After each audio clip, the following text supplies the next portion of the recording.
Chapter 31. Hunting Chief, you mustn't do that. The other hunters tried to dissuade him in a hurry. Li Qingshan was surprised as well. Huang Binggu actually wanted to give his personal bow to him. The meaning behind this was not just a bow. He turned him down. Hunting Chief, a gentleman doesn't take what others like. I can't accept this wager, so just treat it as a joke. Huang Binggu stroked the bow gently and said to himself, this stone splitter bow has been with me for many years, so it's quite convenient to use. It's also helped me make a name for myself in the Jianghu. Now that I don't have much time left, I'd like to choose a good master for it. I heard you found Grandpa Zhang's bow too light. This stone splitter bow is an iron bow with a strength of 3 stones. Even regular practitioners of martial arts can't use it. Here, don't dilly-dally. Huang Binggu pushed the stone splitter bow to Li Qingshan. Li Qingshan gripped the bow and felt a heaviness in his hand. He recalled Huang Binggu's elegance when he stood on the rock and killed people like he was slaughtering dogs. Yes, this bow was not suited for hunting. It was more suited for fighting on the battlefield. It was a true weapon for killing. He fiddled with the bowstring with his fingers. There were metal threads mixed in, so they were extremely sharp. Regular people had to wear rings to use it, but with the ox demon forges its hide, he did not mind. Huang Binggu seemed to want to entrust his son to him. He did not say it explicitly, but everyone present could tell. However, no one objected. Not only was this because of Huang Binggu's might, but Li Qingshan had also proven his strength before everyone. There was no need to ask whether Li Qingshan had the ability to lead, or whether the villagers were convinced. Obeying the strong was a human instinct, just like a pack of wolves. The Drawn Reins village was a pack of wolves. Huang Binggu wanted Li Qingshan to replace him as the Wolf King. This was a decision he had made after a long period of consideration. The Drawn Reins village had always been disliked by the government, and they had become sworn enemies with the Ginseng King village. They seemed impressive, but they were actually surrounded by danger. There were talented people in the village, but none of them could control the situation. Only Li Qingshan could do this. Li Qingshan held the stone splitter bow and felt like he was dreaming. A few months ago, he was still the most inconspicuous, lowly cowherd in the village. A few months later, he had the opportunity to become the renowned hunting chief of the Drawn Reins village, but he did not accept it. Hunting Chief, I'll accept this bow. Thank you for your kindness, but I've actually come to bid you farewell today.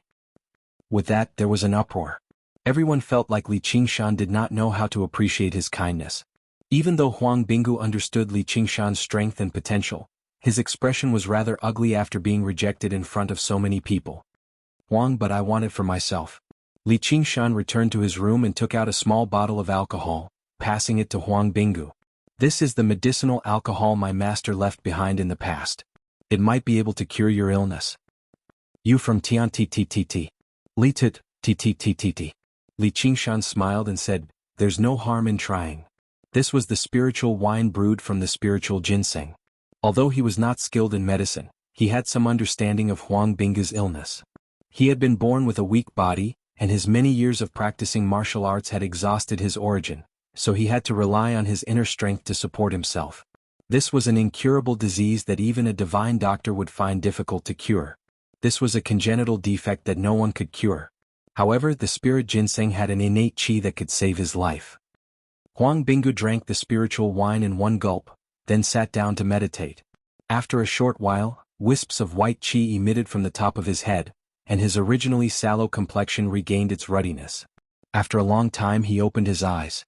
Chief Hunter, what do you think? The hunters asked one after another. Huang Binggu touched his chest in disbelief. I feel much better.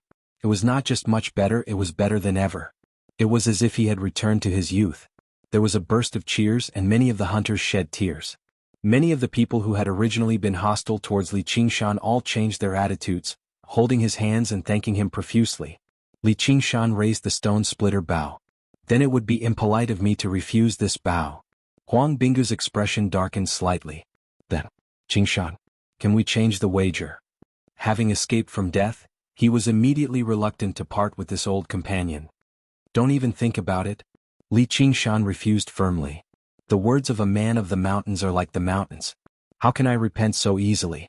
All right then. Huang Binggu's expression was bitter, which led to a burst of laughter from the people around him. Very rarely did they see their chief hunter act like this. Qingshan, are you going to come back? I'm just going to Crouching Ox Village to take a look. There are still some things I haven't tidied up yet, and I want to find a quiet place to practice my martial arts and see if I can make a breakthrough. Over the past few days of drinking spiritual alcohol, Li Qingshan felt that he had already touched upon the crux of the ox demon's fist of great strength. He planned on cultivating alone and achieving this strength of an ox. By then he would no longer have to remain trapped in the mountains and forests. He could go out and see the outside world. He remembered that the fatty he saved yesterday seemed to have called himself some Qingyang district magistrate. He wanted to fulfill his promise with Little Anne. Although he had no idea how far south Little Anne pointed to was, he still had to take the first step. Another breakthrough. Huang Binggu had sensed long ago that the current Li Qingshan had changed again compared to a few days ago.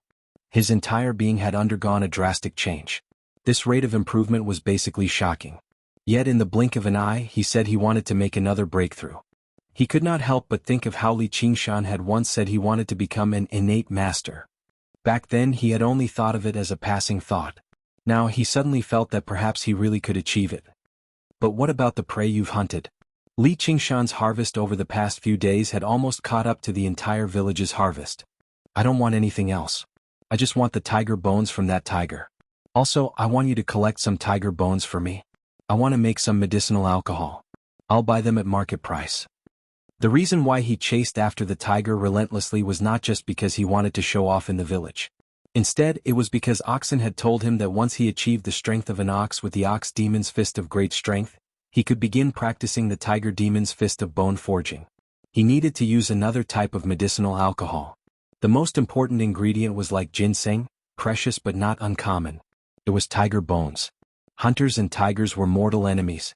A single hunter would be afraid of a vicious tiger, but once a tiger became too aggressive, they would definitely search the mountain on a large scale, setting up many traps. Wild beasts were vicious, but they were still no match for humans. The number of tiger bones accumulated in the Drawn Rains village was probably not small. Huang Binggu said, "Is this the prescription your master left behind?" "Yes." "Are you saying that just because you're generous, the men of my Drawn Rains village are petty? I can help you make the medicinal alcohol, but can you let us use those 2 prescriptions as well?" Huang Binggu secretly tried out Li Qingshan's prescription. The medicinal alcohol made was indeed much better than the medicinal alcohol used in the village. Furthermore, there was no need to buy the ingredients from outsiders. Their village could gather them all. If they used it to nurture their disciples, it would not take long for the strength of Drawn Rains village to rise to another level. Li Qingshan had no objections. Those 2 prescriptions were just temporary items. There was nothing particularly precious about them, so there was no harm in giving them to others. Furthermore, he could save himself the trouble of making the medicinal alcohol. It was the best of both worlds. He handed the prescriptions to Huang Binggu, then took the stone splitter bow, mounted oxen and slowly left. It was only when Li Qingshan's figure disappeared around the corner of a mountain path that Grandpa Zhang whispered to Huang Binggu, "Hunting chief, why didn't you stop him just now? The spiritual ginseng is most likely on him. The alcohol you drank was most likely made from the spiritual ginseng, and the spiritual ginseng is most likely in the gourd at his waist." Li Qingshan had never mentioned the matter of the spiritual ginseng, but in the eyes of this experienced old hunter, he had already revealed too many clues. To Huang Binggu, who had once walked the Jianghu, these things could only be seen and understood even more clearly. Huang Binggu gazed at the mountain path that Li Qingshan had disappeared into. After a long silence, he turned his head and said, "After all, we are different from those ginseng foragers, aren't we?" Chapter 32. Grandpa Zhang also showed some respect. Many mountain villages were like Ginseng King Village, and hunter villages were even more so. After all, it was much easier to be a hunter than to hunt beasts. If they encountered a lone traveler, they could kill him with 1 arrow and take the item. It was simply too easy. Ever since Huang Binggu had led Drawn Rains village, he had strictly restricted the villagers. This had never happened before. On the mountain path, Oxen said to Li Qingshan, "You gave that bottle of spiritual wine. At least 2 people have seen through the matter of the spiritual ginseng." Li Qingshan said, "I know. It's very possible that they will attack and make you stay in Drawn Rains village forever. I know that too." Li Qingshan had lived 2 lives and was not a naive teenager. He knew of the many dark sides of human nature. "But I'm willing to take this risk. In life, if I'm always careful and don't believe in others or myself, then what's the point of mastering a peerless technique?" He had some measure of his own strength and was confident that even in the worst-case scenario, he would be able to kill his way out. Furthermore, he believed that his own strength would have the effect of intimidating others. On one hand, he warmly invites me while on the other, he silently presses on his sword. Does this count as becoming mature? Li Qingshan sighed in his heart as he caressed the locust-wood tablet on his waist that had the two words, Nanan, carved on it. However, there were still people in the world that he could wholeheartedly trust. Mgos. They slowly walked along the rugged mountain path. The red, yellow, and green maple trees were like fire along the way. It was very beautiful. Li Qingshan took out his bamboo flute again and began to play it. The clear sound of the flute echoed through the autumn mountains. Still can't find it? The young man who was called Young Master by the swordsman asked somewhat anxiously. He had already led people to search Bailao Peak for many days and had even expanded the search area, but there was no sign of the spiritual ginseng. Young Master, we've already brought people to flatten Ginseng King Village. The spiritual ginseng is definitely not there. They said that it must have been taken by Drawn Rain's village. Should we flatten Drawn Rain's village while we're at it? A swordsman asked. They have great enmity with the Drawn Rain's village, so of course they would say that. They think I don't know that the Drawn Rain's village withdrew from the mountain on the day of the Mid-Autumn Festival, and then went to the north for the autumn hunt. Drawn Rain's village isn't like those country bumpkins from Ginseng King Village. Huang Bingu's archery skills were famous in Jianghu back then. Unless it's absolutely necessary, don't provoke him. No one in Jianghu dared to underestimate a strong bow or crossbow. Even a first-rate master would be at a disadvantage if the arrows were fired randomly. Young Master is wise. Looks like we can only wait until the next full moon. The young master felt a little proud. Suddenly his ears twitched. What's that sound? It sounds like a flute. Siren? The closest villages to here are the Ginseng King and the Reigning Horse. Let's go take a look. Oxen suddenly stopped in his tracks. Li Qingshan also saw more than 10 silhouettes lightly stepping on the treetops and rocks as they flew over from afar. Each of them had a sword on their back, and their posture was incomparably elegant. Is this light body technique? Li Qingshan exclaimed. He immediately thought of the person Little and had mentioned and raised his guard. However, this place should be quite a distance away from Bailao Peak. The young master was the first to arrive in front of Li Qingshan. His subordinates behind him loudly praised, Young Master has great light body technique. Li Qingshan saw that the young master had red lips, white teeth, and a handsome face. After being praised by his subordinates, his face was filled with an arrogant smile. Other than the calluses on his sword-wielding hands, he looked like a rich young master. He sized up the young master, but the young master didn't look at him. He glanced at him lightly and asked, Are you from Drawn Rain's village? Li Qingshan replied, That's right. If not, then who are you? Who are you to ask for our young master's name? A tall and skinny swordsman with a pale complexion saw that Li Qingshan was still sitting casually on the cow. His sword flashed, and he used Immortal Guides the Way to stab towards his face. Get down here. He wanted to scare him off the cow and make a fool of himself. Li Qingshan's face turned cold. He slightly tilted his body, and when the sword was about to reach its end, his eyes flashed. He quickly stretched out his hand and grabbed the blade of the sword. The tall and skinny swordsman coldly snorted in his heart, You actually dare to grab my sword? This is a fine steel treasure sword given by my sect. I only need to turn the blade of the sword and I will chop off your hand. However, when he used his strength to turn the sword, not only did he not achieve his goal, he instead twisted the fine steel treasure sword like a fried dough twist. The blade of the sword remained unmoved in Li Qingshan's hand. Even with the strength of his arm, he couldn't even match the strength of a few of Li Qingshan's fingers. Li Qingshan was enraged. There was no grudge between them, yet they wanted him to be crippled for life. These people of the pugilistic world were too vicious. Bang! With a ping sound, the blade of the sword was broken. The tall and skinny swordsman's complexion turned pale. His sword was unexpectedly broken by an unknown brat. How could he endure this? He wanted to forcefully attack with his broken sword. The young master reprimanded him. Cheetah, get down. You are not skilled enough. Don't embarrass our Dragon's Gate sword sect. Yes, this subordinate deserves to die. When we return, I will go to the disciplinary hall to receive my punishment. The tall and skinny swordsman named Cheetah did not dare to disobey. He retreated, but he looked at Li Qingshan with incomparable malice. The young master said with interest, I did not expect to meet an external expert deep in the mountains. You are qualified to know this young master's name. Listen well, I am the Dragon's Gate sword sect's Yang Jun. Li Qingshan shook his head. Never heard of you before. Country bumpkin, you are ignorant and inexperienced. The sword of our Dragon's Gate sword sect cannot be broken by others. I will not make things difficult for you. Leave behind a hand. Which hand do you want? The rage in Li Qingshan's chest surged. He wished that he could kill Yang Jun with one strike. Originally, he thought that even if a person who practiced martial arts could not be chivalrous, he would still be somewhat cultured. From the looks of it, he was very wrong. The good and evil of human nature all depended on a single thought. When a person had the power to toy with the lives of others, how many people could maintain their so-called humanity, not taking and doing whatever they wanted? However, this group of people could not be compared to the ginseng foragers who practiced shallow martial arts. They were true practitioners of martial arts.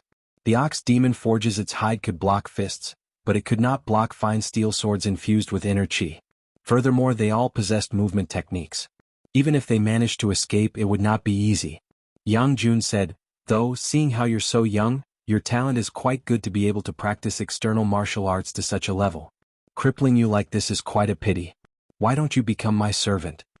This was his true objective, as most people who practiced external martial arts were straightforward and honest. They did not have as many thoughts as people who practiced internal martial arts. In other words, their muscles grew into their brains. As a result, many masters of the Jianghu had powerful external martial artists as servants. He had always wanted to be cultured and recruit someone like that. When he saw Li Qingshan, he beamed inside. Wasn't this exactly what he was looking for? If he beat him up now, all he needed to do was give him some benefits in the future, and he would be able to raise a loyal dog. Young master, you mustn't. Cheetah tried to dissuade him in a hurry. If this kid really became the young master's servant, his status would rise. Yang Jun shot him a glance and he immediately shut up. Another swordsman said, why don't you hurry up and agree? Our Dragon's Gate sword sect is renowned throughout Qingyang City. Even becoming a servant disciple is difficult. Now that the young master is promoting you, you'll reach the top in a single step. I, Li Qingshan, will not become anyone's servant. Li Qingshan emphasized each word. He came from a different world. He had the same love and hatred as the people of this world, but there was one thing that was different. He had no loyalty. He would not be loyal to anyone, no matter how benevolent, noble, or terrifyingly powerful the person was. Chapter 33. If it were a one-on-one battle, the current Li Qingshan was confident he could defeat or even kill Yang Jun within 10 moves. Humph, you refuse a toast only to be forced to drink a forfeit. Yang Jun was just about to issue an order to capture Li Qingshan.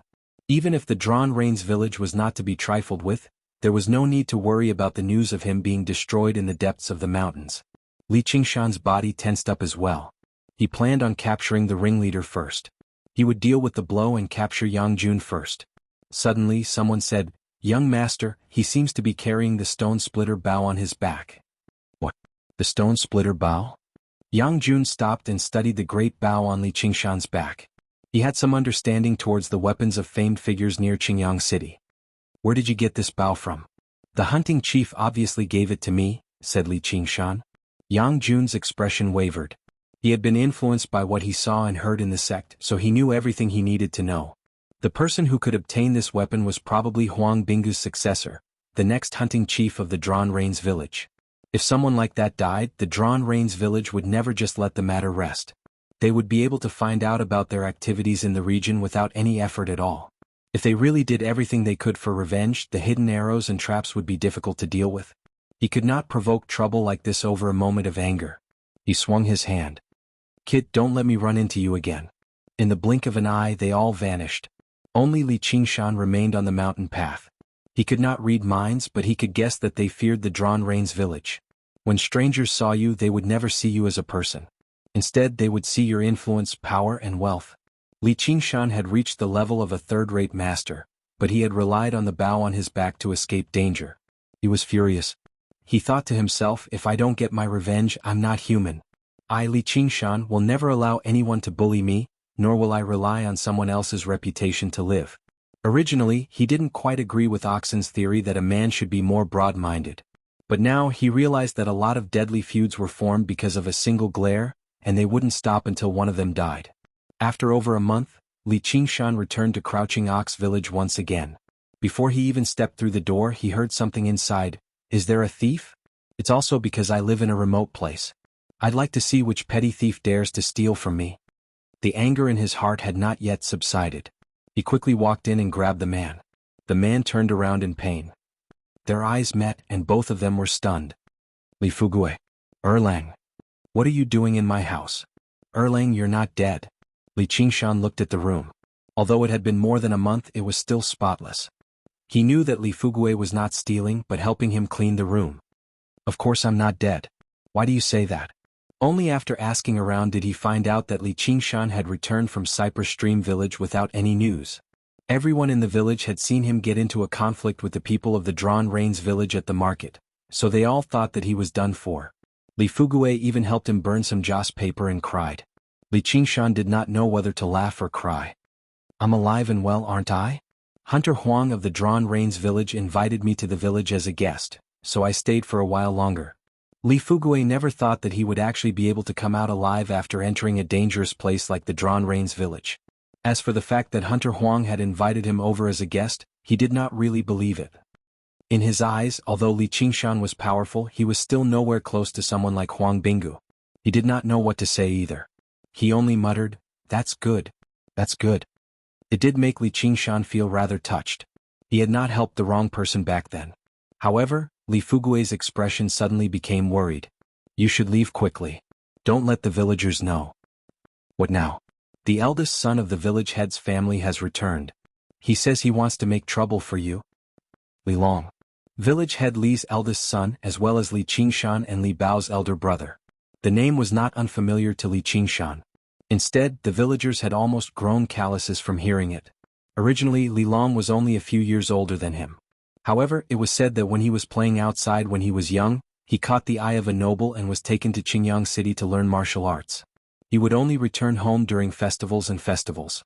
He had seen Li Qingshan, the cowherd, a few times, but he had never even spoken to him.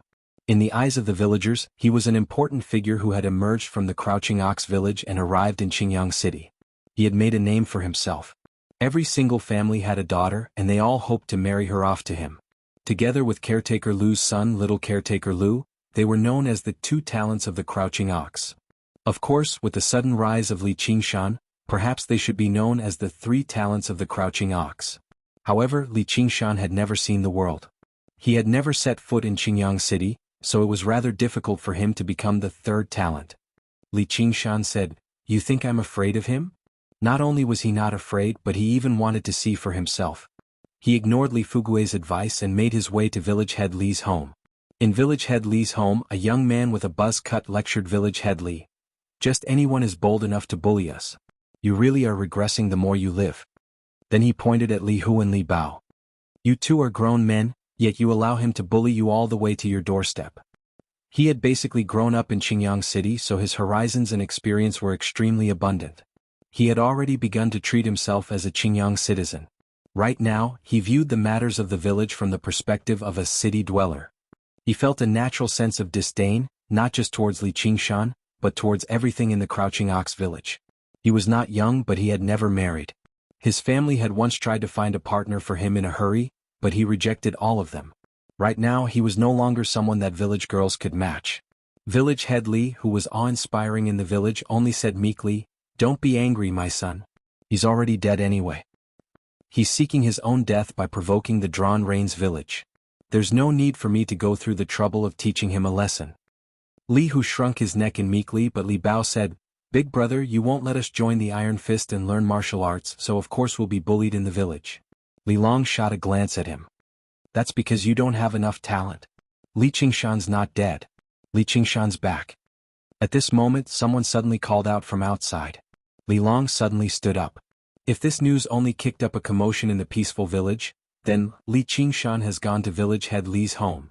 Would kick up a great commotion, drawing the entire village to move out once more. They wanted to see the battle between the first and third prodigies of the Crouching Ox village. Under the scorching sun, Li Qingshan and Li Long stared at each other. The villagers all held their breaths as if they were afraid of startling them. Li Hu and Li Bao stood beside Li Long, boosting his momentum. Li Long waved his hand, dismissing the two of them. "Li Erlang, it's been so long. You've grown so big already." This was completely the tone of a senior speaking to a junior. However, the villagers all believed he had the right to speak like that, so they discussed quietly. "Erlang's in big trouble now." "Yeah.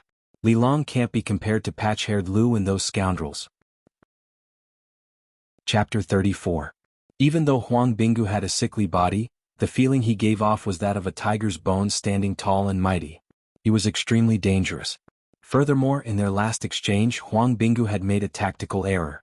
He wanted to fight him head-on, using his weakest point to attack his strongest point. Of course he would not have won. Otherwise, even if he did not use archery, as long as he had a weapon in his hand, he would not have been able to defeat him. Li Long said, "I heard you wanted to see me?" Li Long also had a good eye and thought, this Li Erlang's posture is calm and steady. One look and you can tell he's trained in martial arts. He doesn't seem like a normal brute, and his aura seems to be a bit like Master's. He immediately shook his head, finding this thought funny. What kind of person was his master? How could he be mentioned in the same breath as this kind of brat? You dared to humiliate my family when I wasn't home. You really don't know how the word death is written. Oh, then I'd like to learn.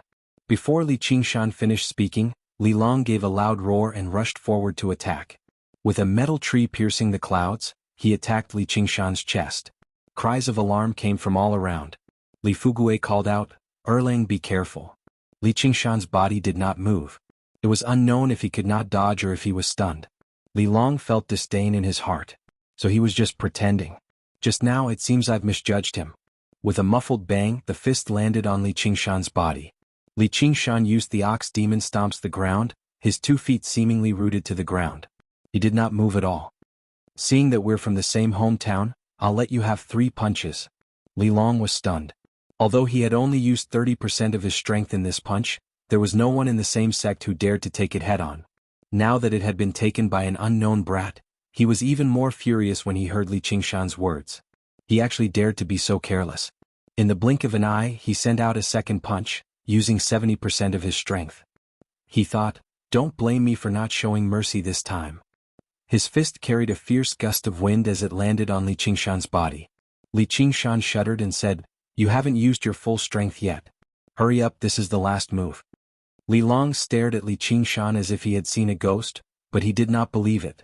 With a loud shout, he exerted all the power in his body, the muscles and tendons on his arms bulged, and suddenly they became a fist bigger, faintly revealing a greenish-black color like black iron. In normal fights, even if it was a life-and-death struggle, he wouldn't dare to do this. He was afraid that he would use too many moves and expose his flaws. But now he couldn't care less. He used all his strength to throw out his strongest and most ferocious punch. After taking the punch head-on, Li Qingshan's body swayed, and he finally took a step back. His face turned red and the blood in his body surged. This punch still has some strength. 3 punches have passed. Now it's my turn. He raised his hand and punched. Iron chain crossing the river. The wind from the punch hit him in the face and Li Long turned pale with fright. He crossed his arms and used the strongest defensive move of the iron fist. Immediately after, he felt as if he had been hit by a raging bull. The iron bridge was washed away by the torrential flood, and his body flew out involuntarily. Even when he fell to the ground, he still couldn't believe it. I actually lost in 1 move. How could he have such great strength? Second punch. A black shadow suddenly blocked the sunlight and shrouded his eyes. Li Qingshan was already in front of him. Li Long wanted to block, but his arms were in so much pain that he couldn't lift them. Li Qingshan's punch came from above, and landed on Li Long's stomach like a pile driver. Li Long instantly arched up like a shrimp and spat out a mouthful of acid. Third punch. It went straight for Li Long's face. The villagers cried out in alarm.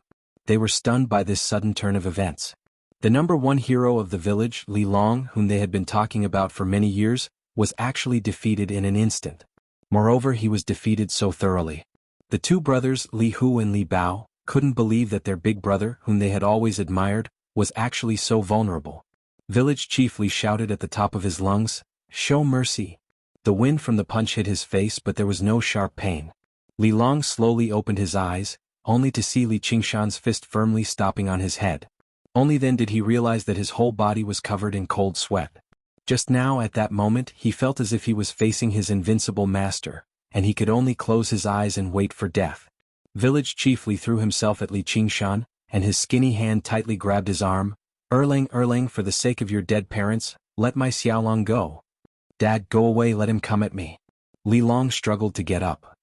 Li Qingshan said, Seeing that you are somewhat filial, I will remember this punch. He was quite satisfied with the few punches he had just now, not because he was proud of his strength but because of his strategy. Li Long had practiced martial arts for more than 10 years, and it was not in vain. His combat experience was above Li Qingshan's. If they really fought, the other party would not fight him head-on, and it would take a lot of effort to win. Therefore he simply let him punch 3 times. Defending against such punches was what he was best at. Wherever Li Long's punches hit, he would focus his mind there, and the true qi in his body would also circulate there. After Li Long's 3 punches, not only was his mind injured, but his physical strength was also at its lowest. If he could not dodge, he could only block Li Qingshan's punches, and the result would be the same as just now. Li Long stood up with the help of Li Hu and Li Bao. Are you really Li Erlang? That's impossible. He only had a very vague impression of Li Qingshan. Other than his somewhat eccentric personality, he was not an important person. Even according to his father's description, Li Qingshan was just a hot-blooded youth who was forced to suddenly burst out with ruthlessness. This kind of thing was not rare to him, but he never knew that he had such martial arts. It was as if a child in the mountains had gone out to work hard for many years and finally earned a family business. After achieving success and fame, he returned to his hometown in glory and enjoyed the worship of the villagers. But suddenly, an inconspicuous country boy appeared and was even richer than him. The disappointment in his heart could not be any greater, and after the disappointment came anger. I am not Li Erlang, I am Li Qingshan. Since he no longer recognized that big brother, then Li Qingshan was not willing to be some Erlang. Li Long said fiercely, then do you know who I am? Of course I know. Then do you know who my master is? Oh. Obviously the master of Qingyang City's Iron Fist, known as the Iron Lion in the Jianghu, Old Hero Lu. Caretaker Lu suddenly stood out from the crowd and said with an extremely high and respectful tone. Li Qingshan frowned. I've never heard of him. What Iron Fist? Old Hero Lu? They all sounded like third-rate goods, but he had forgotten that he himself was third-rate. How ignorant. You haven't even heard of my master's name. Looks like you haven't heard of the 4 great masters of Qingyang, the dragon, the tiger, the lion, and the bear. Li Long called out. Don't tell me the dragon in there is you. Li Qingshan widened his eyes. This was the second time he had been accused of being ignorant today. All he knew was that in the Wuxia novels of his past life, people who used animals as nicknames were all trash. Jackals, wolves, tigers, and leopards were all useless.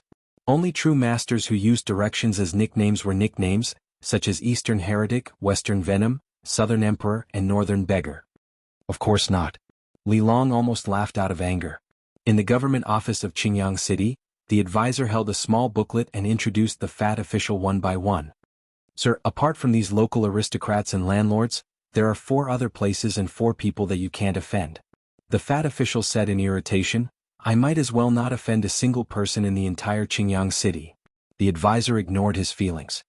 These 4 places are a sect, a village, and a stronghold.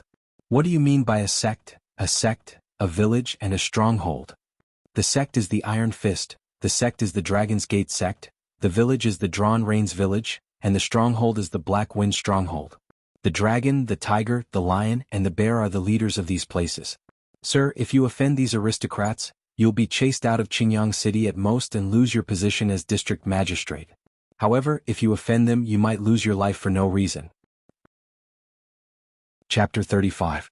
As it turned out, the group of people on the mountain path today were sent by the Dragon's Gate. The arrogant guy was the young master of the Dragon's Gate. No wonder he was so arrogant and despotic. Li Long said in surprise, You know Sickly Tiger? Afterwards he naturally saw the bow on Li Qingshan's back. As Huang Binggu rarely visited Qingyang City, he could not be certain that it was the stone splitter bow. Li Qingshan nodded and said nothing more.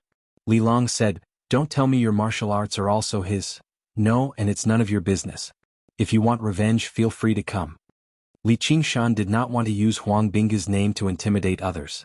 Li Long's expression changed. He thought, this Li Qingshan's martial arts are already third-rate, so just what kind of person is his master? And he's connected to Huang Binggu. I only have a small dispute with him. Even if I kill him, what benefit will I get? It's better to squash enmity than keep it alive. Li Long made up his mind. Suddenly his expression changed. He smiled slightly, although his smile was rather forced. Erlang were fellow villagers, so what kind of grievance is there for revenge? Li Qingshan was taken aback instead. Originally, he thought what would happen next would be him provoking the elders after beating up the young, forcing him into a corner like a swarm of bees. Afterwards, he would achieve a minor accomplishment in his abilities and kill them all. He never thought Li Long would actually be so fickle despite how reckless he seemed. Moreover, he was quite thick-skinned as well, actually changing his tune. He had basically witnessed the slippery side of the people of the Jianghu. Li Long smiled. And exchanging 3 punches for 2 punches, so I've profited. I can let you earn some more. Li Qingshan could tell that he originally wanted revenge. He had only changed his mind after hearing Huang Bingu's name. When he thought about how this was the second time he had to escape trouble like this today, he felt very mixed emotions. He hoped that one day he could also be like Huang Bingu. No, he wanted to be even stronger than Huang Bingu. Even if it was 1,000 miles away, if someone heard his name, they would still feel deep veneration, not daring to act recklessly. Li Long smiled awkwardly. There's no need for that. Don't just stand there. Let's talk inside. Our Crouching Ox village has produced such a young hero. I just happen to want to get to know him better. Then he cupped his fists in all directions. Fellow villagers, please go ahead. If I have the time, Li Long will visit each and every one of you. The villagers looked at one another. The outcome had truly exceeded their expectations, but since Li Long had asked them to leave, they dared not disobey. They just silently passed the title of the greatest hero of the Crouching Ox village to Li Qingshan. Since he had lowered himself so much, it was difficult for Li Qingshan to turn him down. Just like he had said, there was no particularly great grievance between them, and he also wanted to understand some information about Qingyang City, especially the Dragon's Gate sect. Under many gazes of respect, Li Qingshan was invited into village head Li's home. He was completely different from the nervousness he felt when he attended the banquet at caretaker Lu's home. He was relaxed and light-hearted. In the eyes of others, he possessed an air of arrogance. This was the change in mentality and bearing that came from his own strength. Qingshan, with how impressive your martial arts are you interested in finding a job in Qingyang City? Our Iron Fist sincerely invites all the heroes of the world to gather. With your martial arts, my master will definitely like you. Li Long tried to rope him in right from the beginning. I'm skilled in martial arts. Can I join the Iron Fist just because I want to? Li Qingshan found this person's breadth of mind rather admirable, but little did he know that Li Long was conflicted inside. Although Li Qingshan had punched him twice, there was no great grievance between them. If he could rope him into the gang, he would be able to help each other out as fellow villagers, which would be beneficial to his status in the sect. Of course I need to be vouched for. Don't worry, I can vouch for you.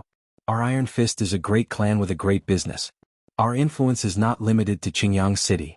Our headquarters is located in the Clear River Prefecture. As long as your fists are tough enough and your contributions are great enough, you won't have to worry about development. Women and silver will be at your fingertips too. Li Hu and Li Bao were both extremely envious. They could only blame their elder brother for not vouching for them, preventing them from enjoying the women and silver in the city. Yeah. My family's Lu Neng is a caretaker in old hero Lu's estate. He'll be able to look after you when the time comes. Caretaker Lu followed them in as well. He felt fortunate that he had not offended Li Qingshan too much in the past. Who would have thought that the cowherd from back then would become so powerful in just a few months? As Li Long said that, Li Qingshan gradually understood that although the Iron Fist accepted disciples, it was more like a gang entrenched in the city. The Iron Lion, old hero Lu, should be a branch leader or a branch sect master. Li Qingshan said, May I ask what rate old hero Lu's martial arts are in the Jianghu? If you ask someone else, they really might not be able to answer you. My master's Iron Fist has reached perfection. He can be described as a second-rate master. Then how do I compare to him? Li Long never thought Li Qingshan would compare him to the peak of Qingyang right off the bat, and he was even comparing him to his master. He became rather displeased. I'm not trying to boast, but while your martial arts are impressive, you're only at the peak of the third rate. You're nowhere near my master's opponent. Then what's the difference between second rate and third rate? My master once said that a person who has just grasped the rudiments of martial arts can take on 3 to 5 strong men. An expert of the Jianghu can take on 3 to 5 such people, and so on and so forth. Although it's not absolutely accurate, that's the general idea. Once it exceeds this number, it'll be difficult for 2 fists to take on 4 hands. However, this is only in terms of direct confrontation. If you use the method of sneak attacks, a first-rate expert who is proficient in Qinggong can kill dozens of second-rate experts. However, dozens of trained ordinary archers can also kill first-rate experts. Li Qingshan roughly understood his strength. Those ginseng foragers were originally people who had practiced martial arts. Back then he could be regarded as an expert of the Jianghu, so although he won, it was a Pyrrhic victory. After some cultivation he barely managed to reach the level of a third-rate master. Only after drinking the spiritual alcohol did he become a true third-rate master. Li Long's martial arts could be regarded as decent, but he was not a master. As a result, he was not his opponent at all. Apologies. I've already promised Hunting Chief Huang of the Drawn Rains village that I'll join them. I'm afraid I can't accept your invitation. He could not help but think of a few months ago, when he could not even sleep peacefully in the cowshed. His brother and sister-in-law viewed him as a thorn in their side, wanting to chase him out no matter what. Yet now people were inviting him everywhere. As expected, Li Long thought. He said in pity, the Drawn Rains village doesn't have much to offer. Out of the 4 places in Qingyang, our Iron Fist is the most at ease. They're all in the mountains, so how can they compare to us who are so close to the bustling world? Whatever. Whenever you change your mind and come to Qingyang City, feel free to come to Iron Fist to find me. Just mention my name. Li Qingshan could not help but smile. Sure enough, there were not a lot of people who wandered the Jianghu for the sake of justice. He asked about many more things and Li Long answered everything he knew. Seeing how he was so loyal, Li Qingshan was not a tactless person, so he showed some respect. Brother Li, it's not a festival right now, so why have you returned? Li Long suddenly lowered his voice. Even if you didn't ask, I'd tell you anyway. I've returned this time for something major that threatens the Crouching Ox village. The Black Wind stronghold might treat the Crouching Ox village as a target to plunder. Chapter 36. Steward Lu stammered, No, I don't think so. The Black Wind stronghold is very far from here. They've never been here before. He was the largest household in the village, so he was the first person the Black Wind stronghold came to look for. I heard that the villages closer to the Black Wind stronghold have strengthened their defenses and built walls. That's why the bandits are so far away. It's almost winter, so they need to store food to get through the winter. Steward Lu, your granaries are all full, right? Don't tell me the government doesn't care. Only now did Li Qingshan learn that the mountain bandits also had an autumn hunt. For hunters, autumn was when the wild beasts were fat, but for the bandits, it was when the commoners who had just reaped the fruits of their labor were at their fattest. The government collects money every year saying that they want to suppress the bandits, but they never do anything. Steward Lu said, Then what should we do? Nephew, why didn't you bring more people back? Li Long glanced at him in annoyance. He was also willing to bring more people back, but he was only one of the sect master's disciples, not the leader of the Iron Fist. It was fine for his brothers to eat and drink with him, but it was impossible for them to fight the bandits of the Black Wind stronghold. However, it was all thanks to Steward Lu that he was able to become the Iron Lion's disciple. Because of this old friendship, it was not appropriate for him to reprimand him. He only said, I alone am enough. This time, it definitely won't be the leader of the Black Wind stronghold himself. It's most likely one of the leaders. As long as I mention my master's name, he'll have to give me some face. However, I'll also need some people to keep up appearances. Qingshan. Li Long looked at Li Qingshan expectantly. With such an expert by his side, he felt a bit more confident. Li Qingshan deeply doubted this explanation. How could someone who had come all the way here just retreat after hearing his name? However, he would not let this small village that had raised him be trampled by others. He cupped his fists and said, It's my duty. With his promise, Li Long also calmed down. With the help of a third-rate expert, this matter would be much more assured. This was also the key reason why he was willing to tolerate Li Qingshan to this extent. Village Chief Li and Steward Lu arranged for some workers and servants to make preparations. They also equipped some weapons. Although the news was still sealed, the atmosphere immediately became tense. Steward Lu said with a trembling voice, Nephew, should we go into hiding? Li Long said, There's no need to avoid this. They're here to plunder. They won't commit murder or arson for no reason. But Steward Lu, I'm afraid you'll have to bleed a little this time. Steward Lu let out a long sigh. If it was a blessing, it wouldn't be a misfortune. If it was a misfortune, it couldn't be avoided. He could leave, but his family business couldn't. They waited quietly in the room. The two brothers, Li Hu and Li Bao, were still sweating from fright as they held their weapons. They constantly thought of the various terrifying rumors regarding the Black Wind Mountain. Li Long glanced at his brothers before glancing at Li Qingshan, who remained unfazed and resting with his eyes closed. He sighed inside. If you had even half his courage, I'd be willing to take you into Qingyang City. Clang, clang, clang. Before the sky had even darkened, a gong suddenly rang out from outside the village. It was a scout stationed outside the village, a clever and nimble junior chosen by Steward Lu. They're here, Li Long said. Li Qingshan snapped open his eyes. How bold of these bandits to actually plunder in broad daylight. The gong suddenly stopped. They hurried to the entrance of the village and saw a cloud of dust approaching from afar. In the blink of an eye, it had arrived before them. There were several dozen people. Whether they were tall or short, fat or skinny, they all had vicious expressions. The person in the lead rode a pony that could travel on mountain roads. He actually held a bloody head in his hand. Xiao Lu, Steward Lu called out. The head belonged to the junior he had sent out to investigate, but it had actually been killed just like that. He became so frightened that his stomach and legs weakened. He looked at Li Long. Didn't you say they wouldn't kill people for no reason? Li Long's eyebrows furrowed. He said softly, they're trying to kill to establish their might. Afterwards, he clasped his fist and said loudly, I'm Li Long of the Iron Fist. May I ask which boss of the Black Wind Stronghold has come? This is our third boss. If you're sensible, hand over your money and food. Don't make us waste our time, or we'll burn down your shitty village. A bandit called out and the other bandits followed suit. They fiddled around with the weapons in their hands as they smiled scornfully. It was like they were looking at a group of lambs waiting to be slaughtered. The third boss had a full beard and a fierce-looking face. He tossed the head to the ground and it rolled to Li Long's feet. Iron Fist, if the Iron Lion was here, I'd leave immediately without another word. Who do you think you are? When Li Hu and Li Bao saw the cloud of dust, they were so frightened that their faces turned ashen. Their legs trembled and at this moment they even weakened and fell to the ground. The bandits laughed loudly. The third boss is so impressive. Li Long's expression changed and he gasped. It was rumored that out of all the bosses of the Black Wind Stronghold, the third boss was the most savage and temperamental. He would plunder and plunder without hesitation.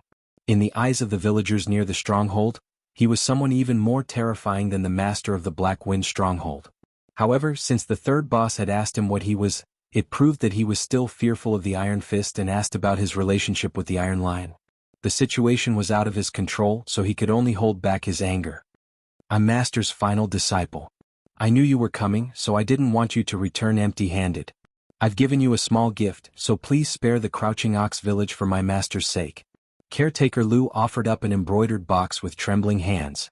The third boss lashed out with his horsewhip, and the embroidered box flew into his hands, demonstrating his impressive martial arts. He opened the box and it was filled with shiny silver. However, his face gradually darkened instead. 100 taels?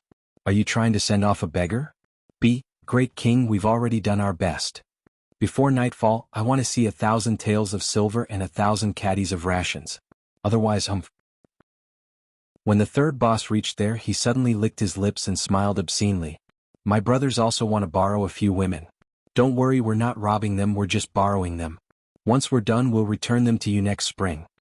The bandits all laughed obscenely. Any woman that can become the wife of our third boss would be lucky. When spring comes, perhaps that woman won't even want to return. Li Long knew the best. No woman could return from the Black Wind Stronghold.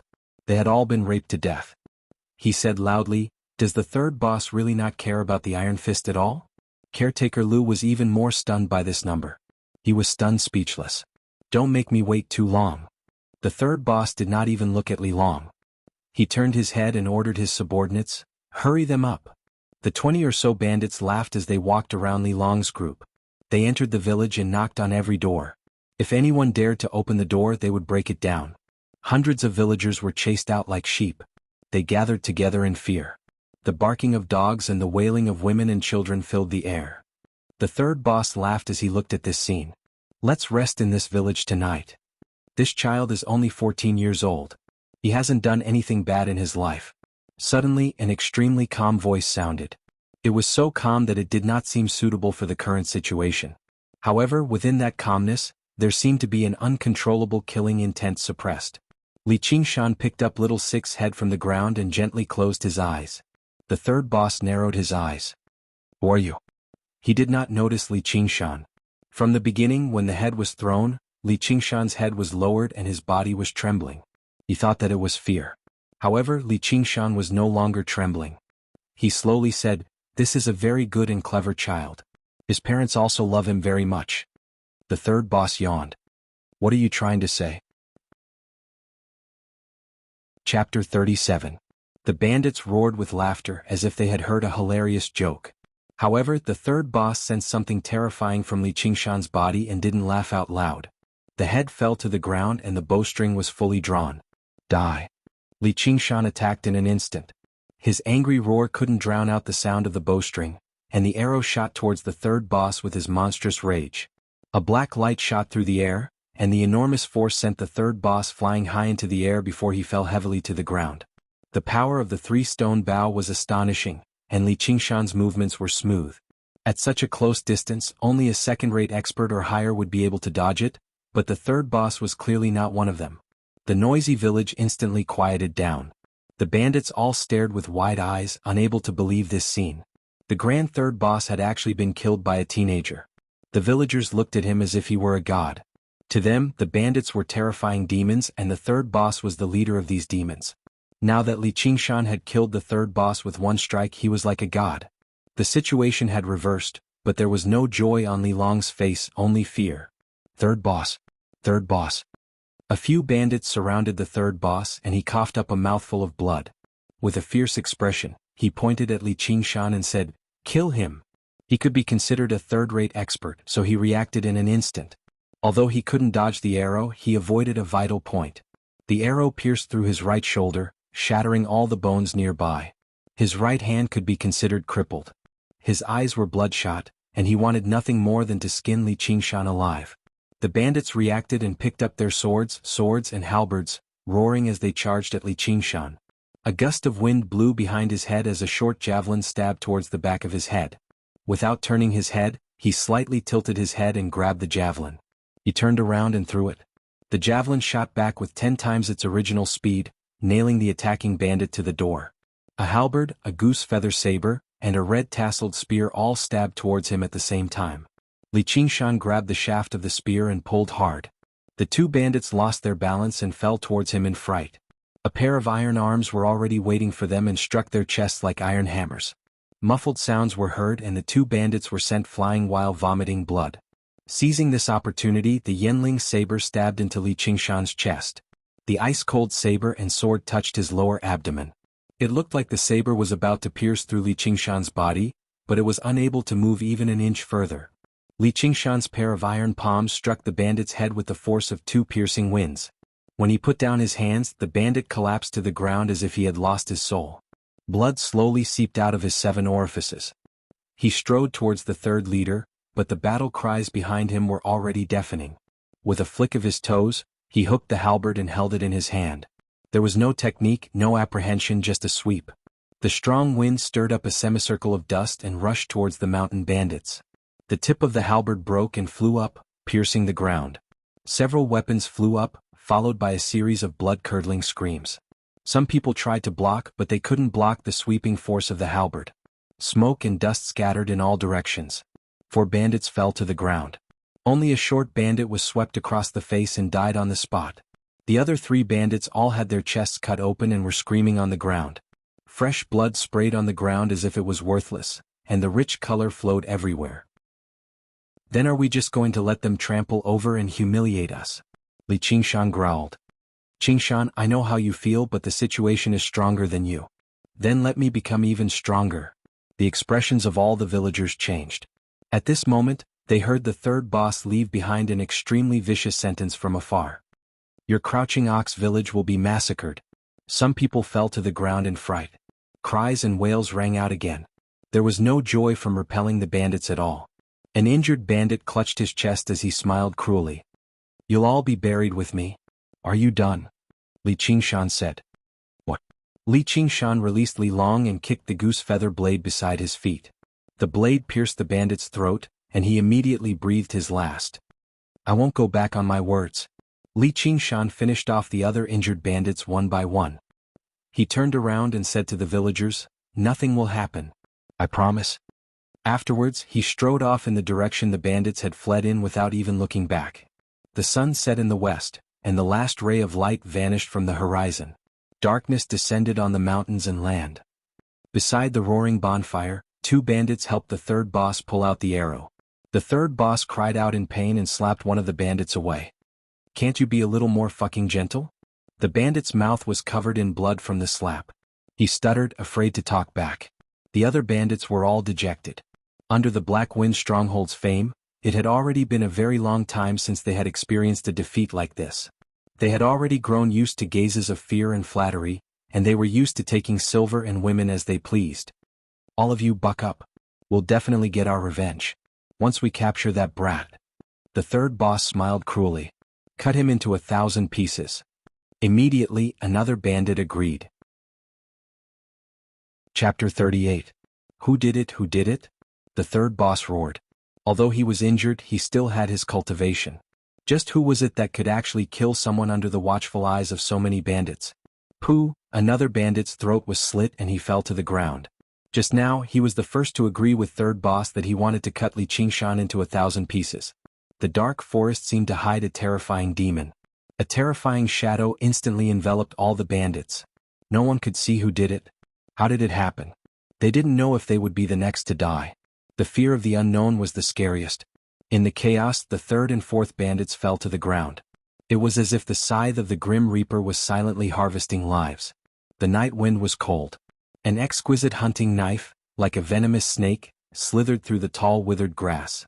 The blade was covered with dark grass juice, so it didn't reflect any light. Tonight there was no moon. Li Qingshan stood in the dark forest on the hillside watching everything. Only he could see Little and holding the hunting knife, pacing back and forth among the bandits. His face was filled with anger. The words of these bandits had completely enraged him. His numb and withered heart for a long time burst forth with such strong emotions for the first time. He wanted to kill all these people. Li Qingshan saw that Little and tried to get close to third boss several times, but was blocked. The blood energy of a third-rate master was already extremely strong, and could already restrain Een ghosts. The reason why Little and could get close to him was because he used his own life energy to nourish him every day. Ah! Ah! Two screams were heard, two more bandits died. The third boss was not a useless person, he shouted. "Everyone gather together, stick together." All the bandits gathered around him to ensure his safety. The blood energy and life energy gathered together like a huge flame. Even Little and couldn't get close. Li Qingshan drank a mouthful of the spiritual wine in the gourd. Demon Ox's fist of great strength wasn't known for speed, nor did it have any so-called qinggong. He relied on the endurance of an ox and the replenishment of the spiritual wine to catch up. He replenished his vitality and raised the stone splitter bow. "Now it's my turn to make a move." Pung! The pitch-black night sky was startled. Just from the sound alone, one could tell that it was an extremely powerful bowstring. The sound was short and elegant, carrying with it a sharp force that could cut through the air. The arrow whistled through the darkness in the distance, piercing through the chest of a bandit and nailing into the body of the bandit behind him, killing two birds with one stone. The moment he heard the twang of the bowstring, the bandit had already been pierced. The bandits had been through quite a few battles, yet none of them could react in time. The third boss knew that this was because the arrow was faster than sound. The person who shot it was an expert. In all of Qingyang, there seemed to be only a single person who could shoot an arrow like that with a single bow. No, it's not that person. Otherwise he would be dead by now. The third boss glanced at his injured right shoulder and remembered the brat who had forced him into this situation. Originally, he thought he had been careless, which was why he had fallen for the sneak attack. He never thought the brat's archery would be so terrifying. In reality, Li Qingshan's archery was not particularly accurate. Moreover, he had suddenly used a heavy bow like the stone splitter bow from such a great distance. However, the bandits were all gathered together, so there was no need for him to take aim. All he had to do was shoot at the center, and there was no reason for him to miss. "Third boss, it's that brat from before. He's caught up. He's trying to kill us all."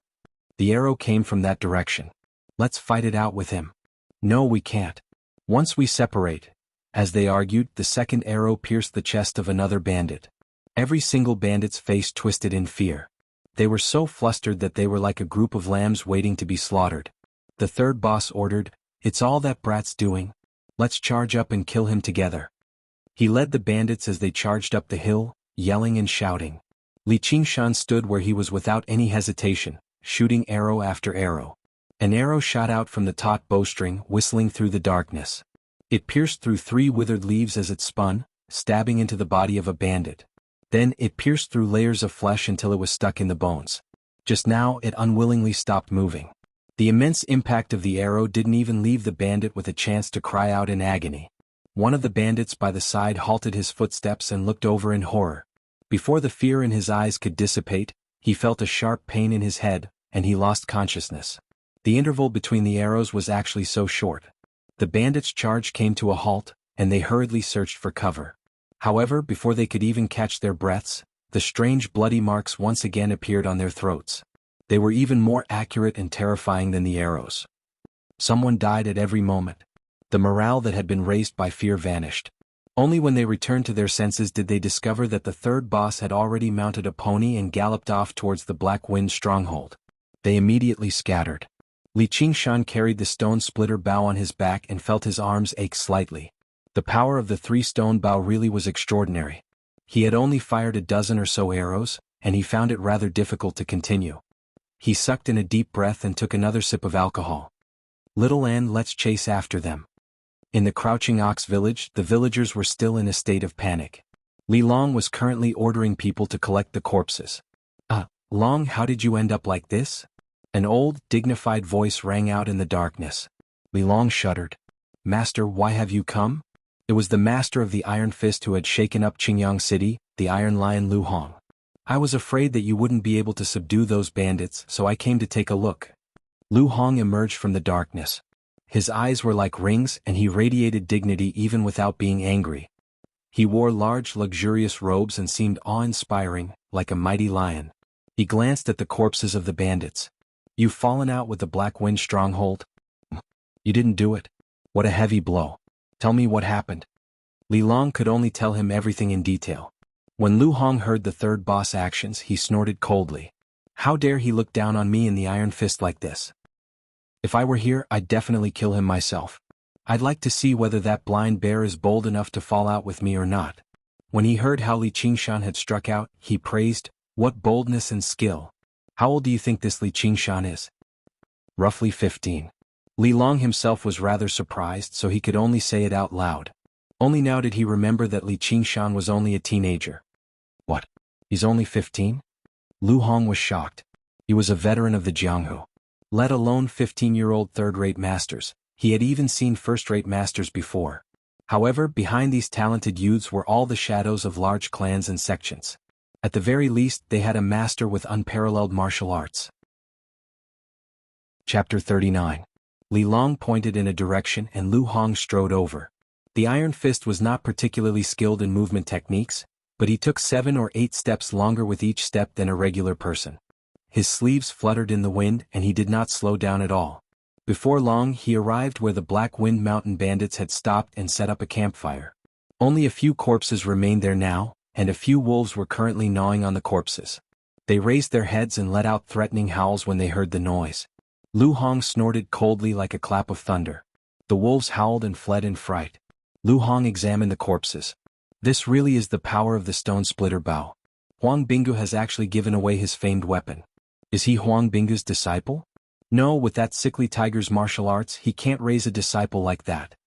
Though, since he's given the stone splitter bow to him, Huang Binggu probably intends for him to take over as hunting chief. No wonder he's not afraid of the Black Wind stronghold. As long as he returns to the Drawn Rains village, the Black Wind stronghold won't be able to do anything to him. It's not like they can destroy the Drawn Rains village. Does Li Qingshan really want to kill them all? The smell of blood stung his nostrils and Li Long trembled slightly. He had practiced martial arts for over a decade, so fighting and brawling was nothing out of the ordinary for him. However, with the influence of the Iron Fist in Qingyang City, he did not have a corresponding opponent to fight him to the death. At most, he would teach a lesson to some ignorant hooligan or passerby of the Jianghu. He had never seen so many corpses before. Since we've become sworn enemies, we obviously have to kill them all. Along, it's just too easy in Qingyang City. Originally, with your talent, your skills should have been much greater than this. Lu Hong felt like it was only natural, so he taught a lesson to his disciple. Li Long stammered, unable to reply.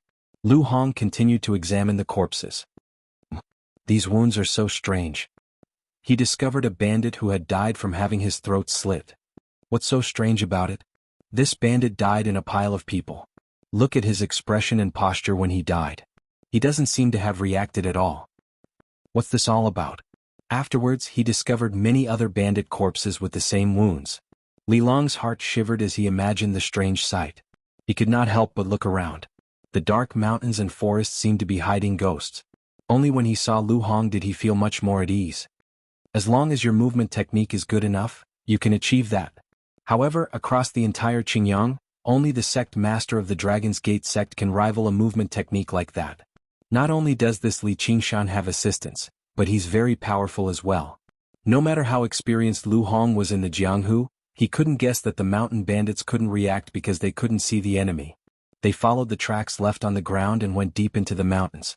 The corpses of the bandits were as obvious as road signs. Some fell to the ground after being hit by arrows, while others died from having their throats slit. Li Qingshan had grabbed him by the neck. Back then he had not been very afraid, but now he actually felt lingering fear. They discovered another bandit's corpse. Li Long said, "The bandits are all dead. Only the third boss remains." Afterwards, they discovered a pony that had collapsed on the ground, foaming at the mouth. Before long, Lu Hong stopped and gazed below a large tree. Even he, an experienced member of the Jianghu, was extremely shocked. The blood had spread very far. The smell of blood was even heavier than around the campfire where most of the bandits had died just now. With just a single glance, Li Long could not help but vomit, as if he wanted to vomit up all the horrors he had seen tonight. For the entire night, the third boss seemed to be submerged in a nightmare that he could not wake up from. The people around him died one by one, while the god of death closed in on him step by step. The third boss circulated his movement technique and desperately fled towards the Black Wind stronghold. Although he was not as fast as the Dragon's Gate sect, perhaps the danger had stimulated his potential, so he was not slow at all. The sinister wind circled around him, chasing him closely. He did not dare to stop at all. Only when he had expended all of his inner chi did he stop. He stopped under a large tree and panted heavily. Looking down the slope, he could already see the traces of the Black Wind stronghold. Just as he smiled, twang! The arrow whistled through the air, piercing through his thigh and nailing deep into the tree trunk. Withered leaves fell like rain. The third boss ignored the intense pain. He looked at the terrifying figure walking out of the forest with a smile on his face. He was like a hunter who had caught his prey that he had been chasing for a long time. The bowstring in his hand was still vibrating. "This is the end, third boss. I admit defeat today. The Jianghu is a small place, so why not make friends?" In such a dangerous moment, the third boss actually took on the attitude of a hoodlum and began to speak in the Jianghu. However, before he could finish, an arrow pierced through him. "Don't mention that word because you're not worthy. Come speak. Tell me everything about the Black Wind stronghold. How many people do you have? How many bosses do you have? What martial arts does the first boss practice? If I tell you, will you spare me?" The third boss was covered in sweat. He was in pain and fear. Li Qingshan considered it for a moment. "No, I already said that you must die today. I'll give you a quick death." He did not even need to lie.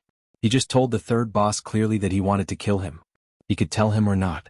The third boss said, "Fuck you. If you want to kill me, come at me. Let's see if I'll even frown." Li Qingshan smiled coldly. "That's exactly what I wanted." A red light that even he did not notice flowed in the depths of his eyes. Li Long forced himself to calm down, but his eyes avoided the corpse under the tree.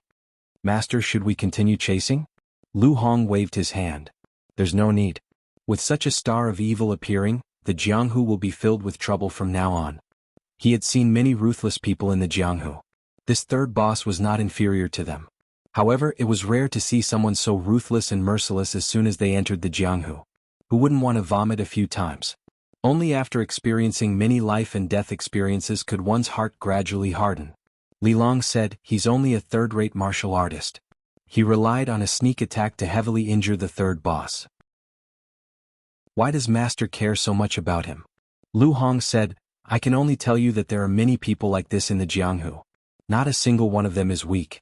Any martial arts in the hands of such people can display extraordinary power. Do not carelessly make an enemy out of them."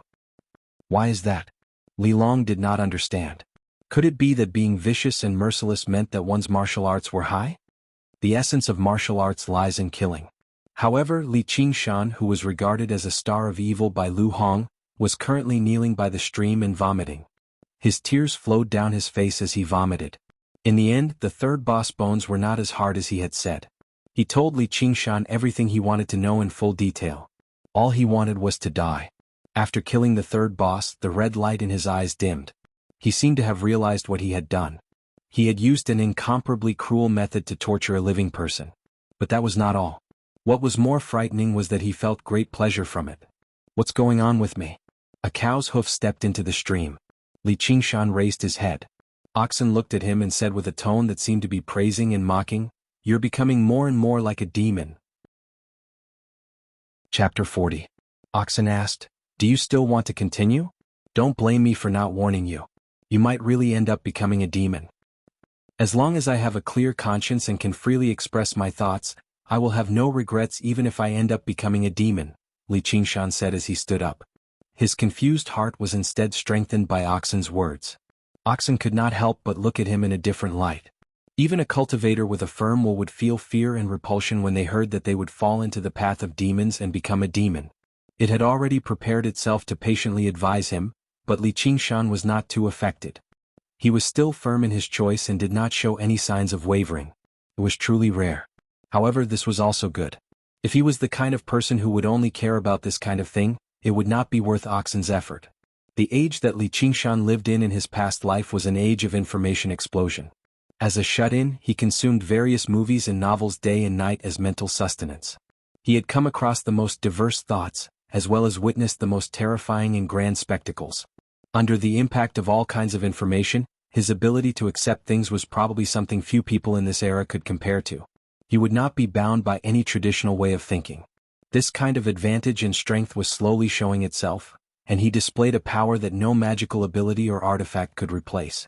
No matter how strong Li Qingshan's cultivation talent was, it was difficult for Oxen to take him seriously. However, his personality was unique and completely different, which was why Oxen placed great importance on him. "Come with me."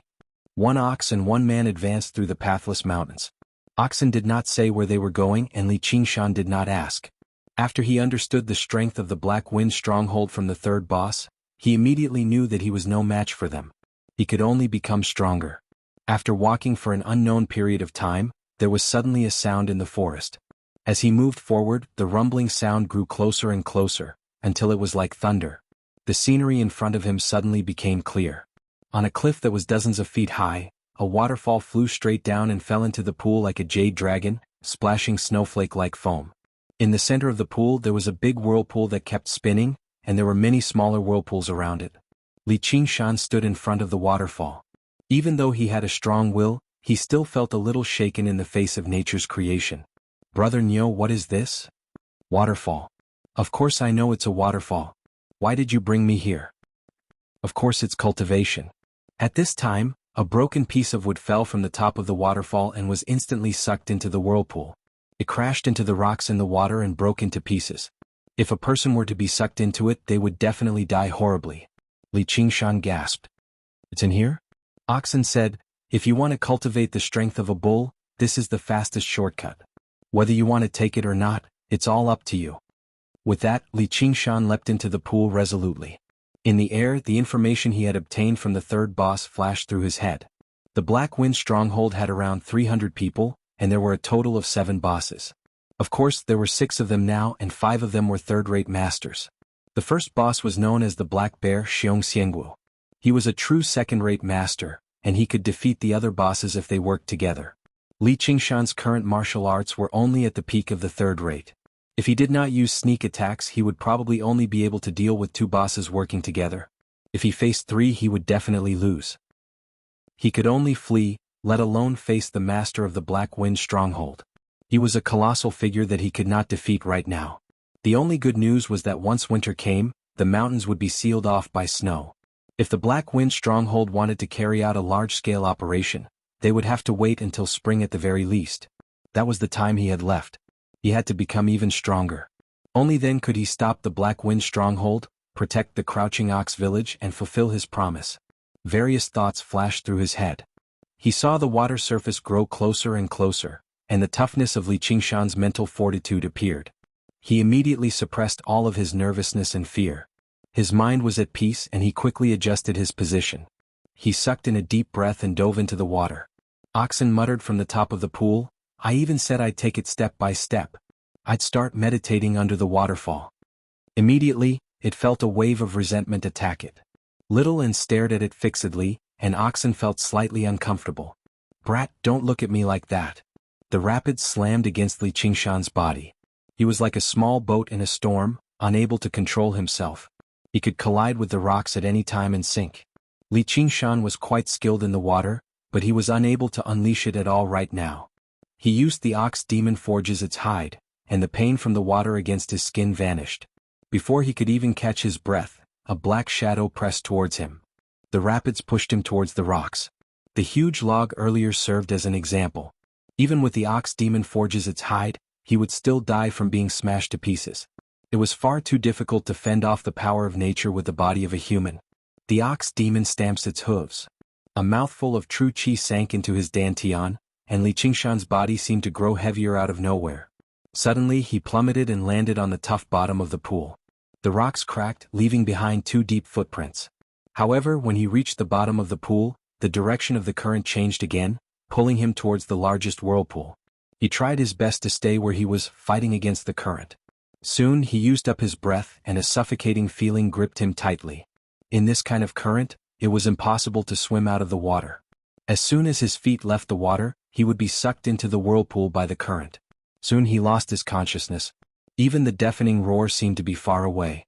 Suddenly he felt a chill in his chest, and his true qi reacted automatically. When Li Qingshan regained his consciousness, he saw Little and pressing his chest anxiously, and the yin qi triggered the reaction of his true qi. In this moment of life and death, his true qi suddenly circulated faster, rushing into his mouth and nose. The feeling of suffocation vanished, replaced by innate true qi. Li Qingshan had never expected true qi to have such a wondrous use.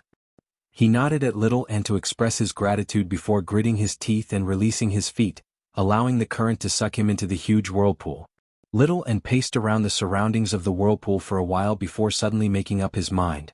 He returned to shore and knelt down, bowing to Oxen. Oxen asked, "You want to help him?" Little and nodded violently. Lu Hong and Li Long returned to the crouching ox village and comforted the villagers before returning to Qingyang City. The village seemed to have returned to peace, but the feeling of unease could not be shaken off. The Black Wind stronghold was like a terrifying mountain pressing down on their heads.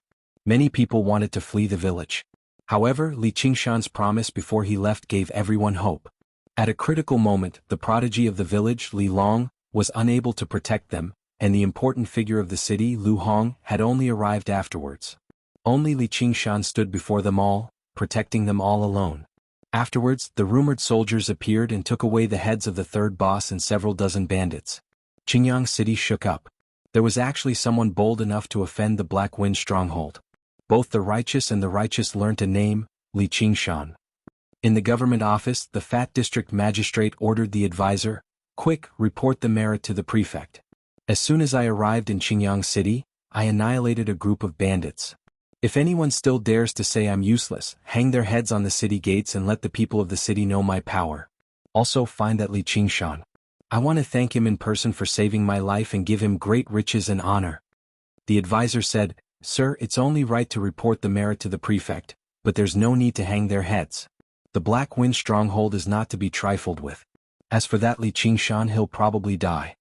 Yes, in the eyes of many people, Li Qingshan was already a dead man. Although they admired Li Qingshan's viciousness and martial arts, no one believed he was the opponent of the Black Wind stronghold.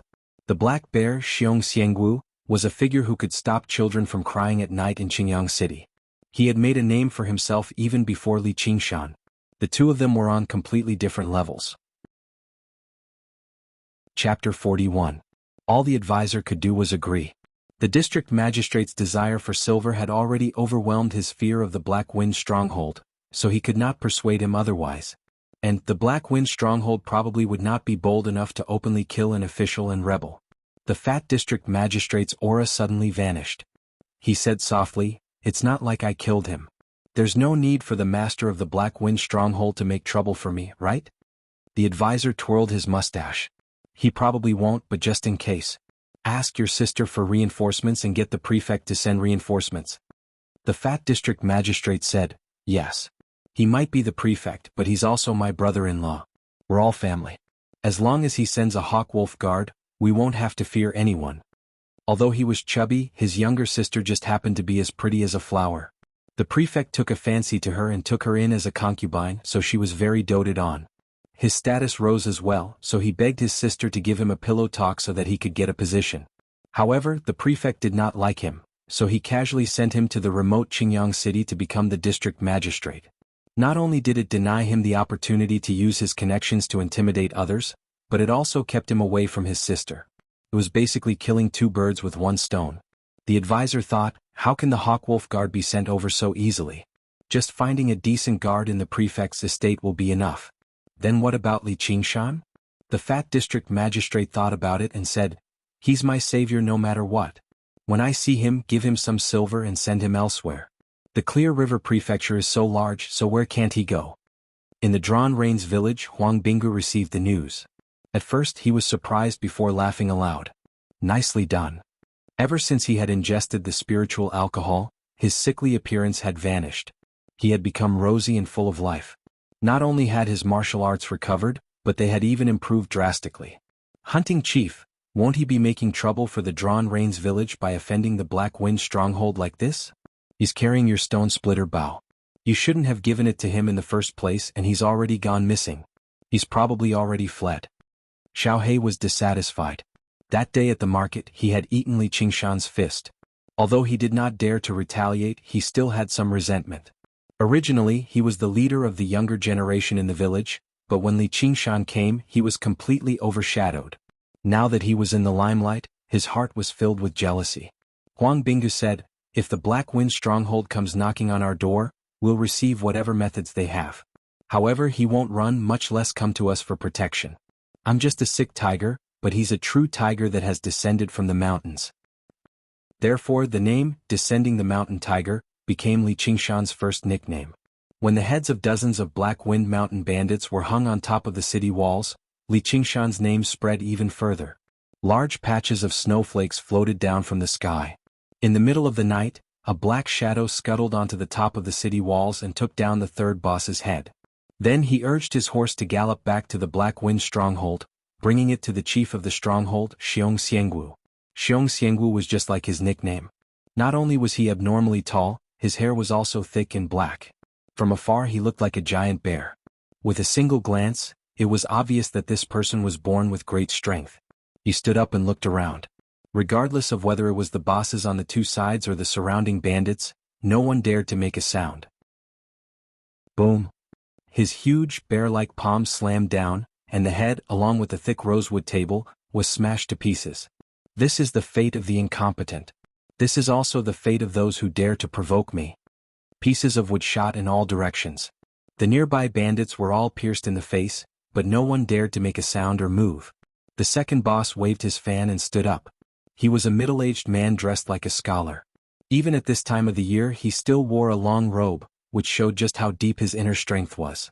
Chief, the third boss was heavily injured by a sneak attack with the stone splitter bow. That's why he couldn't defeat that brat. Stone splitter bow? Huang Binggu. A trace of vigilance appeared in Xiong Xiangwu's eyes. Wasn't he seriously ill? I heard that he's recovered. Xiong Xiangwu's brows furrowed as he muttered to himself. On Bailao Peak, Yang Jun said, you still haven't found him? Anger twisted his handsome face. He had always been a good-for-nothing, so he didn't have that much patience. Young master, I've heard some news recently. Cheetah said. Drawn Rains Village's Huang Binggu has recovered. What about it? Yang Jun said impatiently. Cheetah secretly cursed him for being an idiot. I heard that his illness is chronic, and only the spirit ginseng can cure it. Yang Jun's eyes lit up. He wanted nothing more than to immediately go to Drawn Rains village and ask about it. However, he wasn't crazy. With a sullen face he said, go get my father. The spirit ginseng isn't so easily digested. Even if he ate it, he'll have to spit it out. Amidst the clamor, no one noticed that the back of Li Qingshan's house had been dug up.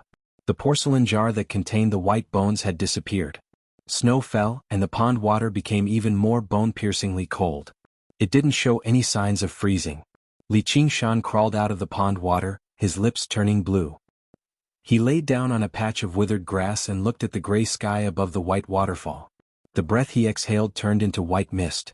This kind of cultivation was practically taking one's life, but Li Qingshan insisted on squeezing out all of his true qi before he was willing to climb out of the pond to rest. Only after drinking a mouthful of spirit wine did his body regain its warmth, and his exhausted true qi began to surge again. A beast was being roasted on the bonfire, emitting a thick fragrance. Little N was squatting at the side like a professional roasting master. He spun the wooden fork and sprinkled the seasoning he brought from home on top of the meat. He was completely focused. When he saw Li Qingshan coming out, he waved his hunting knife and cut off a large piece of meat. He held it up and brought it to Li Qingshan's mouth. Only when he saw Li Qingshan wolfing down the meat did he reveal a smile. Li Qingshan ate until his mouth was covered with grease. He suddenly asked in surprise, "Aren't you afraid of fire?"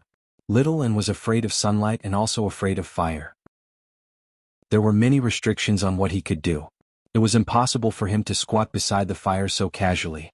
Even though it was a cloudy day today, Little N would often hide in the locust wood plate and refuse to come out. Little N hesitated and couldn't answer. Li Qingshan smiled and said, "Did you learn some supernatural power from Brother Ox? It's not easy to get something out of it. Why did you hide it from me?"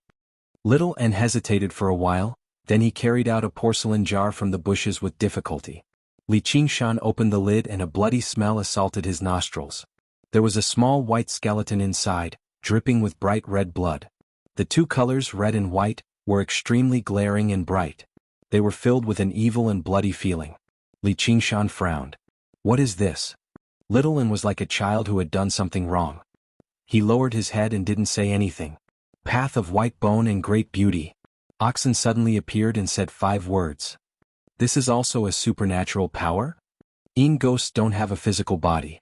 Although they look free and can avoid the eyes and ears of normal people, when they cultivate they are naturally handicapped. Furthermore, they are afraid of fire and light. They are restrained by many spells. Chapter 42. Li Qingshan took a deep breath. White bone bodhisattva, it's the devil's path again.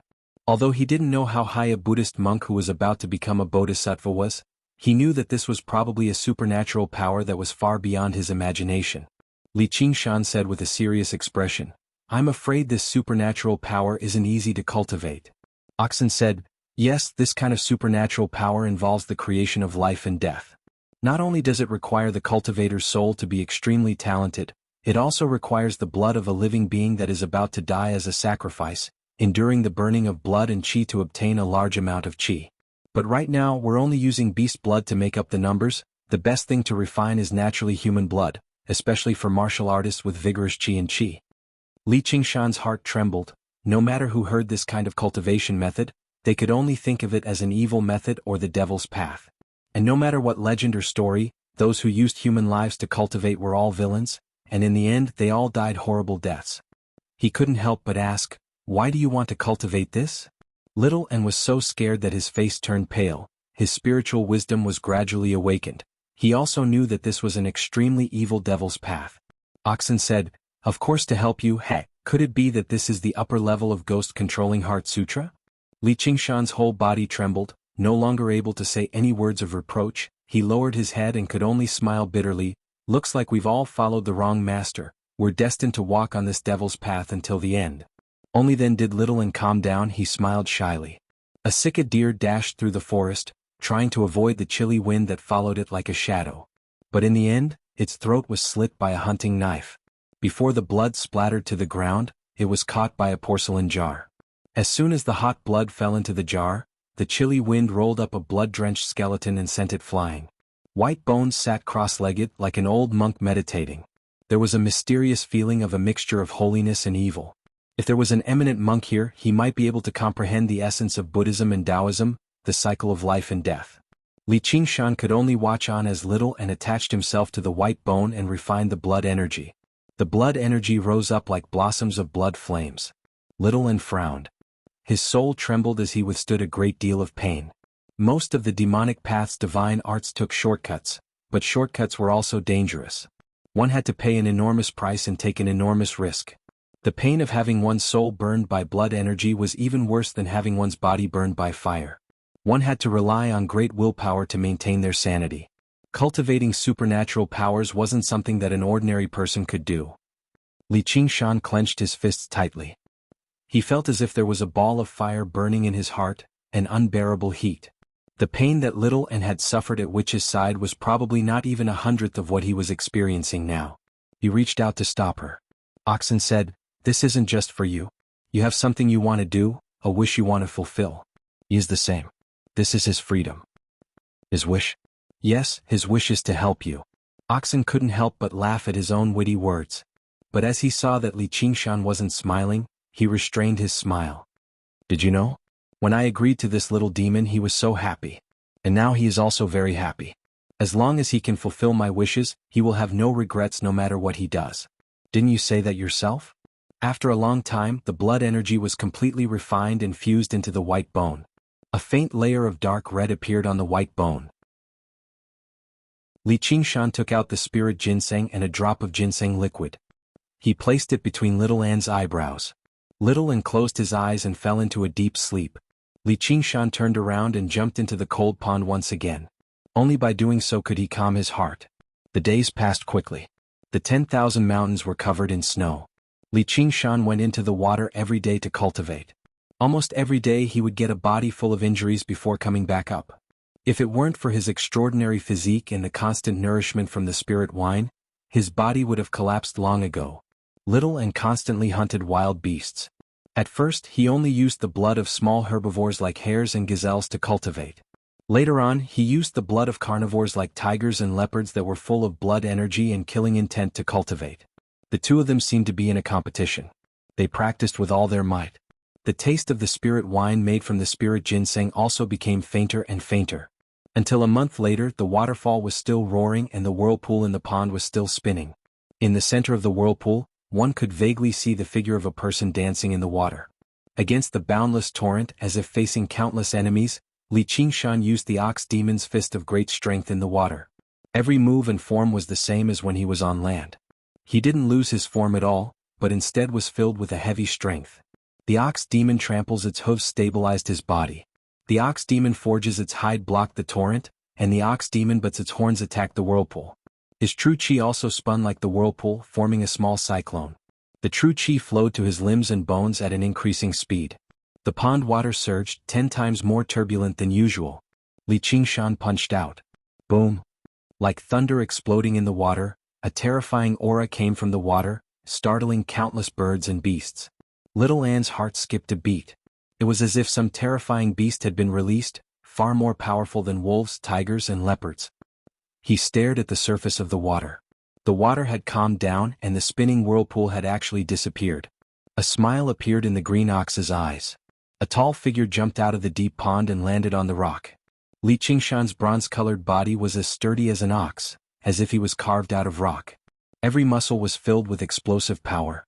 His fist smashed on the rock beneath his feet. Boom! It didn't sound like flesh hitting the rock but more like a rock hitting another. After a moment of silence, Kacha Kacha.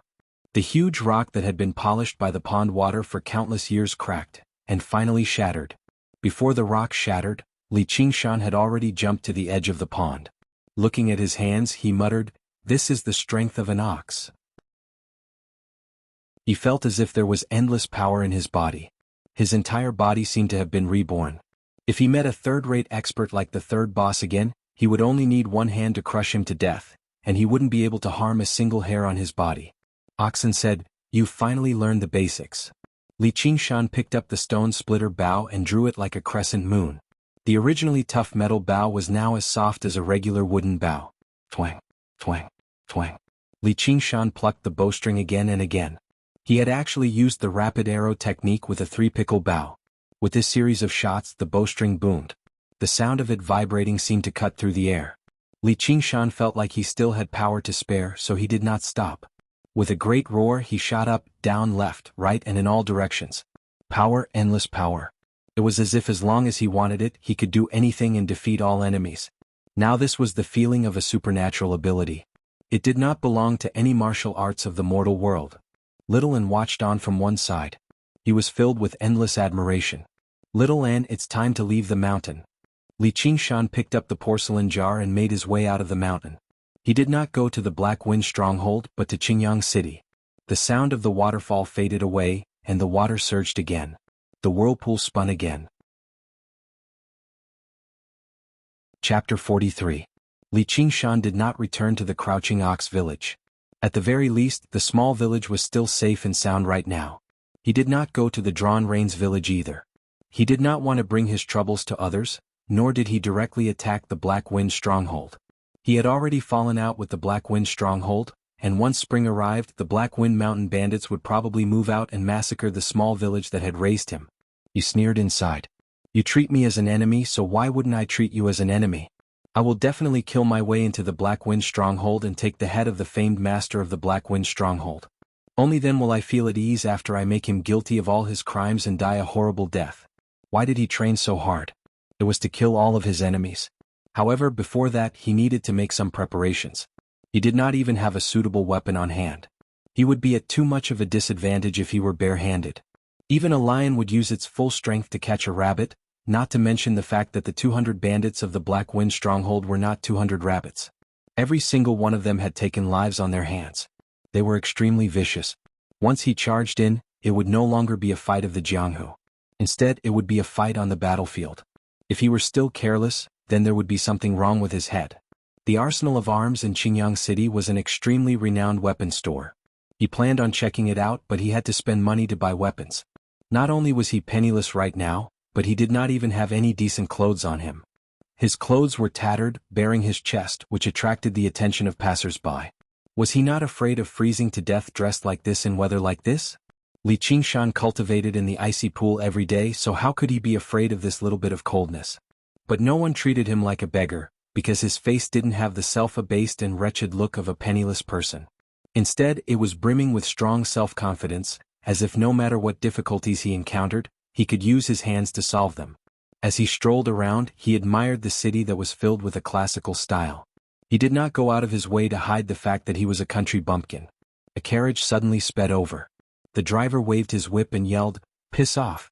Piss off!" He watched as the passers-by dodged in a mess and laughed complacently. Everyone felt indignant as they watched the carriage drive off into the distance, but no one dared to say anything. This was a great aristocrat of Qingyang City. Let alone chasing away pedestrians. Even if the carriage of the Zhang estate killed someone, they would just have to pay compensation at most. The coachman suddenly saw a ragged silhouette in front of him, as if he could not hear his voice and did not know how to dodge. He cursed loudly, "Stinky beggar, get lost." He did not pull the reins and let the carriage crash into him. The pedestrians also called out to be careful. Just as the carriage was about to collide with the beggar dodged sideways and dodged by a hair's breadth. Before the coachman could react, the carriage came to an abrupt stop and he flew out like a cloud. Things were rolling around in the carriage and a woman's screams could be heard. The two horses pulling the carriage raised their hooves and neighed loudly, but the carriage seemed to be enchanted. It was fixed in place, squeaking but unable to move a single step forward. The coachman stood up with a carp flip. He was actually quite good at this. Just when he was about to curse aloud, he saw the passers-by staring at the back of the carriage dumbfounded. Li Qingshan grabbed the frame of the carriage with one hand as his feet were planted deeply into the ground, but he did not move at all. He did not move, so the carriage obviously could not move either. The coachman gulped. What kind of power was this? A young man in embroidered clothes reeking of alcohol leapt out of the carriage. "Lai Fu, what the hell are you doing?" However, Lai Fu pointed at Li Qingshan and cursed, "Stinky beggar, stay away from my carriage. If you touch me, I'll chop off your hand." He was drunk, so he did not notice that Li Qingshan was currently grabbing his carriage. "I'm not a beggar. I'm Li Qingshan." Li Qingshan stated his name. He wanted to teach this wastrel and this arrogant servant a lesson. "What, Li Qingshan?" The young man's eyes were dazed and filled with disdain. Towards the end, his tone suddenly changed as if someone had grabbed him by the neck. He sobered up too. Which Li Qingshan is it?" Li Qingshan said in confusion. "You recognize me?"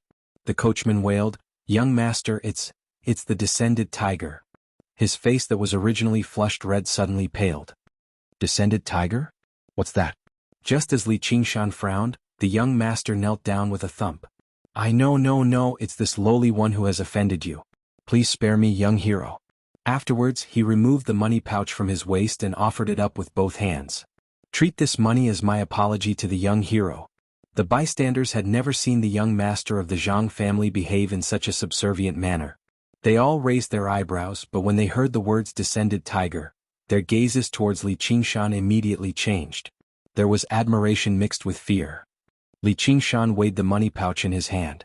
There really was quite a lot of money inside. It was enough for him to buy a set of decent clothes, eat a full meal in the best restaurant, and have a good night's sleep in an inn. But how strange. It's not like I plan on killing you. At most, I'll just give you a few light punches. I don't even dare to use force, so why are you so scared? He could instinctively sense that the reason why the young master was so scared of him was not because of his skill in stopping the horse. However, when he saw how the young master was scared to the point of wetting his pants, he lost all interest in teaching him a lesson. He picked up the money pouch and walked away. Only when he saw Li Qingshan walk away did the young master climb up from the ground as his legs weakened. He glanced at the end of the street in fear. Li Qingshan was actually right in front of him. That was a terrifying figure who had killed several dozen people. No matter how arrogant and despotic he was not bold enough to act up before a person like that. His face reddened from the mockery of the pedestrians. When he turned around and saw the carriage driver hiding to one side, he became even more furious. He went up and kicked him wildly. You're still trying to hide? That's what I told you to hide. That's what I told you to not drive properly. Although the carriage driver was skilled in martial arts, he did not even try to dodge. All he did was beg for forgiveness softly. Li Qingshan held the money pouch and felt even more at ease inside. Although the money had come rather mysteriously, he suddenly remembered that the matter at hand was to investigate some information and understand the changes in the Black Wind stronghold. He just happened to have a fellow villager who lived in Qingyang City. He was also a person of the Jianghu. He asked a few people and arrived before the Iron Fist. At the entrance stood two towering, bald men with arms as thick as a regular person's thighs. They glanced past the passers-by with shining eyes. Before the passers-by could even approach the entrance, they would move far away and pass by on the other side of the street, which demonstrated the might of the Iron Fist. Seeing a beggar in ragged clothes walk up to the entrance, the man said rudely, "Piss off. This isn't a place for you to beg." The other man stopped his companion and studied Li Qingshan up and down. He mocked, "Kid, you seem like someone who knows how to talk. How did you end up like this?" He could tell that Li Qingshan's body was sturdy and unafraid of the cold. Li Qingshan said, "I'm looking for someone. Please pass on a message. He's called Li Long. Tell him that I'm from the same hometown as him. I'm called Li Qingshan." The two men were originally unconcerned. Only when they heard the two words Li Long did they become cautious. He was the beloved disciple of the sect master. When they heard the two words Li Qingshan, their faces changed drastically. The descended tiger Li Qingshan. Only then did Li Qingshan understand that the descended tiger referred to him. He grumbled inside, "What kind of stupid nickname is that?"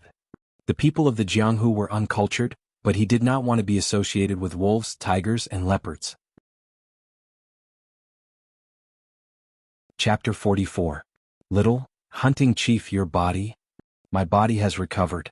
Have the people of the Black Wind stronghold and the Dragon's Gate sect left? They still refuse to leave.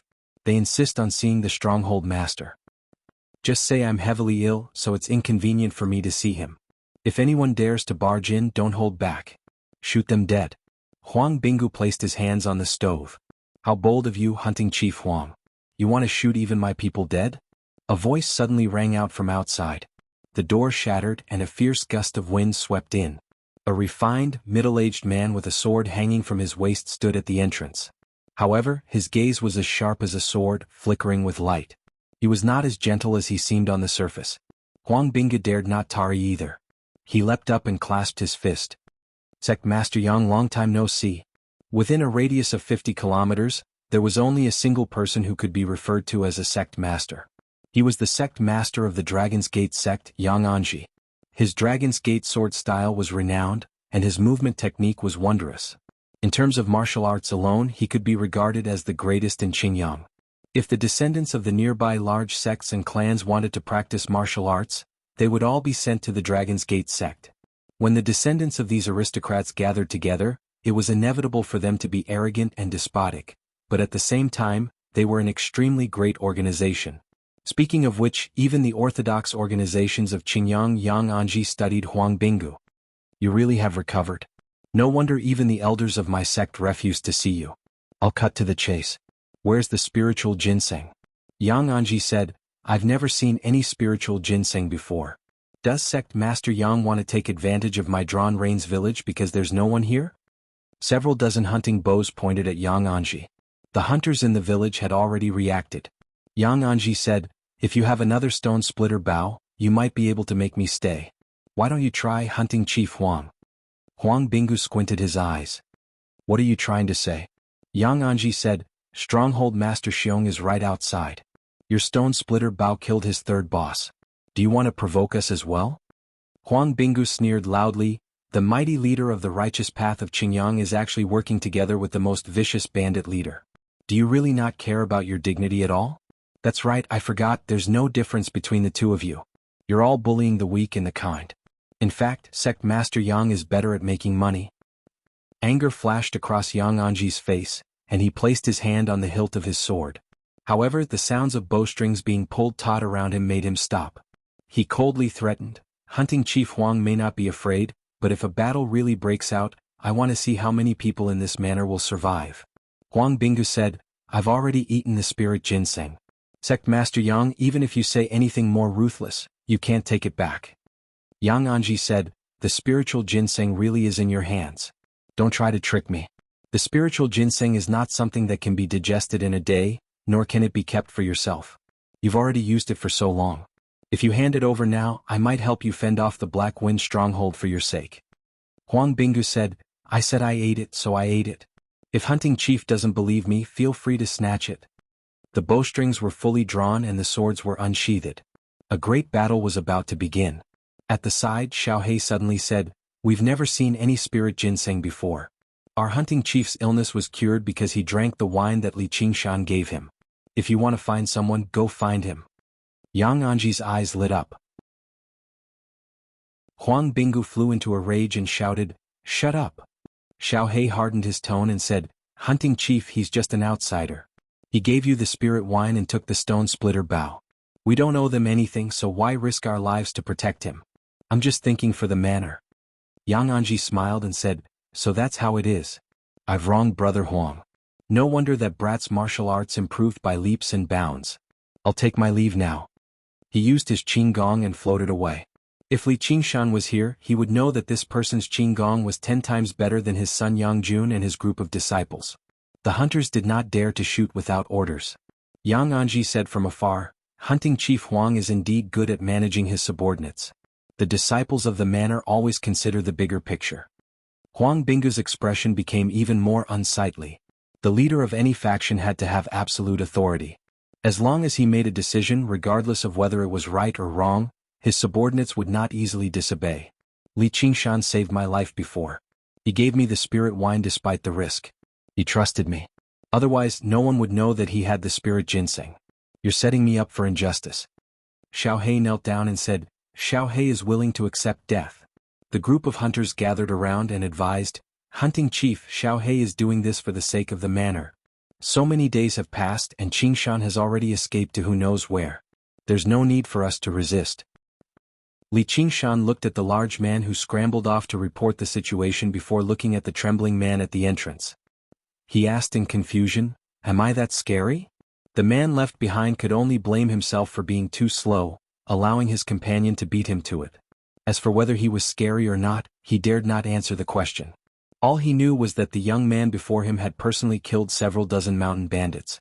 He had even obtained inside information that he had tortured and killed the famous third boss of the Black Wind stronghold in Qingyang to death. If a person like that was not scary, what was scary? One was a ferocious-looking man of the Jianghu in his 30s. Any regular person would feel fear when they saw him, while the other was a 15-year-old boy who still had not shed his childishness. He did not seem ferocious at all. However, when the former saw the latter, it was like a mouse seeing a cat. It was rather strange.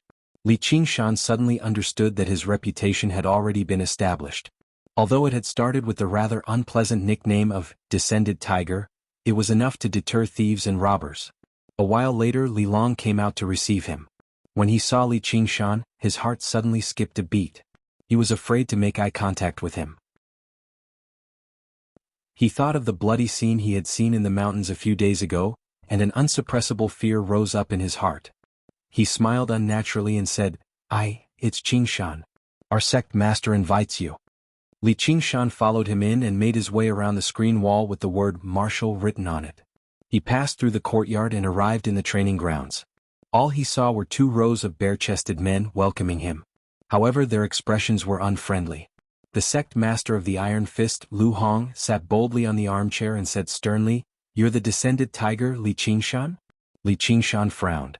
Both because of this display of might and because of his nickname of the descended tiger, if someone told him right now that he could get a better nickname as long as he killed someone, he would definitely charge over and finish them off without the slightest hesitation. "The sect master is asking you a question." The man closest to Lu Hong called out loudly. His muscles bulged and were covered in tattoos. His temples bulged slightly, clearly a master of both internal and external martial arts. Li Qingshan estimated that this person's strength surpassed the 3rd boss. No wonder he was bold enough to speak to him like that. The Iron Fist was able to reign supreme in Qingyang City, so they definitely had something up their sleeves. Li Long said in a hurry, "Please calm down, first senior brother. Qingshan is from the village. He's inexperienced." Then he tugged on Li Qingshan's sleeve. "Why don't you greet my master?" Li Qingshan clasped his hands casually. "Greetings, old hero Lu." However, he did not show much respect. Lu Hong frowned, and the disciples of the Iron Fist on both sides became furious. Li Long blamed him for being insensible. "You've already offended the Black Wind Stronghold. Only by asking Master to make a decision and then getting Huang Binggu of the Drawn Rains village to step forward can you settle this. Master is a mighty second-rate master. Isn't he worth a bow from you? This is our first senior brother. People in the Jianghu call him." Li Qingshan waved his hand and interrupted him. "There's no need to remember the name of a small fry. He was not an impolite person, but someone had been impolite to him first, so he definitely would not be polite." Chapter 45. Eldest senior brother, please don't be angry. Li Long tried to stop eldest senior brother, but eldest senior brother grabbed his shoulder and threw him aside like he was grabbing a chicken. Then eldest senior brother punched Li Qingshan. "Wang Lei, stop!" Lu Hong shouted. Eldest senior brother's fist stopped firmly in front of Li Qingshan's face. He shouted, "Master, let me teach this arrogant brat a lesson." Li Qingshan was annoyed. "I wanted to ask you something, but since you're so busy, I'll take my leave first. If you have something to say, just say it. What's the point of pretending? Brat, you're going to die soon." As expected, Li Qingshan stopped. "Oh, what do you mean?" Lu Hong said, "The Black Wind Stronghold is looking for you everywhere. It's fine if you hide, but if you dare to show your face in public, you'll definitely die." Li Qingshan said, "Then, according to the normal development, I'll ask you how I can escape this disaster. As long as you agree to join Iron Fist, I have a way to save your life." This was Lu Hong's goal. Iron Fist was a gang, not a sect. It didn't require the members to be disciples. The talent and strength that Li Qingshan showed at such a young age was enough to move anyone in Jianghu. However, as a veteran of the Jianghu who had made a name for himself a long time ago, Lu Hong obviously would not beg Li Qingshan to join him. Perhaps he would try to take him down a notch first, cutting down Li Qingshan's reputation a little so that he would understand the immensity of the world. Then he would try to persuade him with kind words so that he could understand the bright future of joining the Iron Fist school. But Li Qingshan's rudeness had angered him. "But now I've changed my mind. Do you really think that after killing dozens of bandits and a leader of the Black Wind Stronghold, you're someone important?" Li Qingshan said, "That's great. If there's nothing else, I'll take my leave first." "Stop right there." Lu Hong finally moved. When he didn't move it was fine, but when he moved he was like a furious lion roaring. With one step he landed in front of Li Qingshan. Li Qingshan had goosebumps all over his body. It was as if he was being stared at by a ferocious beast. He instinctively became vigilant. He chuckled and said, "You are a Jianghu man after all. If you can't win with words, you will try with force. Take this old man's fist." Although Lu Hong originally wanted to recruit Li Qingshan and didn't want to be enemies with him, it was impossible for him not to teach a lesson to a junior who dared to be so rude to him. Perhaps he thought that the leader of the Black Wind Stronghold, Xiong Xiangwu, was on the same level as the third leader, which was why he dared to be so arrogant. If that was the case, he would have to show him the absolute difference between a second-rate expert and a third-rate expert. "Wait. What, are you afraid?" Lu Hong asked in a deep voice. "Master is mighty." Eldest senior brother Wang Lei raised his fist and shouted. He looked at Li Qingshan with a mocking expression. The other disciples followed suit and shouted, Faction leader is mighty. Li Qingshan said, I once let Li Long hit me 3 times first. Lu Hong narrowed his eyes and revealed a dangerous killing intent. That was because my disciples' martial arts were weak. What, you also want to let me hit you 3 times first? No. Before Lu Hong's expression softened, Li Qingshan continued, seeing that you are an old man, I want to let you hit me 10 times first. Great humiliation. These were the only words in Lu Hong's mind. At that moment he really wanted to kill Li Qingshan. Then come. Wait. What do you want now? Old hero Lu, you are also a well-known figure in the pugilistic world. I can't let you hit me for nothing. Li Qingshan thought for a while. 1 punch for 10 taels of silver. That's not expensive, right? I have no enmity with you. If I fight with you, even if I win, I won't get a single copper coin. Instead, I will make an enemy out of nowhere. Coincidentally, I don't have money to buy weapons, so I have to find a way to earn some. After thinking about it, only this divine power counts as a skill. This sentence completely angered Lu Hong. It was as if he was mixed up with a juggler. He was so angry that he laughed. Fine. I'm afraid you won't have the life to spend it. Li Long hurriedly went forward to stop him. He had seen with his own eyes that Lu Hong used his iron fists to split stones. If he hit a person, wouldn't that person be smashed into meat paste? But it was too late. Bang bang bang bang bang. The shadows of the fists were like galloping horses, fast and heavy. In an instant, 5 punches landed on Li Qingshan's body. Before Li Long could say the word fu, the biting cold wind from the fists blew so hard that the people nearby could not open their eyes, let alone go forward. The momentum of the fists came and went quickly. While everyone was still immersed in the power of the 5 punches, Lu Hong was already standing with his hands down. He sighed softly. Sigh, I broke my vow to kill again today. Li Long was dumbfounded. He couldn't even say the words mercy. Eldest senior brother Wang Lei was the first to react. He shouted, Master is mighty. 50 taels of silver. Li Qingshan suddenly opened his mouth. Lu Hong's eyes widened. However, he heard Li Qingshan praise him. What a heavy punch. I almost couldn't take it. His complexion remained the same. He did not seem like he could not take it at all. Instead, he seemed like an unscrupulous merchant, tricking customers into buying more and making more money. That was indeed the case.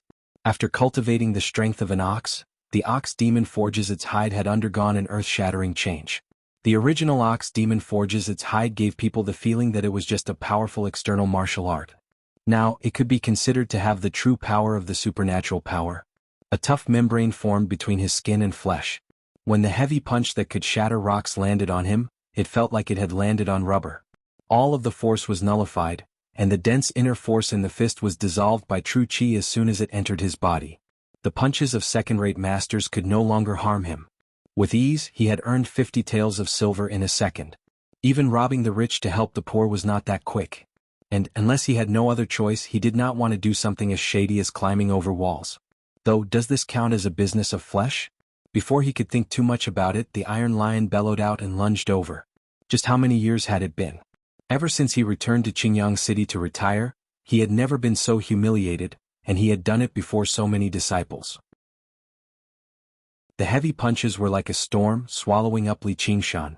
80 taels, 90 taels, 100 taels. You still want to fight? 300 taels. 500 taels. Li Qingshan's voice rang out clearly from the storm, constantly stimulating Lu Hong's nerves. The disciples had already become dumbfounded from this. In the beginning, Lu Hong had been full of vigor, but he was old after all. His stamina was waning, so before long he began to pant and sweat like rain. Li Qingshan could not bear to watch this. He wanted to say, Sir, you can't get through my defenses.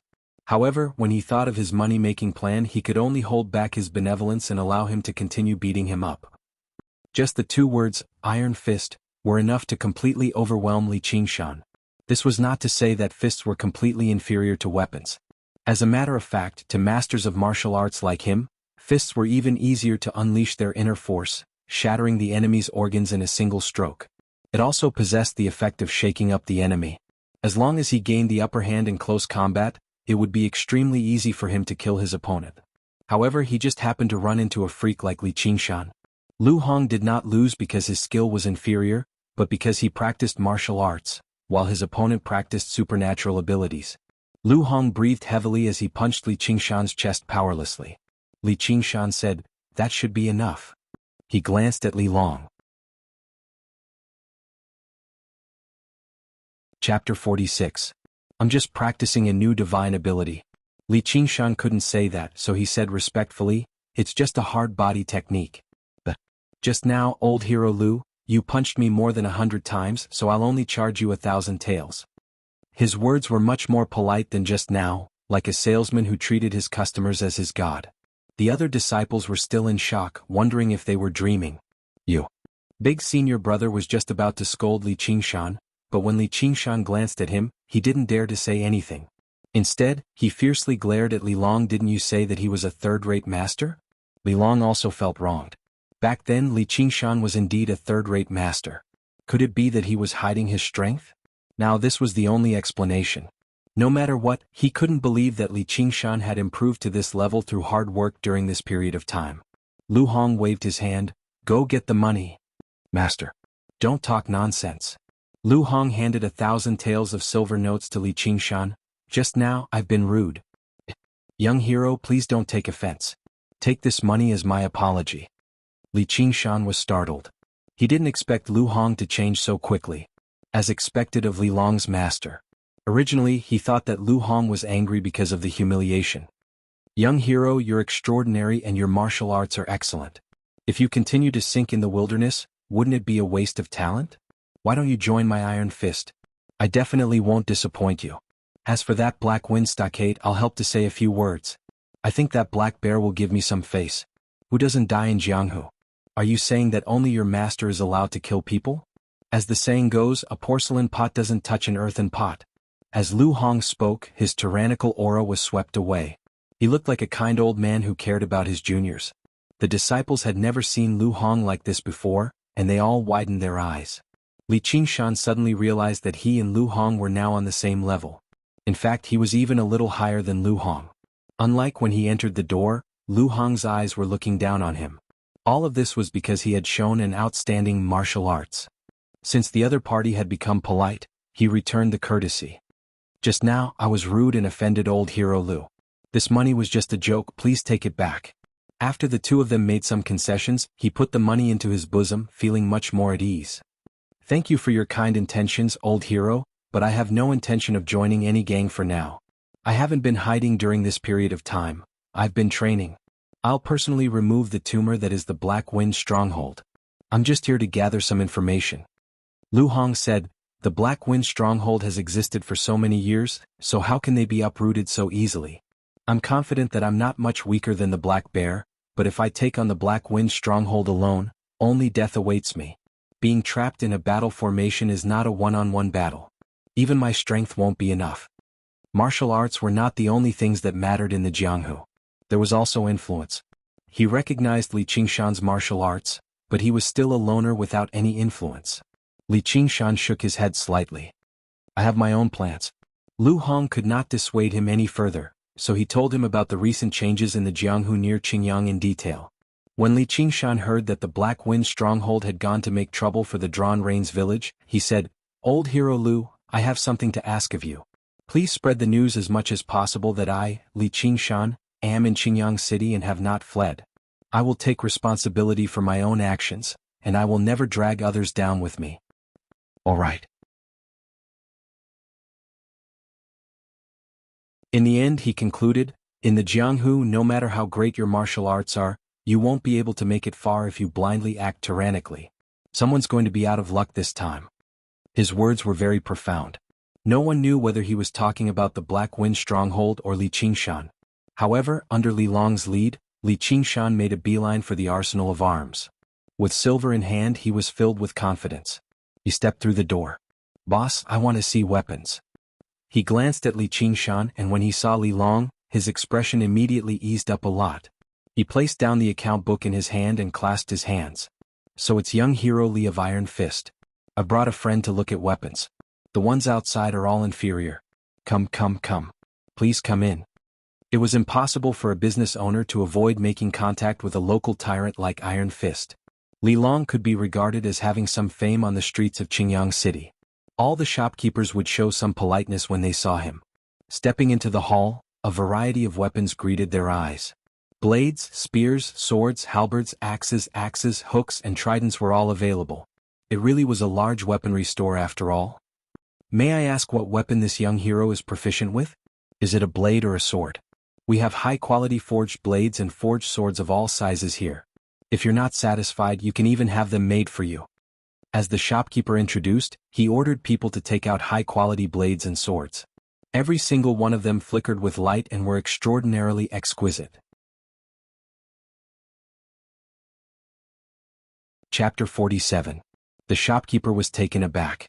Seeing that Xiao Chen was a martial artist, he didn't want a weapon that he was good at, but instead wanted a heavy one. But he immediately laughed. Yes. Who cares what you want as long as you can sell it? This was something that Li Qingshan had carefully planned out. If he wanted to break through the Black Wind stronghold, then it would really be a battlefield. If he wanted to use his strength to the fullest, he could only use the heaviest and longest weapon, using it to suppress the enemy's advantage in numbers. A strong worker came forward with a ghost head broadsword. The shopkeeper said, "This broadsword weighs 35 pounds and is 5 feet and 3 inches long. It can easily break a hair. Are you satisfied, young hero?" Li Qingshan grabbed the handle of the broadsword and waved it around. The broadsword in his hand was as light as a feather, too light, heavier. The shopkeeper was speechless. How much strength did he have? 2 workers came forward with a green dragon halberd. The shopkeeper said, "This halberd weighs 62 pounds and is 8 feet and 6 inches long. Look at this crescent moon. Unless it's an experienced blacksmith, it can't be forged like this." Li Qingshan flicked the tip of the halberd. "This is fine, but it breaks too easily. Besides, is there no heavier weapon?" He could still remember the scene when he swung the halberd and the halberd's tip broke. Of course, that was mostly because he didn't know any halberd techniques and used it carelessly. But he wasn't going to deal with just 1 or 2 enemies. The shopkeeper stared at him, but for the sake of Li Long, he didn't refute the words easily broken. He thought to himself, just what do you use a weapon for? He wanted to embarrass Li Qingshan, so he waved his hand and said, "Then please follow me to the armory. There's a weapon that you'll definitely be satisfied with." Li Qingshan became curious as well. He followed the shopkeeper to the backyard, passing through the training grounds for testing weapons and arriving in the armory. The weapons in there were even more dazzling and varied, but the one that stood out the most was the huge black spear in the center. The spear seemed to be forged from pure iron. The spear tip and the spear body were one, and there wasn't even a tassel. Only a tiger's head was cast at the joint, biting the spear tip and emitting a rough and bold domineering aura. This spear is called the Overlord Spear. It's 12 feet long and weighs 142 pounds. It's the heaviest weapon in our shop. If you want to buy it, we also have a set of the Overlord Spear technique. Alright, this is it. Li Qingshan walked forward and picked up the Overlord Spear. A cold and heavy feeling pressed down on his palm. With a shake of the spear, it was like a soaring flood dragon, emitting a buzzing sound. The shopkeeper and the workers were speechless. Being able to pick it up was one thing, but being able to use it was another. If one couldn't even move an inch while holding the weapon, then it would just be a joke. However, being able to shake the great spear meant that the user had the strength to control it. Just how much strength was needed to do that? This was the most suitable weapon in Li Qingshan's mind. With this weapon, he would be able to give the Black Wind Mountain bandits a pleasant surprise. He would show them what it meant by an inch longer, an inch stronger. However, he didn't know any spear techniques, so he asked, "Where's the spear technique?" The shopkeeper said, "If you are determined to buy it, then this weapon is not cheap. Let's not talk about how much effort the craftsman put in, but with so much iron." Li Long said, "Cut the crap. How much do you want? Just say it. Do you dare to ask for more?" The shopkeeper stretched out 5 fingers. "Since young hero Li has said so, then I will only take the cost. 500 taels.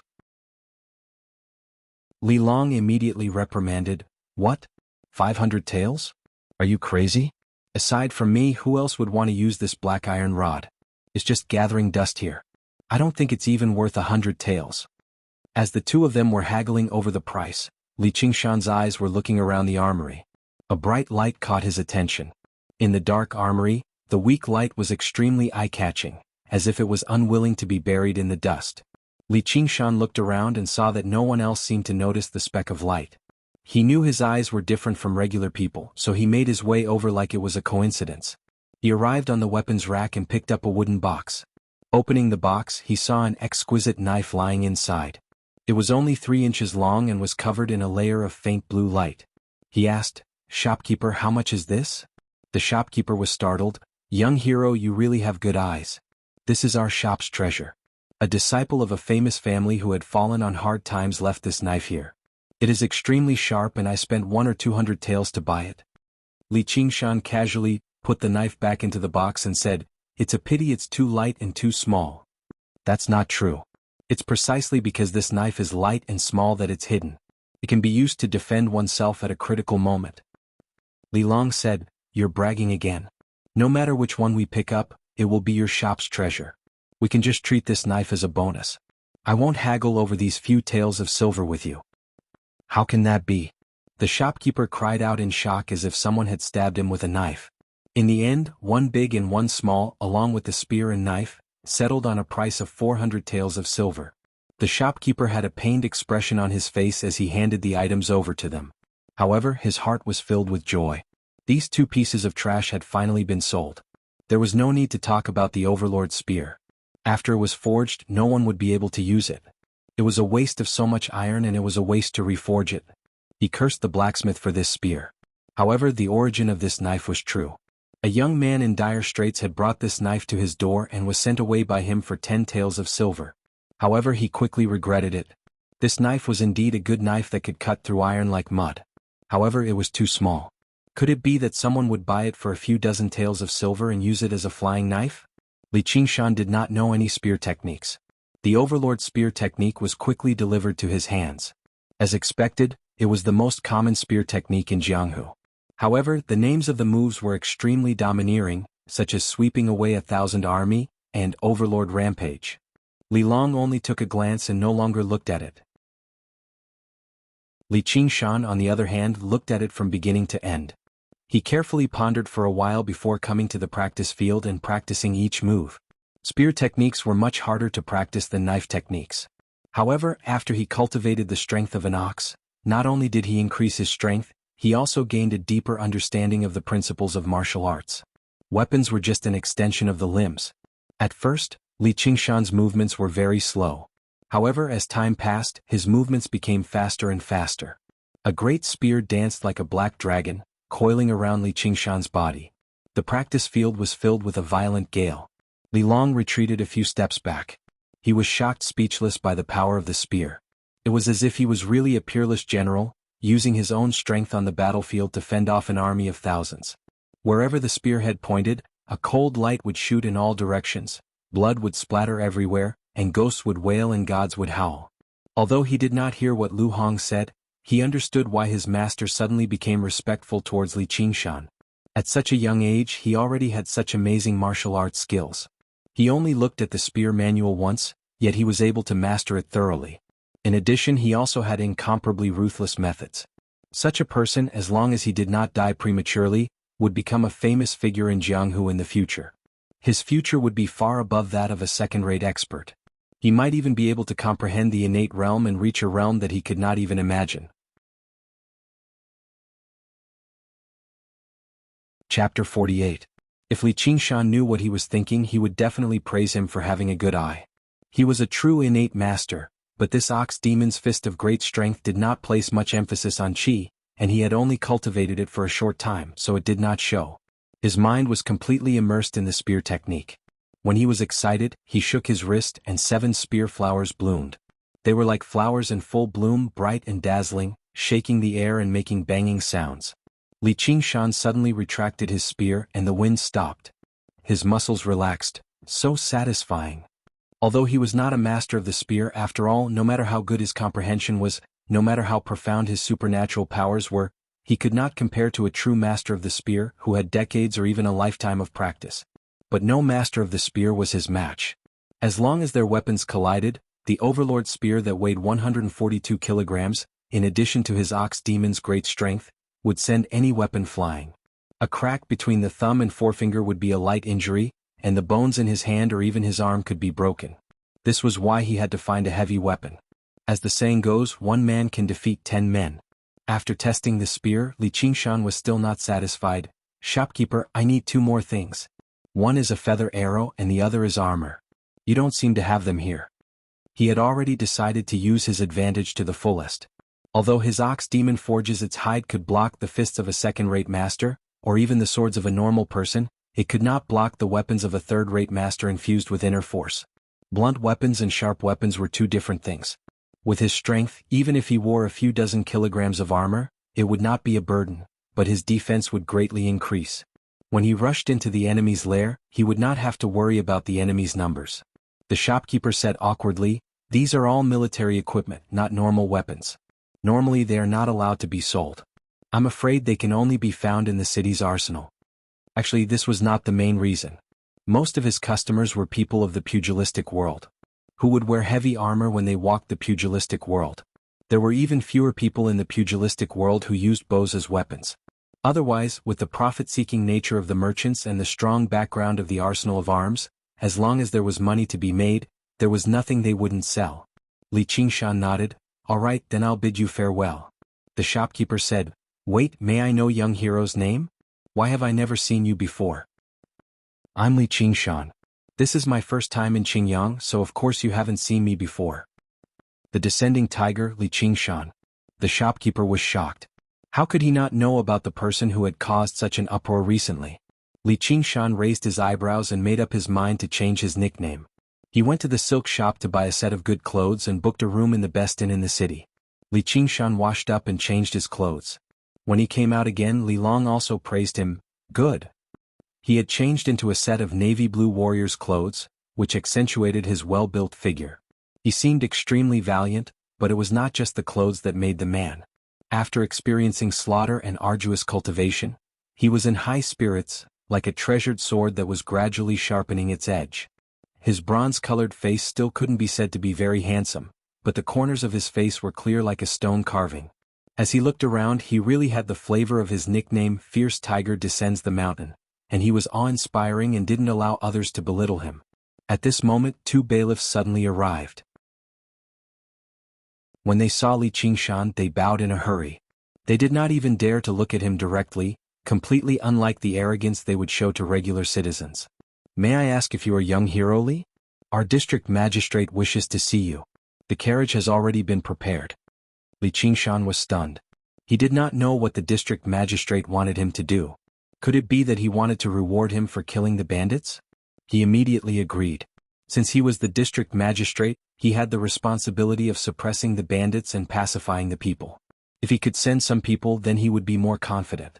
Entrusting the overlord's spear to Li Long, Li Qingshan followed the bailiffs to the front of the yamen. A fat figure came out to greet him, grabbing Li Qingshan's hand. He looked him up and down, his face full of admiration. Li Qingshan withdrew his hand with a face full of discomfort. "Sir, why are you looking for me? Little benefactor, have you forgotten about me? That day on the mountain, the tiger." Li Qingshan suddenly remembered. "So it was you. This official is Yi Dachuan. I have been looking for little benefactor for a long time. Please come in."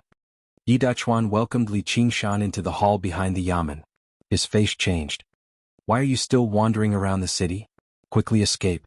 Li Qingshan said, "Why would I escape?" The advisor said, "Do you really have no idea what's good for you?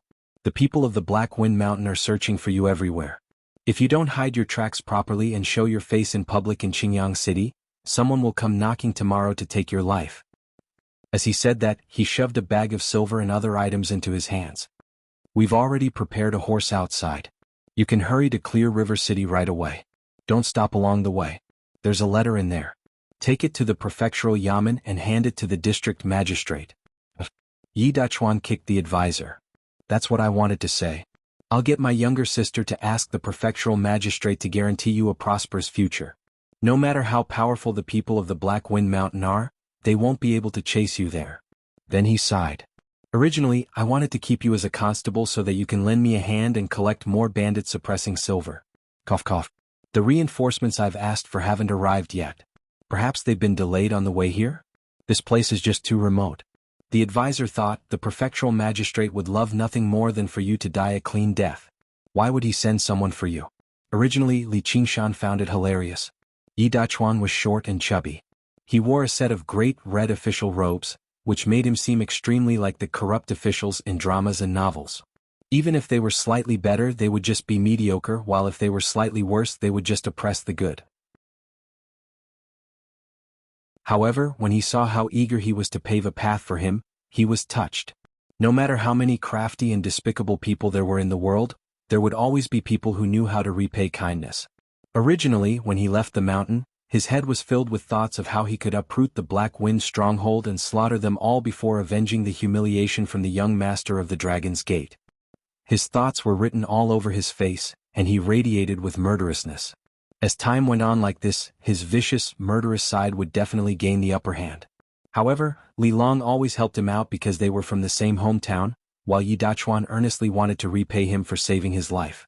Neither of them could be regarded as righteous people. They were just ordinary people among the masses, but it was exactly these people that allowed him to see that human nature was not just limited to evil. Li Qingshan clasped his hands. "Thank you for your kind intentions, Sir Yi. There's no need to call me a benefactor. You can just call me Qingshan. However, I didn't come back this time to escape." "You're not going to escape?" Yi Dachuan said furiously. "Kid, you don't know your place.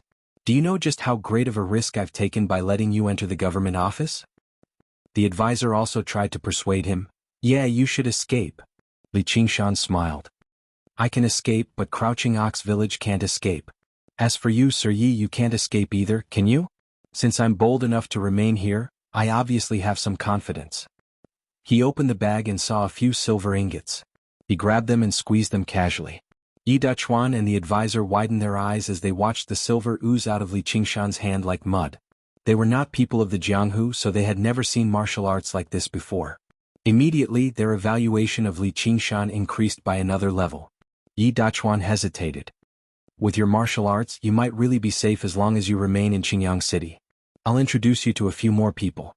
I don't think the bandits of the Black Wind Mountain will be bold enough to attack the city." He wanted Li Qingshan to stay behind very much.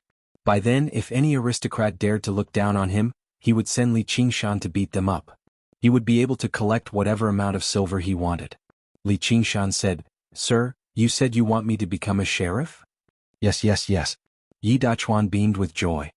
He had already begun fantasizing about the awe-inspiring might of running around with Li Qingshan. Chapter 49. Yi Dachuan was stunned by his ambition. He had always wanted Li Qingshan to stay alive under the threat of the Black Wind stronghold. It would be best if he could use him again. He had never thought about taking the initiative and provoking the Black Wind stronghold. He wanted to persuade him to stop dreaming. "I'm not collecting money to suppress bandits, but to fill my own pockets. When the time comes, I'll scare those aristocrats and collect the money. Wouldn't it be great if everyone gets a share?" However, he saw Li Qingshan's determined gaze. Although his face was still rather childish, it was filled with confidence and high-spirited righteousness. He could not bring himself to say any more words of advice. This young man possessed a power that could move people's hearts. Yi Dachuan hesitated and struggled for quite a while before suddenly slamming the table. "All right. If you really have the confidence, I'll gamble with you."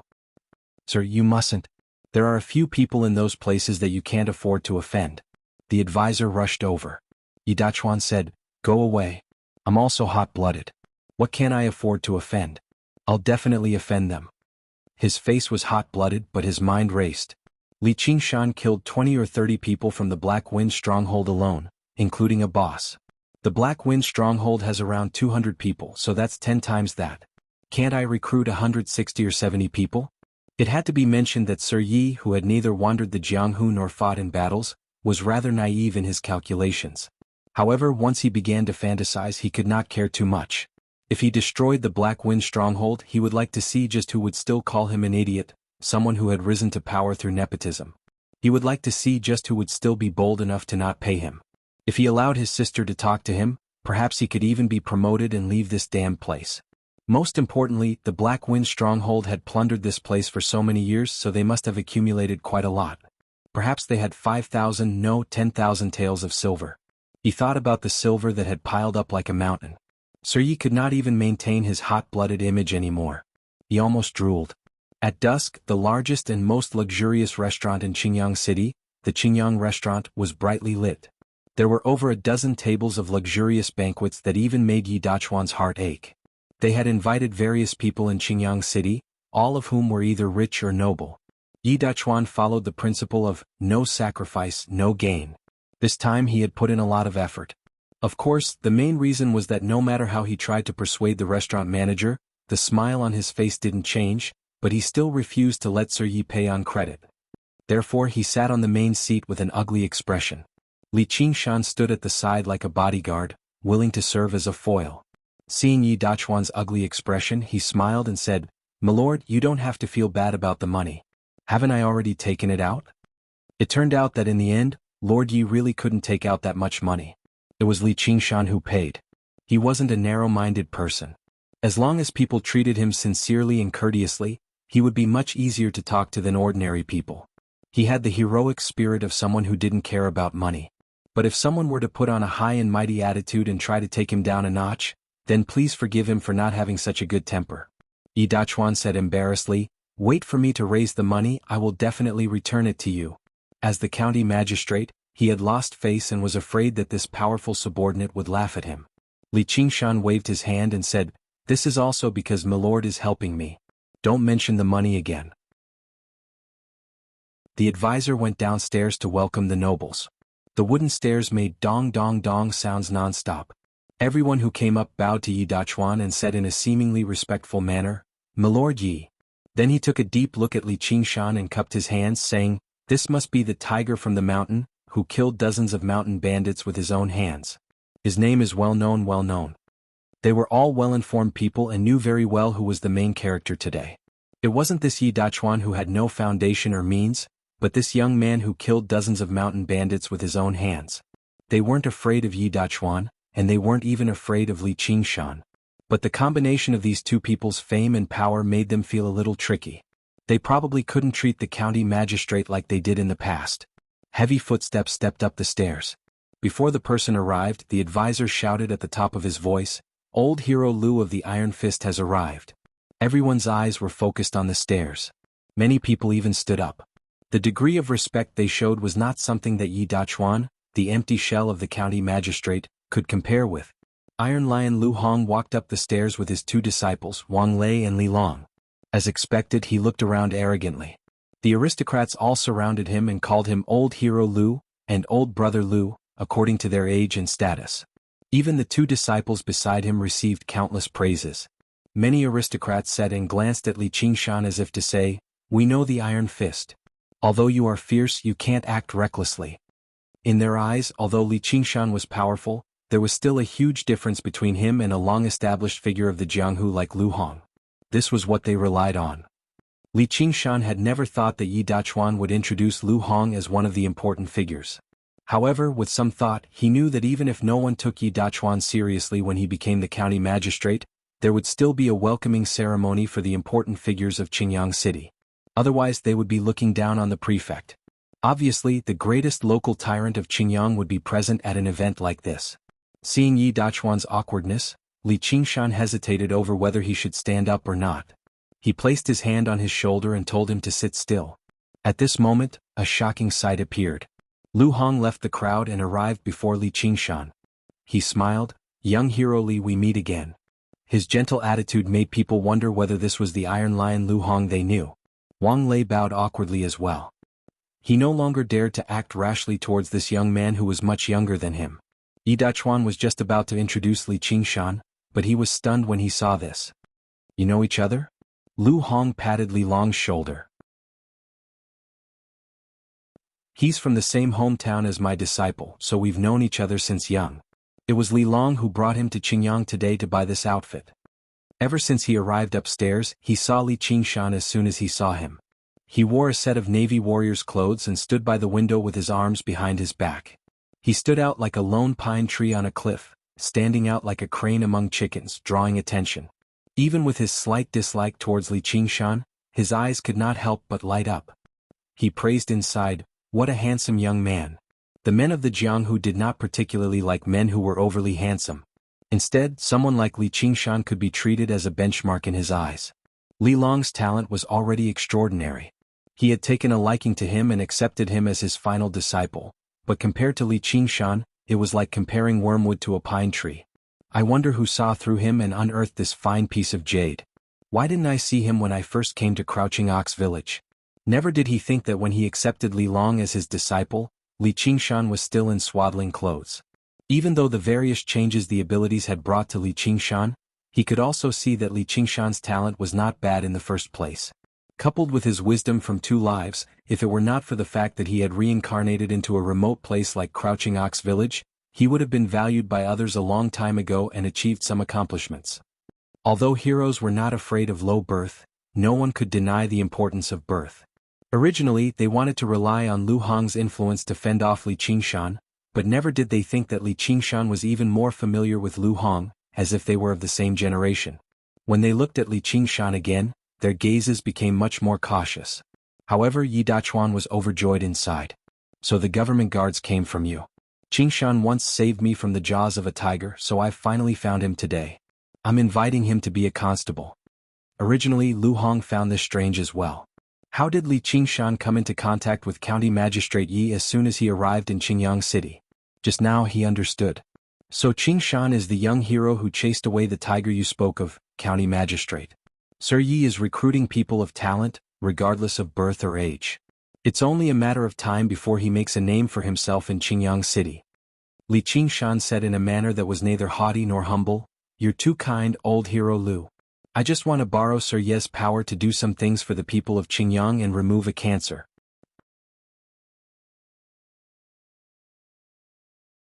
Chapter 50. The time had come and all the guests had arrived.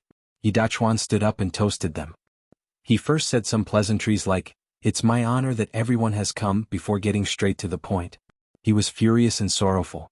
"I've invited everyone here this time because of something that has to do with the survival of our Qingyang City. That's right, it's the cancer that is the Black Wind stronghold. The bandits of the Black Wind Mountain are extremely vicious and have committed countless crimes. They've stolen so much silver, who knows how many people they've killed."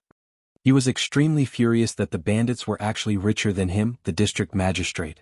The advisor kicked him under the table and he coughed gently and changed his words in a hurry.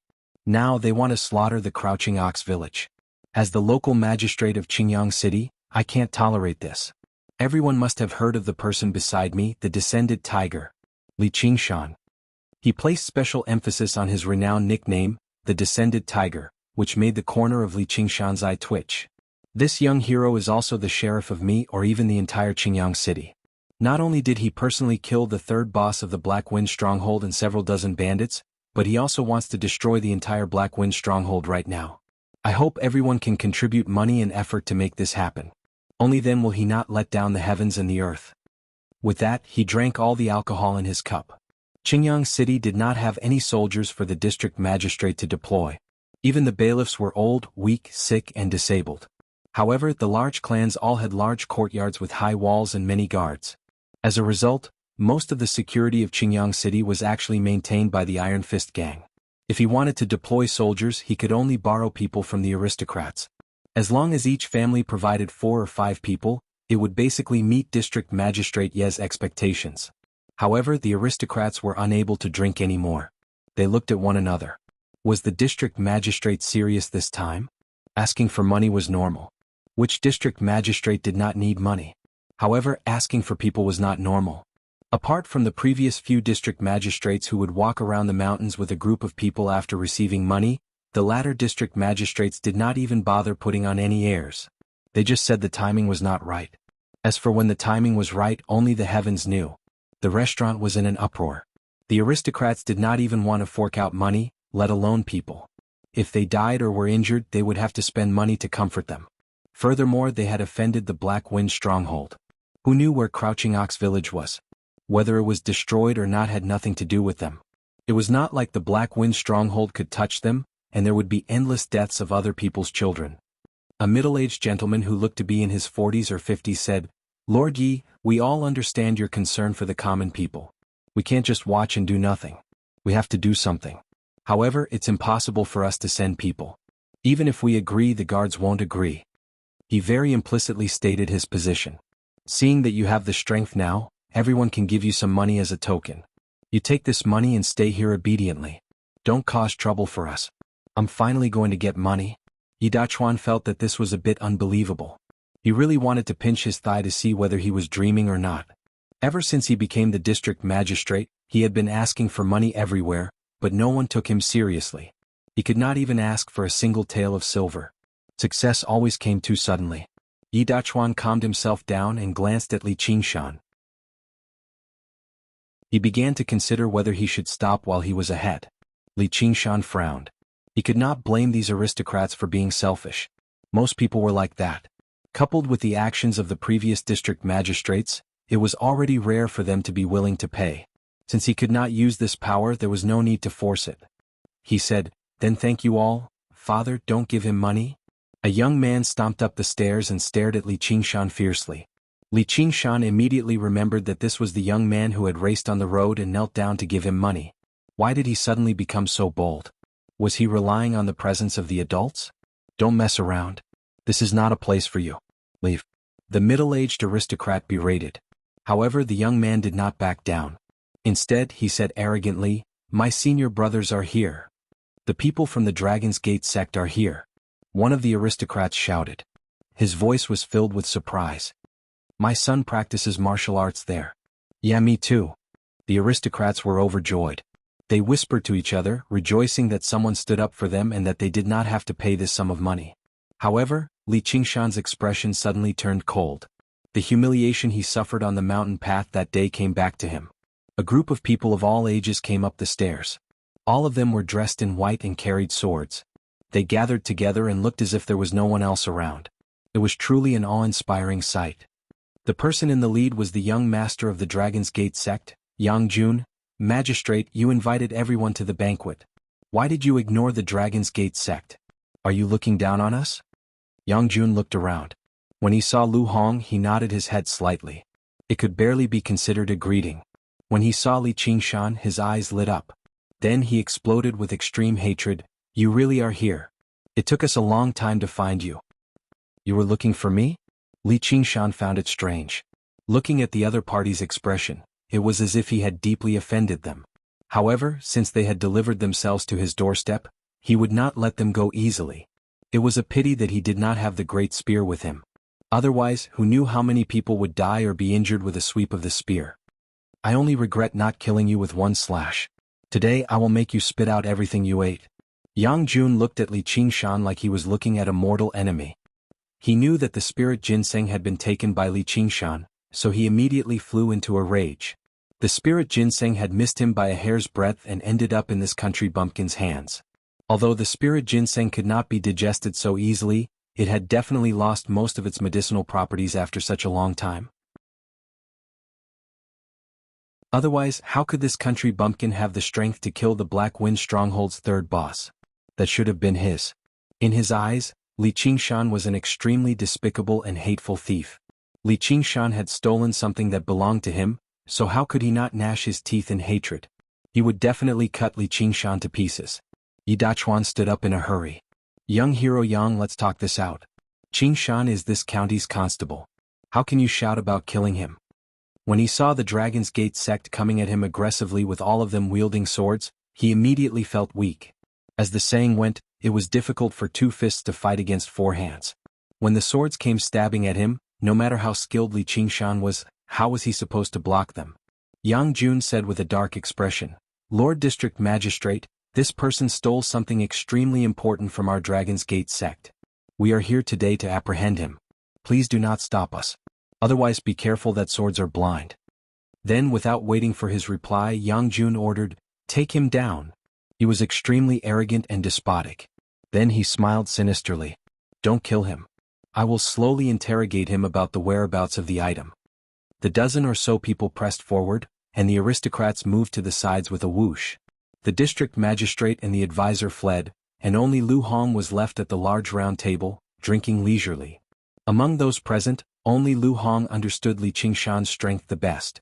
However, the relationship between Iron Fist and the Dragon's Gate sect could be deduced from Yang Jun's attitude just now. Iron Fist took the path of the lower class, accepting disciples from the common folk. Meanwhile, the Dragon's Gate sect took the path of the upper class, and most of their disciples were from wealthy families. Although they were not as incompatible as fire and water, they had never seen eye to eye with each other. That was why he refused to say a word of warning. He could not wait for more people from the Dragon's Gate sect to die, especially that arrogant and despotic Yang Jun who disrespected him.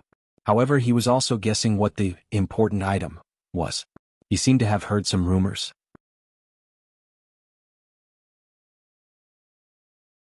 Chapter 51.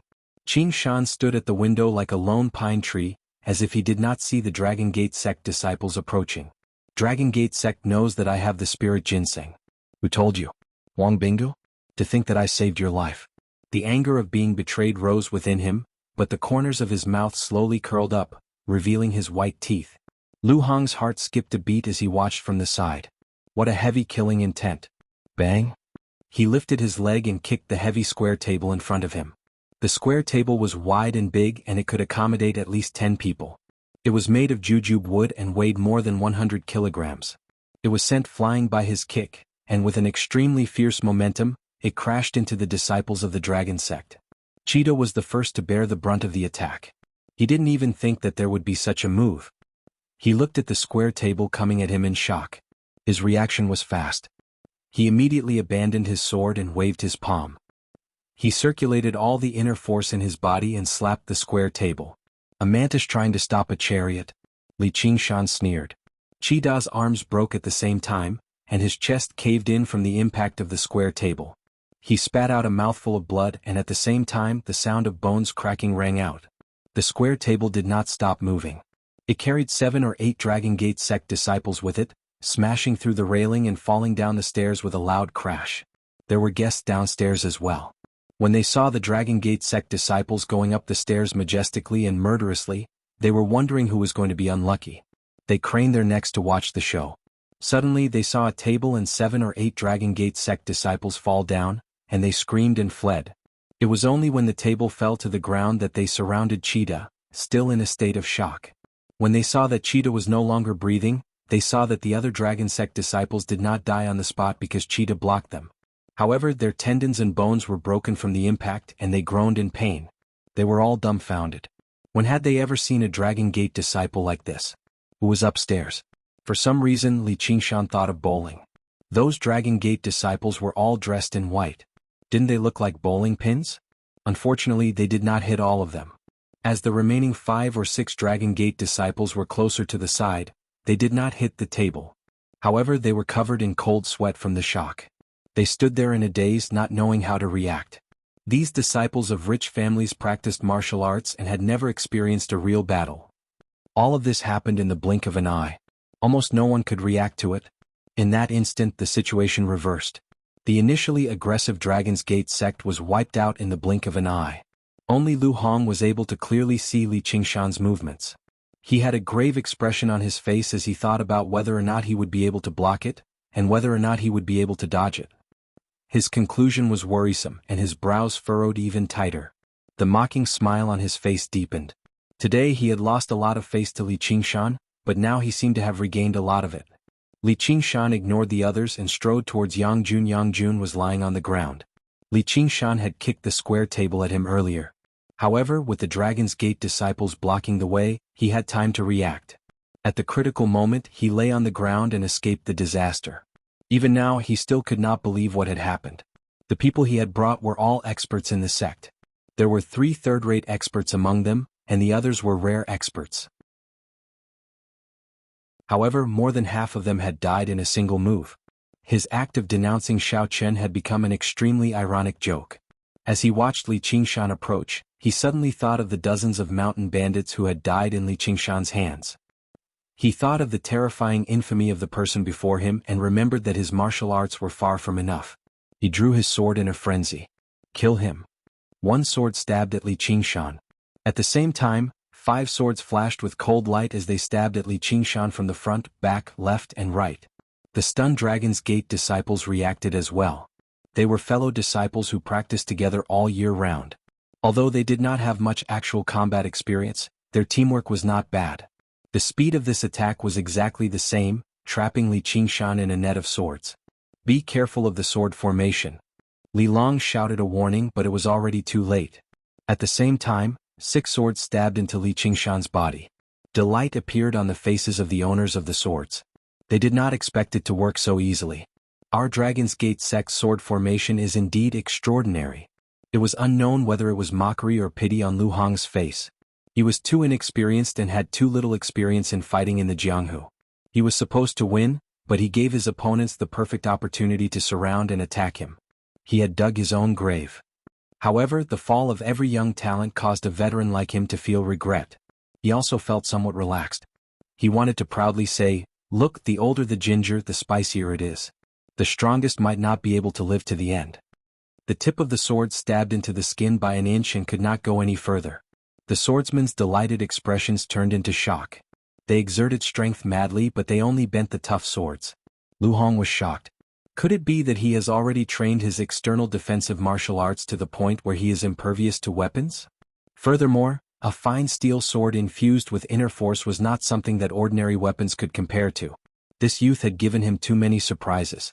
Li Qingshan said slowly, "No wonder people say that 2 fists cannot defeat 4 hands.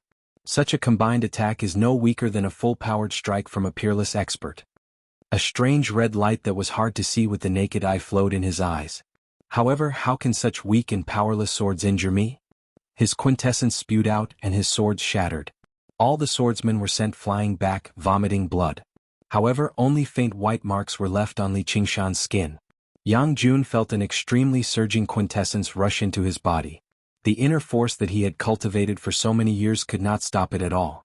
It rampaged through his body, tearing his tendons and meridians apart. Just as Yang Jun was about to fall off the building, a figure flashed and appeared behind him. With a wave of his sleeve, Yang Jun landed steadily on the ground. Li Qingshan's expression turned grave and vigilant. Although he saw the person's movements clearly, he could not keep up with such a movement technique. Although his defense was shockingly high, his speed was his weakest point.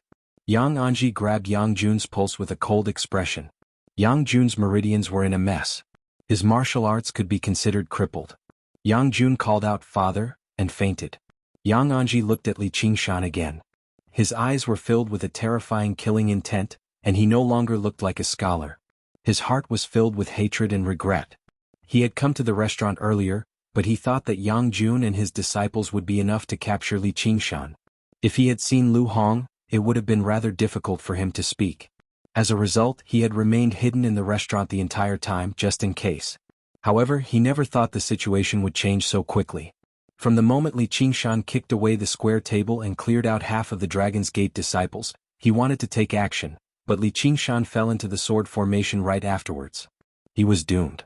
Even Lu Hong, someone who had witnessed the power of Li Qingshan's martial arts, believed that Li Qingshan was dead for sure, let alone him. As a result, he stopped himself, but it was already too late. Lu Hong chuckled. "Brother Yang, long time no see. Why have you suddenly caused such a great disturbance? What's the reason?" Li Qingshan saw that Yang Anji bore some resemblance to Yang Jun, and from what Lu Hong had said, he knew that the person before him was the sect master of the Dragon's Gate sect, the greatest of the martial arts society of Qingyang. After all, Yang Anji had been in Jianghu for many years, so he had a firm will. Unlike those rich disciples, he immediately put down his son and didn't even look at Lu Hong. Instead, he said to Li Qingshan, "I originally wanted to persuade you to hand over the item. I didn't intend to hurt you, but now I've changed my mind. My son has no enmity with you, so why are you so ruthless?" Towards the end of his words, he couldn't hold back his monstrous anger. Hearing this, Li Qingshan laughed. "You don't plan to hurt me? No grudges?" If his martial arts were slightly weaker and he fell into Yang Jun's hands, he wouldn't know how much torture and humiliation he would suffer. On the mountain path, the threat and humiliation from a superior expert might not be considered as enmity. Perhaps Yang Jun felt extremely wronged. "Yes, I only said a few words to you. I didn't really chop off your hand."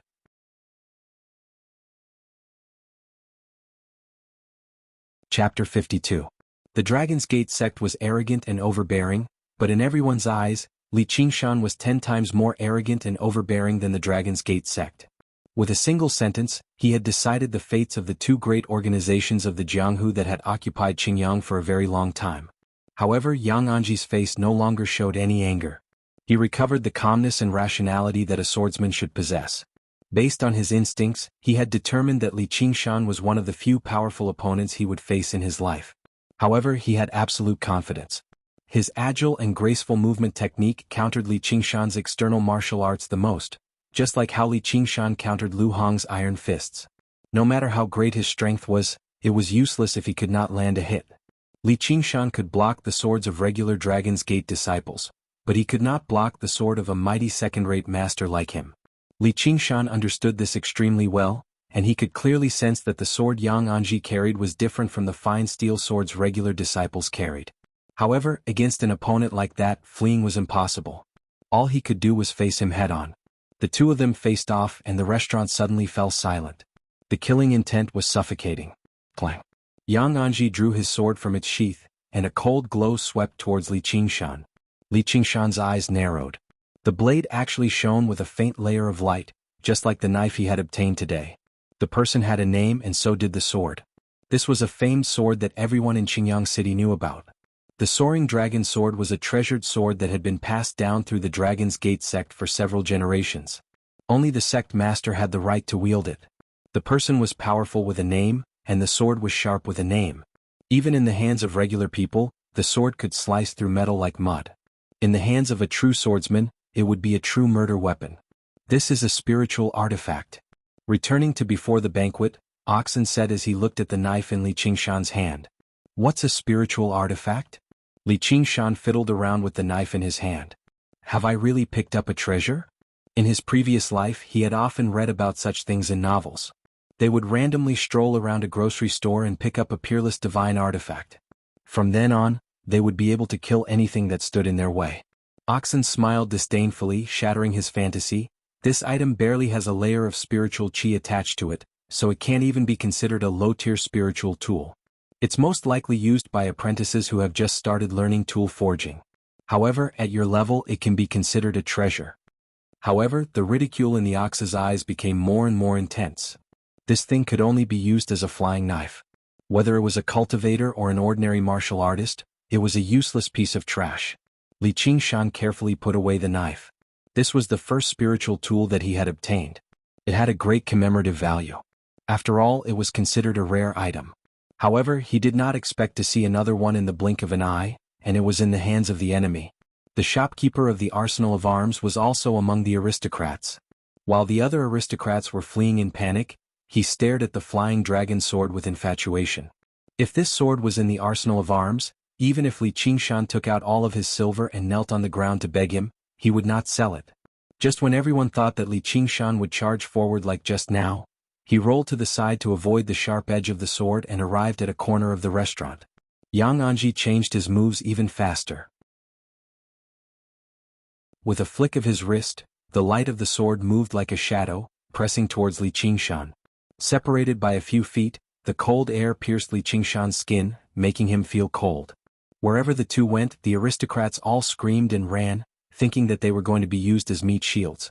Li Qingshan was not that shameless. He reached out and grabbed a square table, using it as a weapon. The large square table was as light as a feather in his hands. A strong wind blew and the candles flickered.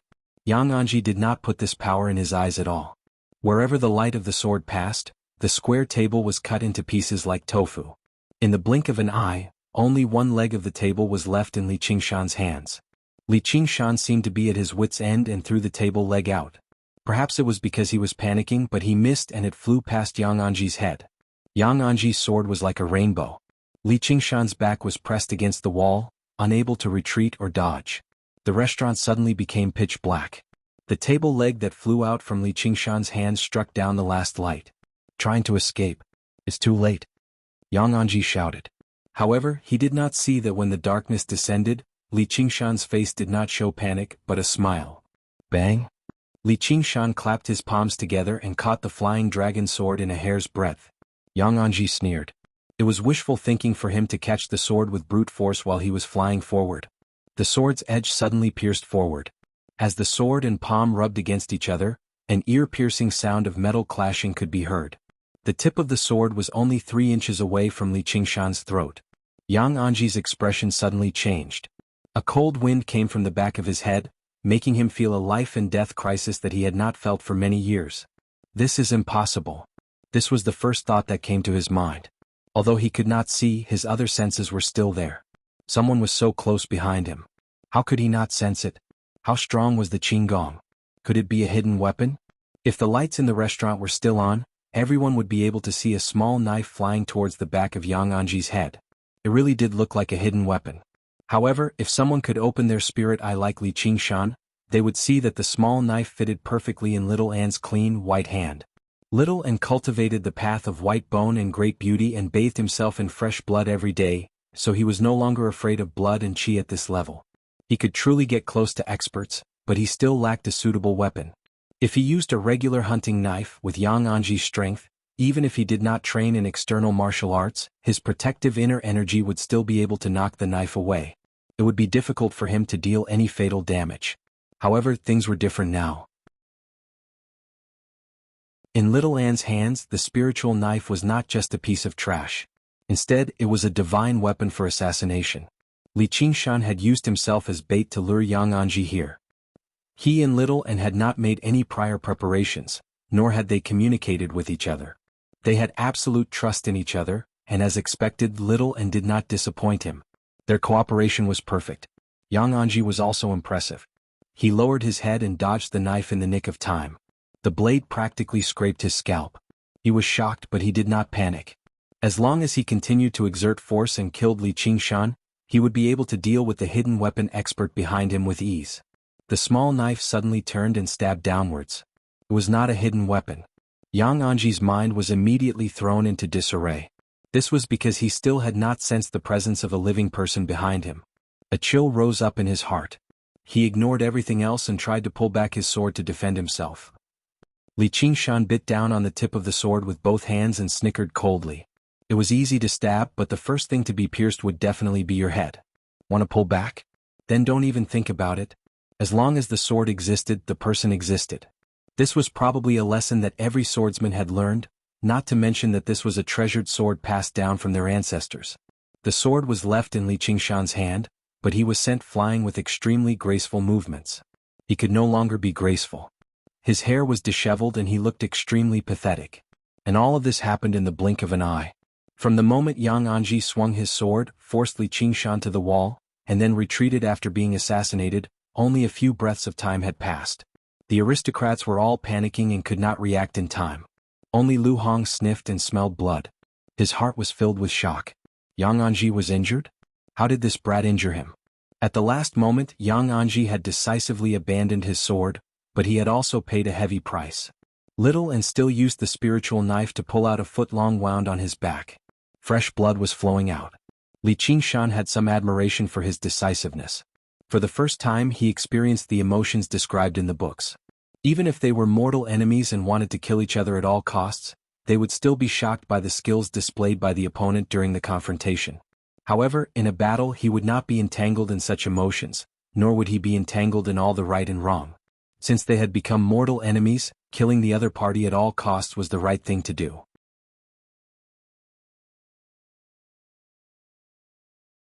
Chapter 53. The Descending Tiger. Yang Anji suddenly thought of the nickname he had originally looked down on, the Descending Tiger, Li Qingshan.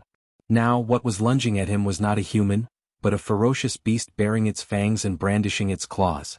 Having lost his treasured sword, he was like a child, unable to fight back. He retreated rapidly. The chilly wind swirled up from behind him once again, taking his life. Li Qingshan no longer had any qualms. He swung the ox demon's fist of great strength as he pleased, unleashing a powerful gust of wind. It forced Yang Anji to dodge everywhere. Little An, who danced about in the darkness, was everywhere, vicious and insidious. One was tough and the other soft, one yang and one yin. They worked together wonderfully. Yang Anji was impressive as well. Although he was injured, he still used his supreme movement technique to move about and dodge. However, a few more wounds appeared on his body, and the blood on his back flowed even more profusely. The smell of blood was so heavy that even regular people could smell it. Where is Li Qingshan? Suddenly there was an explosive bellow from downstairs. It was filled with powerful inner force, so loud that it was like a clap of thunder. Over a dozen torches rose up, illuminating the upper floor. Li Qingshan's heart skipped a beat. He signaled to Little An, and the dagger immediately flew back into his sleeves. He did not want anyone to know about this secret for now. Only then did everyone see Yang Anji's appearance. They were all stunned speechless. Before the torches were extinguished, Yang Anji had been unstoppable, almost about to kill Li Qingshan. This was in line with their understanding. No matter how powerful Li Qingshan was, he was still a first-rate figure in the Qingyang Society of Martial Arts. However, in the blink of an eye, Yang Anji had actually been defeated, and he had been defeated so miserably. Yang Anji recovered his sight as well. He retreated to Yang Jun's side. His face was pale and his expression was vicious. He wanted to skin Li Qingshan alive. He grabbed Yang Jun and broke out of the window. Li Qingshan said that it was a pity, but he didn't care too much. He stepped onto the windowsill and looked down. Li Qingshan is here. At first glance he saw the black bear's tall and strong figure, and the black bear also saw him. Their eyes met and sparks flew. Xiong Xiangwu, Lu Hong exclaimed. Although his foundation was in Qingyang City, he had met this vicious person once before. The Black Wind Mountain bandits have entered the city. Someone shouted. First, the aristocrats in the restaurant fell into chaos. Then the shouts spread far and wide. Li Qingshan gazed over from the tall building. All he saw was that the entire Qingyang City seemed to be in a state of panic. Xiong Xiangwu also stared at Yang Anji in shock. The two of them had received the news together and rushed over to Qingyang City. One wanted revenge while the other wanted to steal the spiritual ginseng. The Dragon's Gate sect used their superior movement technique to arrive first. They wanted to take the spiritual ginseng and avoid any accidents. Li Qingshan had been silenced by the Black Wind stronghold, which only demonstrated that Yang Anji's "I didn't want to harm you in the first place" was just bullshit. However, Li Qingshan's strength had exceeded everyone's expectations. Yang Anji said, "This kid's martial arts are no weaker than yours or mine, and he still has dirty tricks up his sleeve. Be careful, Stronghold Master." Originally he did not want to have too much to do with the Black Wind stronghold, but now, all of Li Qingshan's enemies were his friends. The Dragon's Gate sect has colluded with the Black Wind stronghold to attack Qingyang City. Everyone here is a witness. Li Qingshan used true qi to project his voice into the distance. Yang Anji shuddered. He ground his teeth. Li Qingshan, I will never forgive you. That single sentence stripped the Dragon's Gate sect of their reputation as a righteous sect, reducing them to the status of accomplices of bandits. If you're bold enough to do it, then don't be afraid of others talking about it. Alright. Stronghold Master Xiong, you've delivered yourself to me. You've saved me quite a bit of trouble. Li Qingshan wrapped his hand around Xiong Xiangwu, trapping him within. Taking advantage of the defeat of the Dragon's Gate sect, he said that with great pride. How bold of you. Xiong Xiangwu's face changed. He leapt up and flew towards Li Qingshan. With his huge body, his movement technique was actually quite impressive. Just when Li Qingshan was about to strike, a figure flashed past him. Lu Hong used the charge of the Iron Cavalry to forcefully clash with Xiong Xiangwu in the air. Xiong Xiangwu landed heavily on the ground, while Lu Hong used the force to return upstairs. Blood surged through both of their faces. Xiong Xiangwu was furious. You. Lu Hong said, Stronghold Master Xiong has come to Qingyang City to make a mess. Aren't you showing me no respect? Just like how every wild beast had their own territory, the people of the Jianghu treated this with even greater importance than wild beasts. They would never allow others to trespass on it. The actions of the Black Wind stronghold had already displeased him as a local tyrant. Of course, if he were a regular person, Lu Hong might not have been willing to stand up for Xiong Xiangwu when he had mobilized so many people. However, just now, Li Qingshan had already demonstrated the strength to make others help him. The second boss, who was dressed like a scholar, said with a sunken voice, "The Iron Fist is opposing our Black Wind stronghold. Aren't you afraid of the destruction of your entire sect?" Lu Hong called out, "Where are the disciples of the Iron Fist?" With that, figures surged out from the streets and alleyways, surrounding the restaurant. They were all disciples of the Iron Fist. They had rushed over after hearing the news. With a single call, hundreds of people responded, and their bearing surpassed Li Qingshan's. The reason why the people of the Jianghu could behave so arrogantly in their own territory was not just because of their martial arts, but also because of the powerful organization behind them. Even if Xiong Xiangwu and Yang Anji worked together, they would have to think twice. Yang Anji suddenly said in a loud voice, "Sect Master Lu, don't you want to know what I'm here for?" Lu Hong raised his eyebrows, showing an interested expression. However, Li Qingshan frowned, but he could not stop Yang Anji from speaking. "It's for a stalk of spiritual ginseng that appeared in the Bailao Peak. As long as a martial artist absorbs a little of its medicinal properties, their martial arts will improve greatly, and they will have a high chance of advancing to the innate realm." Now that it's in his hands, his martial arts can improve so quickly. Yang Anji pointed at Li Qingshan, his face full of viciousness. He had revealed the location of the spiritual ginseng in front of hundreds of people, and the news would definitely spread like wildfire. At that time, countless people in the Jianghu who longed for the spiritual ginseng would gather like beasts smelling blood. No matter how strong Li Qingshan was, he would be torn to pieces. Everyone's eyes involuntarily looked at Li Qingshan. Li Qingshan lowered his eyebrows and did not say anything. He knew that it was futile to defend himself. His martial arts undoubtedly confirmed Yang Anji's words. The worst-case scenario he was worried about had happened, but his heart did not become flustered. Instead, it was unexpectedly calm. I'm already so old. I don't want to improve my martial arts and dominate the martial arts world. As Lu Hong said so, his eyes were searching Li Qingshan's body. Obviously, he did not mean what he said. There was no one in the martial arts world who did not want to improve their martial arts. The spiritual ginseng also has the effect of prolonging life. Don't you care, sect leader Lu?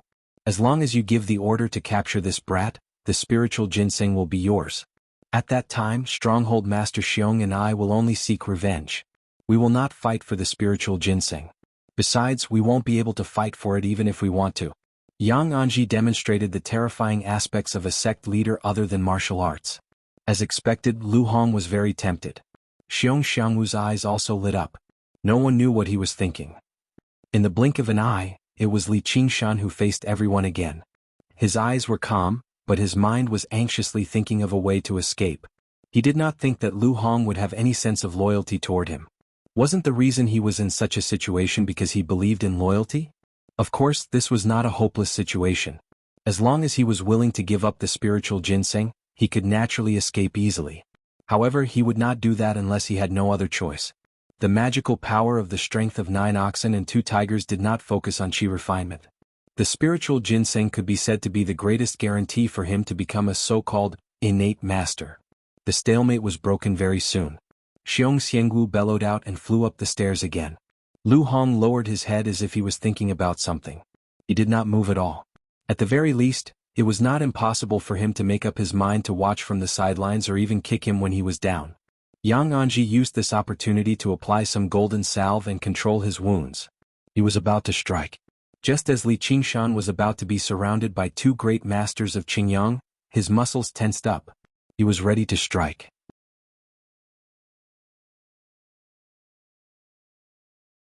Chapter 54. Xiong Xiangwu half knelt on the ground in a sorry state. Suddenly, he raised his head and looked at the top of the restaurant.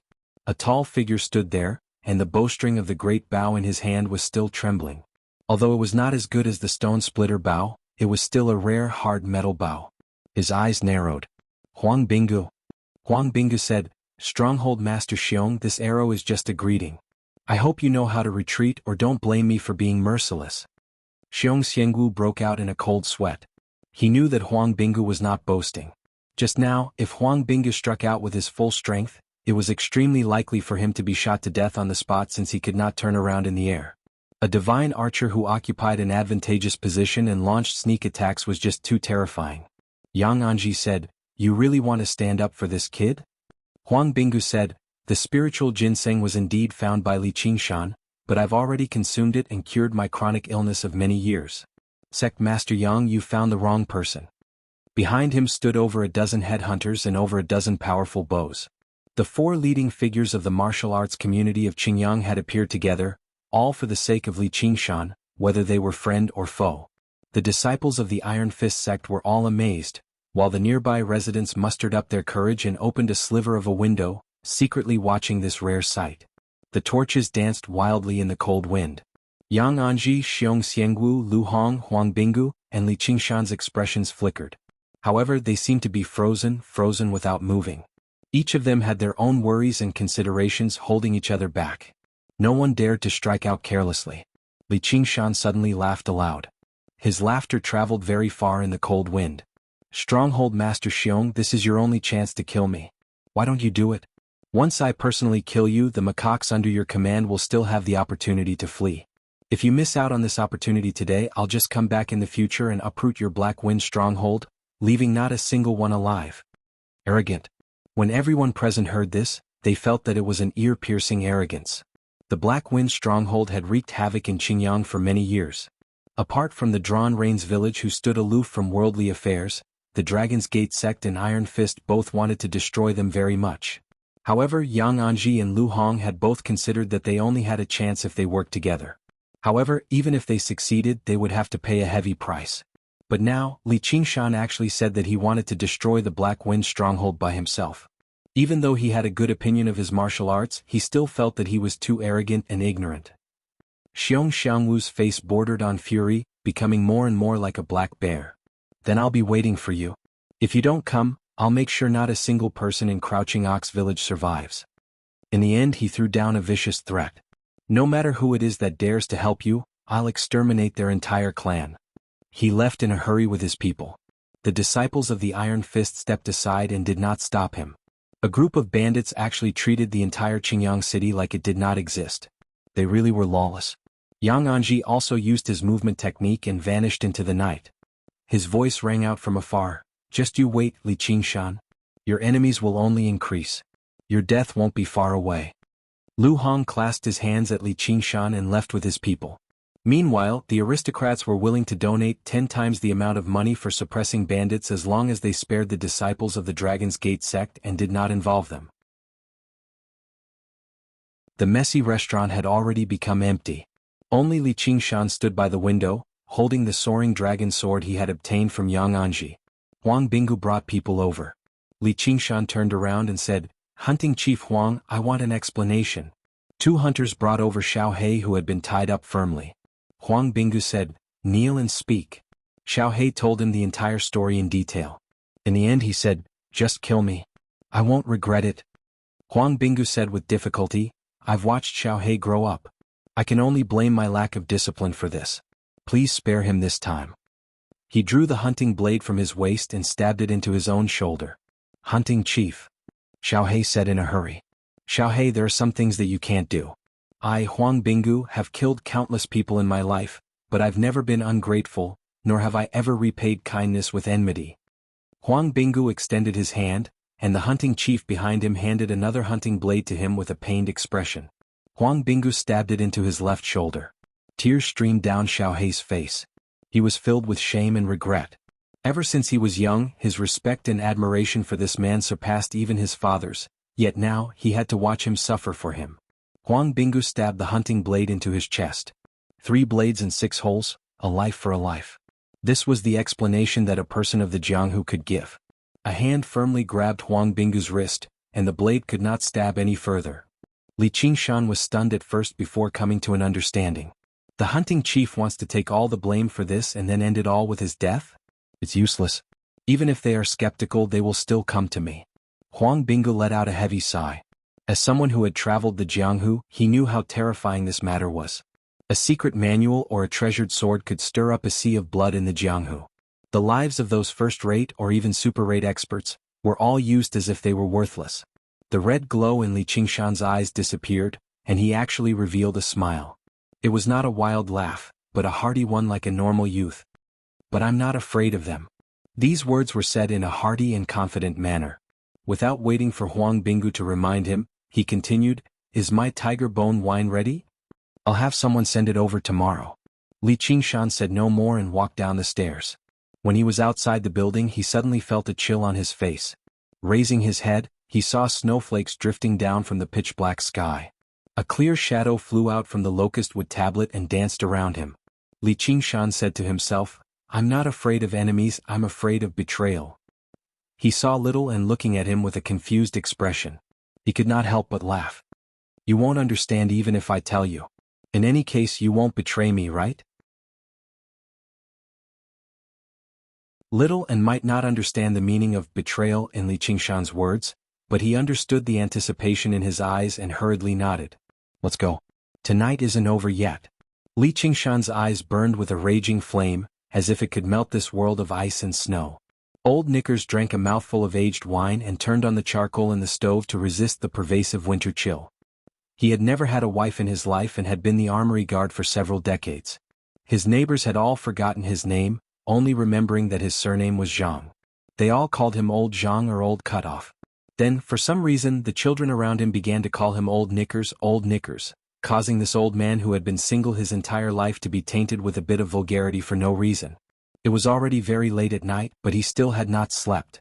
As usual, he reviewed his life as if he was ruminating on the most brilliant parts of his memories, chewing them over and over again while he was tipsy. As for whether these memories were real or fake, they were just like his name. Not only bystanders, but even he himself had no way of distinguishing them. Thump thump thump. Several loud noises interrupted his recollection. He unhappily opened the door. Who is it? Why is it so late? Then he saw a teenager standing in front of the door, giving him an apologetic smile. The county magistrate, Lord Yi, sent me to the armory to retrieve a few things. This is the document. Old Knickers shivered all over. Although there were many false parts in his memories, at least some of them were real. He had really been a soldier and fought in battle, and he had seen the scene of real swords and guns being used to kill people. Although the teenager before him was very young and amiable, he smelled a familiar aura, murderous intent. Murderous intent lingered. It was a feeling that only fierce soldiers who had taken dozens of lives in the army would have. If he encountered such an enemy in battle, he would definitely stay as far away from him as possible. He did not even look at the document in detail. With trembling hands he took out the key, picked up the lantern and opened the armory door. The armory door was about 3 meters tall, forged from pig iron.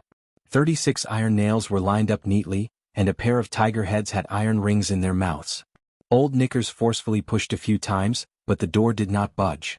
He awkwardly said, "It seems to be frozen." The teenager placed his hand on the cold iron door and gave it a light push. The iron door opened with a rumble and he stepped into the armory alone. Old Knickers shrunk his body and waited outside the door. Over the past few years, this was the first time someone had come to the armory to retrieve something. What did he want? And what did he want to do with it? While he was thinking, he heard a clanging sound coming from afar. A figure stepped out of the armory. The black armor wrapped around his sturdy body, giving off a cold and murderous feeling. The armor skirt fluttered along with his movements.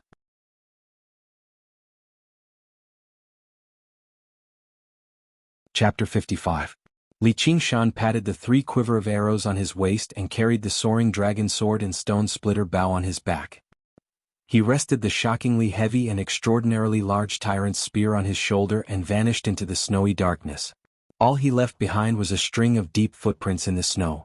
In the yamen, the advisor said to Yi Dachuan, "Sir, Li Qingshan won't listen to your advice. There's nothing we can do." As it turned out, Yi Dachuan saw how the aristocrats refused to assist him due to the Black Wind Stronghold's influence. He calculated that he would definitely lose against 200 people alone, so he tried to persuade Li Qingshan to stay and think things over. However, how could Li Qingshan listen to him? He forcefully took the documents and left. Yi Dachuan paced around the room. Suddenly he stopped and stamped his foot. "Gather people for me?" The advisor said in a troubled tone. "How do we have people?" Yi Dachuan bellowed anxiously. "Those country bumpkins actually dared to get their disciples to kill an official right in front of me. The Dragon's Gate sect is a den of thieves. Tell them that whoever refuses to send anyone is a traitor." He understood now. If Li Qingshan died, then he could no longer be the district magistrate. The Black Wind Stronghold and the Dragon's Gate sect might even vent their anger on him. The advisor said, "Sir, please reconsider." If he did that, he would offend all of the aristocrats of Qingyang. Yi Dachuan kicked him in the bottom. "Why aren't you going?" The advisor could only obey. As soon as he left the hall, over a dozen pitch-black figures blocked his way. He had no idea when they had entered the yamen. The advisor was surprised.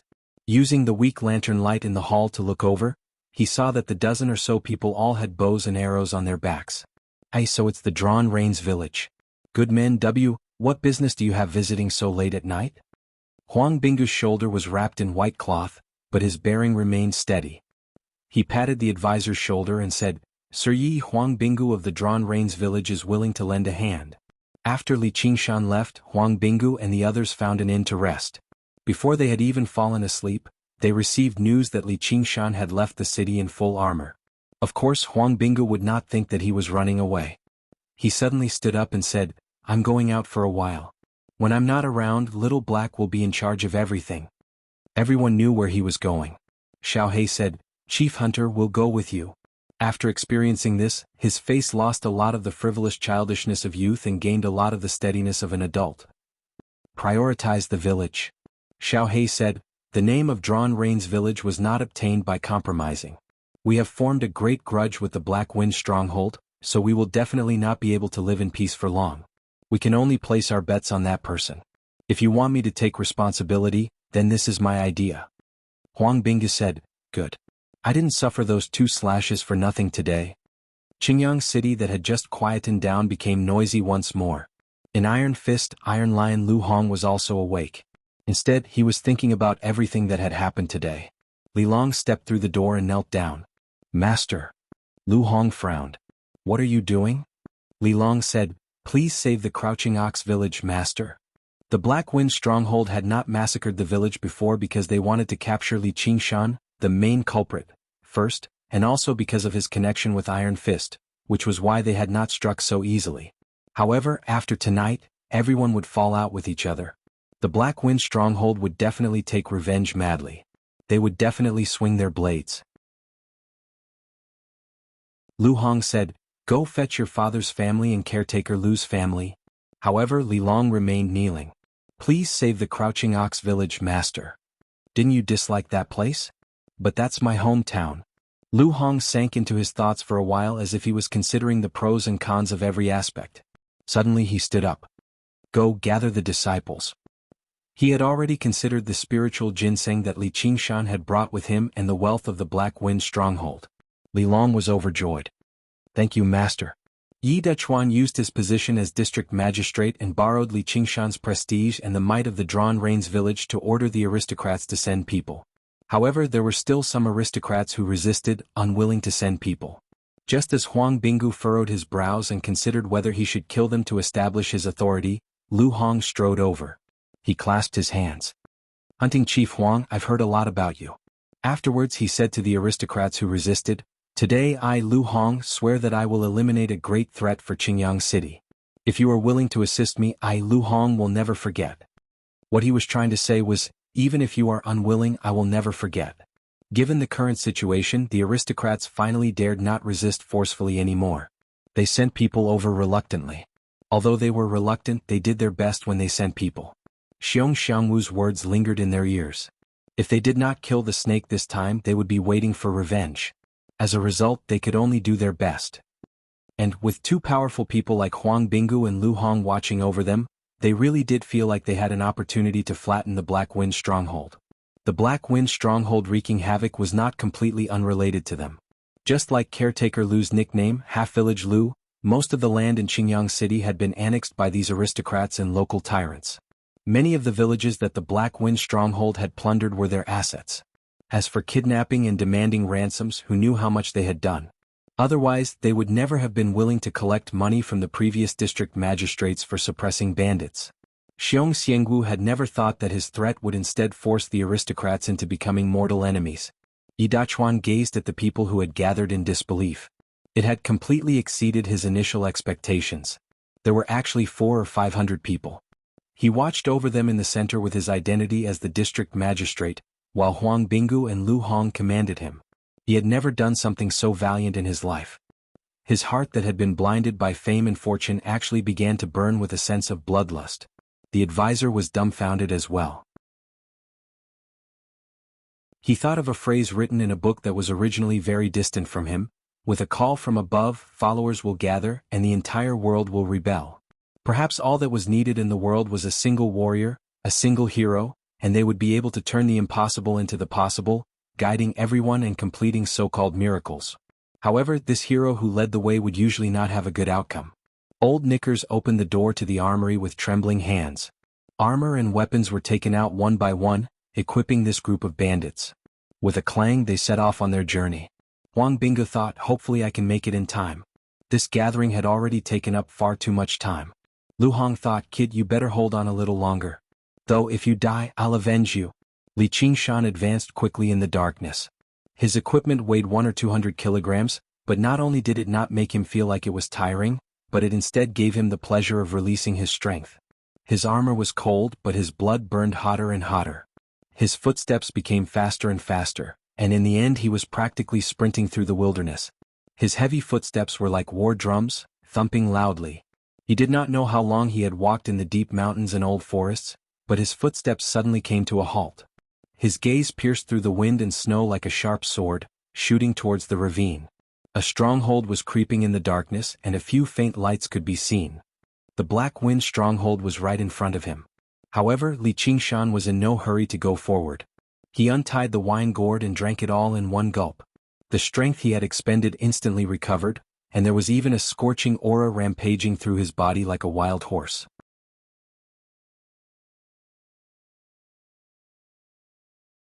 Chapter 56. The assembly hall of the Black Wind stronghold was brightly lit. The important figures of the stronghold gathered together, currently discussing the matter regarding Li Qingshan. First boss, what do we do now? The kid is currently hiding in Qingyang City, and he's under Huang Binggu's protection. Yang Anji has spread the news of the spiritual ginseng. Who can protect him? He'll die sooner or later. If he dies to someone else, our Black Wind stronghold won't be able to regain our prestige, and the spiritual ginseng will end up in someone else's hands too, said the scholarly second boss. Sure enough, Xiong Xiangwu's eyelids twitched. His desire for the spiritual ginseng was no less than anyone else's. Didn't he say he'd come himself? By then I'll smash him to a pulp. The seventh boss was a bald fatty. His face was vicious as he swung the huge hammer in his hand. The bosses all looked at one another and sneered, "Seventh brother, only you believe he'll come." As long as they had some brains, they would never believe someone would actually be bold enough to barge into their Black Wind stronghold alone. If he doesn't want to come, we'll force him to come. Although the snow has sealed off the mountains, making it inconvenient for us to mobilize on a large scale, we just need to send a group of people, and it'll be enough to slaughter the Crouching Ox village and regain the prestige of the Black Wind stronghold. By then we'll find a few relatives and friends who are close to him and slice them off. We'll send them over piece by piece. I refuse to believe he'll still be able to sit still. The second boss revealed his vicious plan. The bosses all cheered, praising him greatly. The second boss smiled proudly as well. Thump. With a great sound, the entire stronghold seemed to shake. A bandit rushed in and said, "Oh no, boss. See someone smashing at the stronghold gate." In front of the stronghold, over a dozen bandits guarding the gate stared at it in fear. The gate, made from a few thick logs, was unable to give them any sense of security at all. Thump. Another great sound rang out. The logs trembled and splinters flew into the air as if a huge beast wanted to barge in. Under the constant, violent collisions, the gate caved in and cracked. Boom. The huge logs scattered and a piece of wood struck a bandit in the chest. He immediately vomited blood and collapsed. However, the mountain bandits did not have the time to pay attention to their companions. Instead, they stared blankly at the entrance. A tall figure stepped into the Black Wind stronghold amidst the wind, snow, and dust. "Stop, stop right there, this is Black." A bandit who seemed to be the leader of the group endured the fear in his heart and spoke, but before he could finish speaking, an arrow shot out from the smoke and dust, ending his words in life. Li Qingshan raised his stone-splitter bow and said calmly, "I know." When the dust settled, the bandits discovered that there was no army or huge beast standing in front of the stronghold gate. Instead, there was only a young man wearing iron armor and holding a large bow. The fear in their hearts immediately faded a lot. Someone brandished his saber and shouted, "He's only one person. Everyone, let's attack together and kill him. The stronghold master will reward us handsomely." More than a dozen bandits wielding all sorts of weapons howled as they charged forward. Li Qingshan calmly took out 3 arrows from his quiver and knocked them on the bowstring. In an instant he pulled the bowstring to its fullest. The bowstring hummed, and the sharp arrows pierced through the 3 bandits at the front with the force of splitting rocks and piercing clouds. They fell to the ground like puppets with their strings cut. Li Qingshan drew his bow like a spring and shot out arrows, killing 12 bandits in a row. "I'll kill you." There were still 4 bandits who charged forward, roaring as they slashed at Li Qingshan's head. Li Qingshan put away his bow and continued forward as if he did not see them. A whirlwind spun around him, carrying with it the sharp edge of a blade. The 4 bandits simultaneously spat out blood from their throats and fell to the ground. One of the bandits was skilled, and when he saw the small blade, he wanted to block it with his saber. However, the small blade cut through his saber like it was tofu. Li Qingshan stepped over the corpses of more than a dozen bandits and continued forward. Finally, he stopped at the empty space in the middle of the stronghold. He saw bandits rushing out from the barracks of every stronghold when they heard the news. They all held torches in their hands and they were extremely eye-catching in the darkness. He drew his bow and shot out arrows in rapid succession, each one faster than the one before. The effects of the spiritual wine gradually took effect in his body, and he became slightly tipsy. However, it was as if the gods were helping him and not a single arrow missed its mark. The Hall of Honor landed at the highest point of the Black Wind stronghold. The leaders of the Black Wind stronghold rushed out of the Hall of Honor and looked down from the platform. All of them exclaimed in surprise, "He actually dared to come? And he came so quickly." Li Qingshan suddenly saw that the bandits were no longer charging forward, but were retreating in an orderly manner. He raised his head and saw Xiong Xiangwu. He laughed loudly, "Stronghold Master Xiong, a guest has come and you as the host are so slow. I couldn't wait any longer, so I killed a few dozen of your minions to relieve my boredom. You won't blame me, right?" A gust of true qi gushed out, and the laughter traveled 10 miles, echoing through the mountains and drowning out the sound of the wind and snow. It sounded like thunder in the ears of the bandits, and those who were weaker immediately fell to the ground with cries of pain, blood flowing from their ears. "I accidentally killed a few more." Li Qingshan covered his mouth and burped. The bandits were shocked and Xiong Xiangwu's eyes almost popped out of their sockets. The strength of Li Qingshan's inner force was far beyond his imagination, and it seemed to be even more exquisite than normal inner force. It was definitely not like the rumors said, that he was just an external martial arts master. This must be the effect of the spiritual ginseng. This day next year will be the day you die. No, I will capture you alive and torture you for 7 days and 7 nights. Li Qingshan laughed loudly, "I don't have the leisure to deal with you. Quickly come down and accept your death." He raised his hand to draw his bow, and the smile on his face disappeared. His right hand turned into a blur, and he mechanically executed the action of drawing an arrow. 7 arrows formed a line. It was the rapid arrow technique that he had learned from Drawn Rain's village, and he shot it towards the platform. Dodge. Xiong Xiangwu's warning was too slow. One of the bandits was hit and he fell from the platform. There were 3 arrows stuck in his body and he only managed to dodge the first 4. 6th boss. The bandits cried out in alarm. Li Qingshan touched his bow again, and found that all 3 quivers had been used up. He tossed the large bow and quiver to the side. "He has no more arrows. Everyone don't be afraid, kill him." The bandits bellowed out to boost their morale. They swarmed over like a black mass, forming an impenetrable encirclement. Layers upon layers of figures and weapons surged over, drowning Li Qingshan. Li Qingshan hooked the Overlord's spear at his feet, and with a clang, he placed it on his shoulder. He spun around like a whirlwind, and the 140 gene Overlord's spear danced like a black dragon, carrying with it a low hum as it tore through the air. 5 bandits were sent flying at the same time, either their heads exploded or their chests were crushed. They could not be more dead. With Li Qingshan's lethal weapon in hand, he was basically a walking death trap. He would never leave a single person alive. The bandits behind him were smashed into the ground, and there was also a series of groans and cries. Li Qingshan looked towards the platform. "Don't let your minions die for nothing. Quickly come and fight me." Xiong Xiangwu looked at the casualties of his subordinates, but he did not have the slightest intention of making a move. Instead he laughed coldly, "Fight you?" Looking down from above, he could clearly see a dozen or so bandits dressed in special clothing, mixed in with the crowd, approaching Li Qingshan. They did not raise their weapons like their comrades but instead lowered them. Li Qingshan's heart trembled. A terrifying killing intent was like a venomous snake baring its fangs. And the experts that he would take seriously were clearly only on the platform. Before he could think carefully, the dozen or so bandits raised their hands and shouted, "Get out of the way!"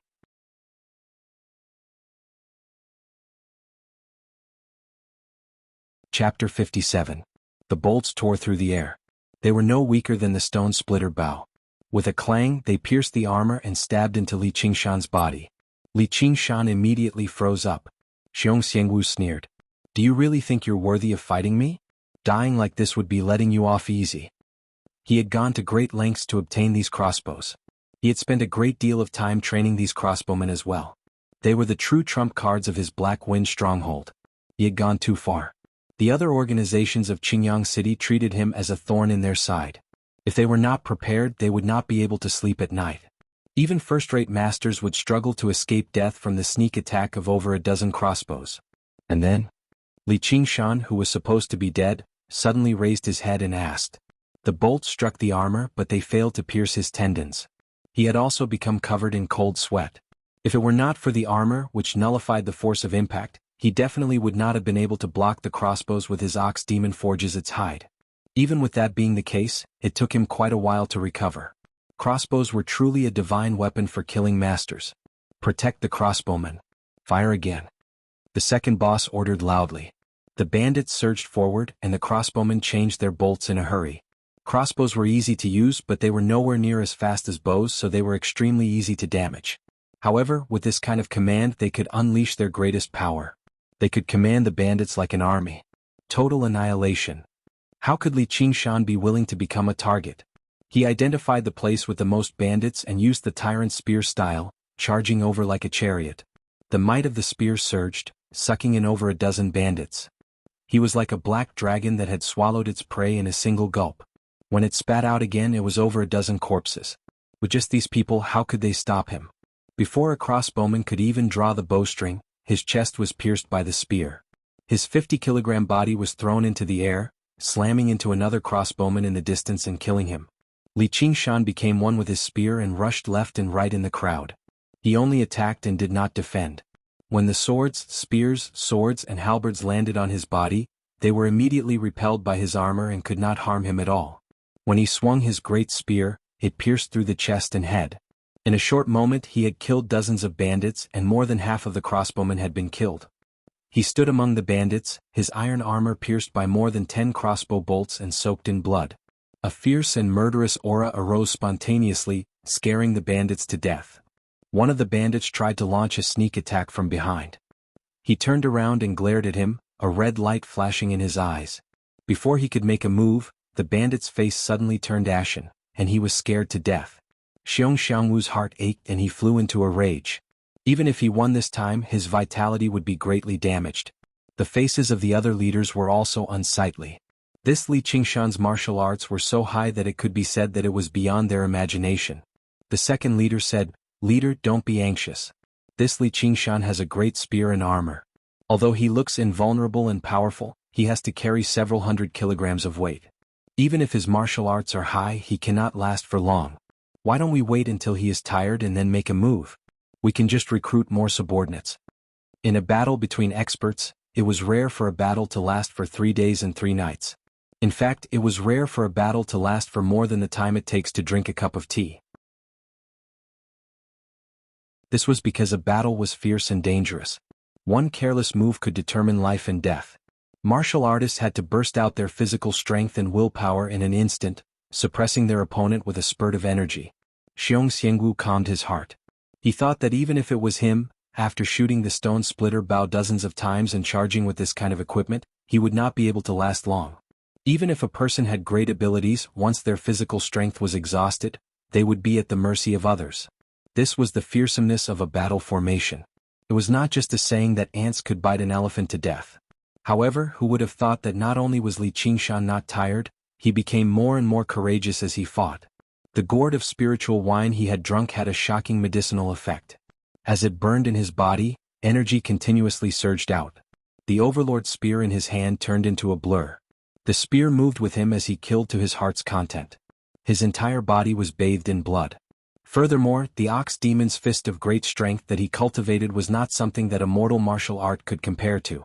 The thing that bulls were most praised for was not their strength, but their endurance. Seeing more and more bandits die and corpses litter the ground, the second leader's forehead was covered in sweat. What's going on? The snow was getting heavier and heavier. It was as big as a goose's feather as it fell to the ground, covering thousands of mountains. The bandits that fell towards Li Qingshan were immediately swept away by the fierce spear wind. A bandit was sent flying and landed on the ground, dyeing the snow red. The remaining bandits no longer had the slightest bit of ferocity and retreated in panic. Li Qingshan paused the spear in his hand. What a heavy snow! Xiong Xiangwu decisively ordered, "Attack!" Together with the other leaders, they flew down together. The bandits' morale was immediately boosted. The seventh leader smashed down with his hammer. The air whistled, and before it even smashed down, it brought along a violent gust of wind. Its power was astonishing and terrifying. He was born with great strength that could kill tigers and bears. The second leader said, "Don't fight him head-on. Come at me." Li Qingshan used the move, Overlord carries the cauldron, and the Overlord's spear swept upwards. Clang! A loud sound rang out as the hammer and spear collided. The hammer flew back and smashed into the seventh leader's head, causing his brain to burst out. Taking advantage of this opportunity, the fourth leader whipped at Li Qingshan's waist. The fifth leader used a demon-headed blade to hack at Li Qingshan's back. The second leader, however, used an iron fan to hide in the momentum and viciously pointed at the back of Li Qingshan's unguarded head. However, the most dangerous thing was still Xiong Xiangwu's palm that was reaching for his face. Even if Li Qingshan could block these attacks with his ox demon forges its hide and iron armor, the impact would still be unbearable. His body would slow down and he would fall into a trap if he was not careful. He finally understood why even a veteran like Lu Hong's expression changed when he said he was going to flatten the Black Wind stronghold. He refused to believe it. The danger was unimaginably great. Ox demon stomps the ground. An idea occurred to him. True Qi surged into his right foot and he stomped heavily on the ground. Within a radius of 3 meters, a small earthquake occurred. The ground cracked and sunk and shockwaves rolled in all directions. Martial arts focused on strength from the ground and rooting under one's feet. As long as one had not become an immortal that could ride the wind and soar the clouds, they would not be able to leave the ground under their feet. The attacks of the leaders were like the wind, but their feet were firmly planted on the ground. As soon as Li Qingshan's foot landed, they immediately became unsteady. They felt a shockwave attack their feet and they felt dizzy and wanted to vomit blood. Their attacks were also scattered and powerless, and when they landed on Li Qingshan they were no longer effective. Only Xiong Xiangwu's martial arts were the highest, and his palm and claws still maintained their power. Li Qingshan laughed and quickly retreated, avoiding Xiong Xiangwu's claws. He crashed into the fourth leader behind him and at the same time he stabbed his spear at Xiong Xiangwu's chest. The fourth leader screamed in pain. All the bones in his body were shattered and he was sent flying. Xiong Xiangwu pulled back his palm and twisted his body, temporarily avoiding Li Qingshan's dragon-like spear. The fifth leader's martial arts were the weakest, and he had not recovered yet. Li Qingshan let go of the spear and grabbed his head, swinging it to the ground. With a bang it was like a watermelon being split open and red and white blood flowed out. He then pulled the Overlord's spear back and held it horizontally in front of him, assuming the stance of the Overlord's cross. In the blink of an eye he had broken through the attacks of the Black Wind stronghold, and even killed the 4 leaders. Third-rate experts were as weak as children in front of him, unable to withstand a single blow. The remaining bandits were stunned as if they had been immobilized. They did not expect their own stronghold to be so weak as the village they had wreaked havoc in. The snow was getting heavier and the ground was dyed red with blood. Then it was covered in snow and frozen, forming a tragic scene of red and white.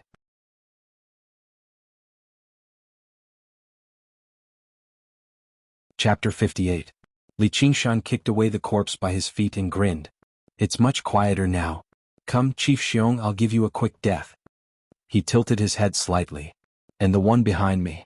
Come at me as well. The second boss, who was dressed like a scholar, no longer had any hint of elegance. The scarf on his head had fallen off, and his entire body was drenched in cold sweat. He had managed to escape from Li Qingshan's hands thanks to his decent movement technique, but his courage had already been shattered. When Li Qingshan glanced at him, he took a step back as if he had been struck by lightning. Chief, I don't want to die here. I can't let my strategy go to waste. After saying that, the second boss turned around and fled. His body was light, and with a few leaps, he arrived at the entrance of the stronghold. The other bandits scattered as well, fleeing towards the stronghold's entrance. Trash. All of you are trash. Xiong Xiangwu cursed loudly. If it were not for Li Qingshan stopping him, he would have personally killed these traitors. The instant the second boss was about to escape from the Black Wind stronghold, a dark green blade silently slid past his neck. Firstly, he was not as skilled as Yang Anji, and secondly, he had already lost his courage. He only cared about running for his life, so how could he guard against the small blade in the darkness? Blood sprayed out and his pupils dilated. Even at the moment of his death, he did not know who had killed him. The other fleeing bandits all followed in his footsteps. The pitch-black stronghold's entrance seemed to have become the border of death. Xiong Xiangwu could not see what had happened in front of the stronghold's entrance. He could only vaguely hear the sounds of heavy objects falling to the ground. He knew that those people had probably died. He felt a chill run down his spine. What did you do? Li Qingshan smiled in a flamboyant manner. I killed you, of course. After cultivating the path of white bone and great beauty, Little and was no longer afraid of blood. However, just now, when he fought, his killing intent surged into the sky like a battle formation. Little and could only wander around in the surroundings, unable to get close. However, it was perfect for him to launch a sneak attack. Those bandits that were running around in the dark were simply the best prey. They didn't have the slightest ability to fight back before him, and they stretched out their necks one by one to be executed. Xiong Xiangwu's eyes almost popped out of their sockets. The foundation he had built up for so many years had been destroyed in a day, destroyed in the hands of this brat. All the mountain bandits were guilty of crimes and he was the only one left. The large black wind stronghold was reduced to a ghostly wasteland in an instant. Only the howling of wind and snow remained. Li Qingshan raised his spear and said, "Come." Staring fixedly at Li Qingshan, Xiong Xiangwu reached his trembling hand into his bosom and took out a pale yellow paper talisman with great care. He had obtained this talisman by accident and it was not easy. It was the real life-saving straw. He did not expect that it would come to this, so he did not have the time to use it. But now he could not care so much. Li Qingshan could clearly see the bright light on the paper talisman. His heart trembled and the tip of his spear trembled. True Qi gushed out and he used the final move of the Overlord Spear technique. It was also the most powerful move, world domination. He charged forward, piercing through the air. Xiong Xiangwu bit the tip of his tongue and spat it on the paper talisman. He flipped his hand and pressed it against his chest. A ball of light exploded, enveloping him. He shouted, "I'm going to kill you." Clang. The sound of metal clashing rang out. The invincible Overlord Spear was blocked by a layer of golden light, unable to move an inch forward. Little and wanted to help Li Qingshan, but under the illumination of the golden light, he could not take a single step forward. Xiong Xiangwu grabbed the tip of the spear, and Li Qingshan felt a huge force that was not any weaker than his own. He almost lost control of the spear. He immediately used the ox demon stomps its hooves, and his feet bit the ground. His gaze was as resolute as a dragon, and he did not take a single step back. The two wrestled, and the iron spear, which was as thick as the mouth of a bowl, was twisted into an exaggerated arc. The distance between them gradually closed. 5 steps, 3 steps, 1 step. Xiong Xiangwu suddenly raised his palm and slapped down on Li Qingshan's head. His hand was shockingly large, like a bear's palm fan. It did not match the proportions of his body, and now it was enveloped in a layer of light, making it seem even larger. Before the palm even arrived, the whistling wind forced Li Qingshan to be unable to breathe. He let go of the Overlord Spear and retreated. He was scratched by the edge of the palm, and his heavy armor was torn apart like paper. He felt an intense pain in his chest, and it was even more severe than when he was cut by a sword. Bang! Xiong Xiangwu seemed to be unable to control his own strength. He slapped the ground and a loud sound rang out. The ground collapsed, and the momentum was even greater than Li Qingshan's just now. Ox demon stomps its hooves. Li Qingshan finally could not help but be shocked. What is this? How could Xiong Xiangwu explain? He roared, "It's time for you to die." Vajra Strength Talisman. Once used, it's as if there's a Vajra protecting your body, giving you infinite strength. Oxen appeared out of nowhere and explained indifferently. A bull that could talk. Xiong Xiangwu was instantly stunned. "Brother Bull, why are you here?" Oxen said, "Hurry up and kill him, we still have important matters to attend to."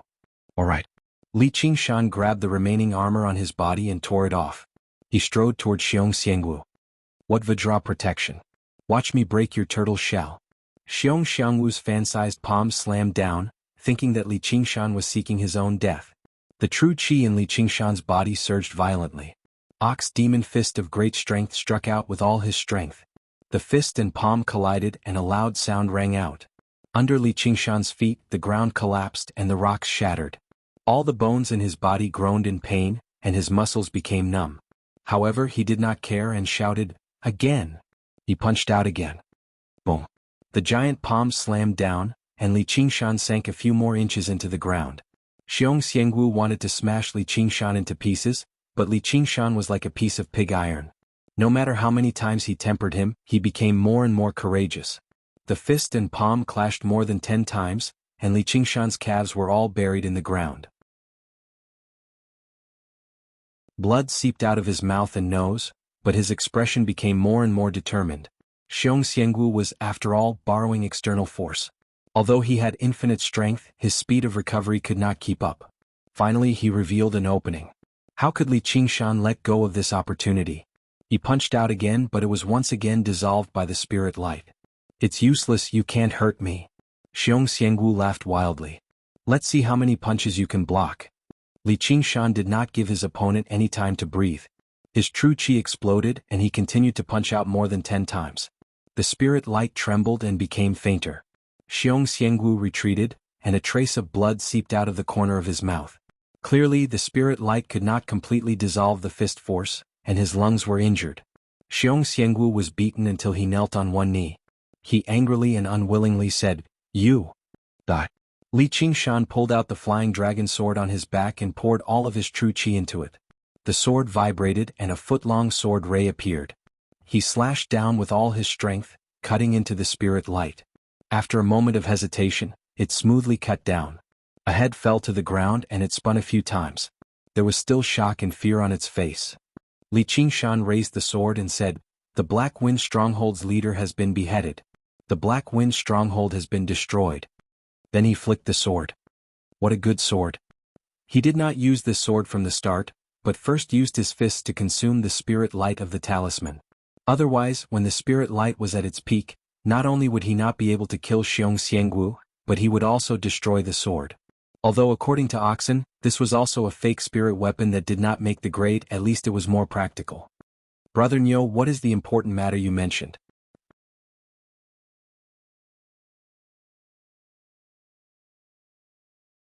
Chapter 59. Only then did Li Qingshan remember what Oxen had said. Using beast blood was only a temporary measure to cultivate the path of white bone and great beauty. If he truly wanted to cultivate it, he needed human blood, and it had to be human blood that had just died and was still warm. The stronger the blood, the better. These bandits were great materials that Oxen had mentioned. Although he did not dare to agree, he did not mind it too much. He moved the corpses of the bandits over and piled them up into a small mountain on the empty ground. The scene was horrifying and the stench of blood was thick and pungent. Even Li Qingshan himself felt rather shaken. He could not help but ask himself, "Did I do this?" However, he immediately calmed down. This was karma. If these bandits did not end up like this, then the world would be unfair. As long as he had a clear conscience, there was no need for him to feel conflicted or regret. Afterwards, he followed Oxen's instructions and placed the jar containing Little Anne's white bones upside down on the mountain of corpses. Little Anne danced around nervously until he heard Li Qingshan say, "Go." He turned into a breeze and dove into the jar. The mountain of corpses trembled. The blood that had been flowing downwards suddenly began to flow backwards towards the jar. The jar also began to tremble violently, and the stench of blood grew fainter and fainter. After a long while, there was a series of cracking sounds. Cracks appeared on the jar, revealing streaks of red light, as if they were congealing blood. Li Qingshan frowned and held his breath. The scene before him seemed too much like some kind of terrifying and evil ritual. It was as if some kind of demon was about to be born. With a bang, the jar exploded. A blood-red skeleton sat on the mountain of corpses. 2 balls of blood-red flames burned in its eye sockets. It was clearly an extremely strange and terrifying scene, but the little skeleton's hands were pressed together like an old monk sitting in meditation. It actually gave off a holy feeling of enlightenment, as if it had seen through life and death. The horrifying mountain of corpses vaguely seemed like a lotus throne where a Buddha sat in meditation. The pale white arms that stretched out were like pure white lotus petals. It was extremely strange. Li Qingshan called out tentatively, "Little Anne?" The little skeleton raised its head and the blood flames flickered. It turned into a blood shadow and pounced over. Its speed was so fast that even Li Qingshan was taken aback. This was even faster than Yang Anji's lightness skills. He instinctively wanted to block or even counterattack, but he stopped himself and allowed the little skeleton to barge into his arms. It then slammed into his chest with a thud and slid down. Li Qingshan didn't know whether to laugh or cry. He saw that Little Anne had fallen to the ground and was shaking her head. She looked like she couldn't control her speed at all. Little Anne stood up and looked up at Li Qingshan. From his eyes he saw his current appearance. It was as if he suddenly realized that he was no longer a ghost. He looked down at his tiny bony hands and then at his body. Then he began to tremble violently. Then he squatted on the ground and covered his face with his hands.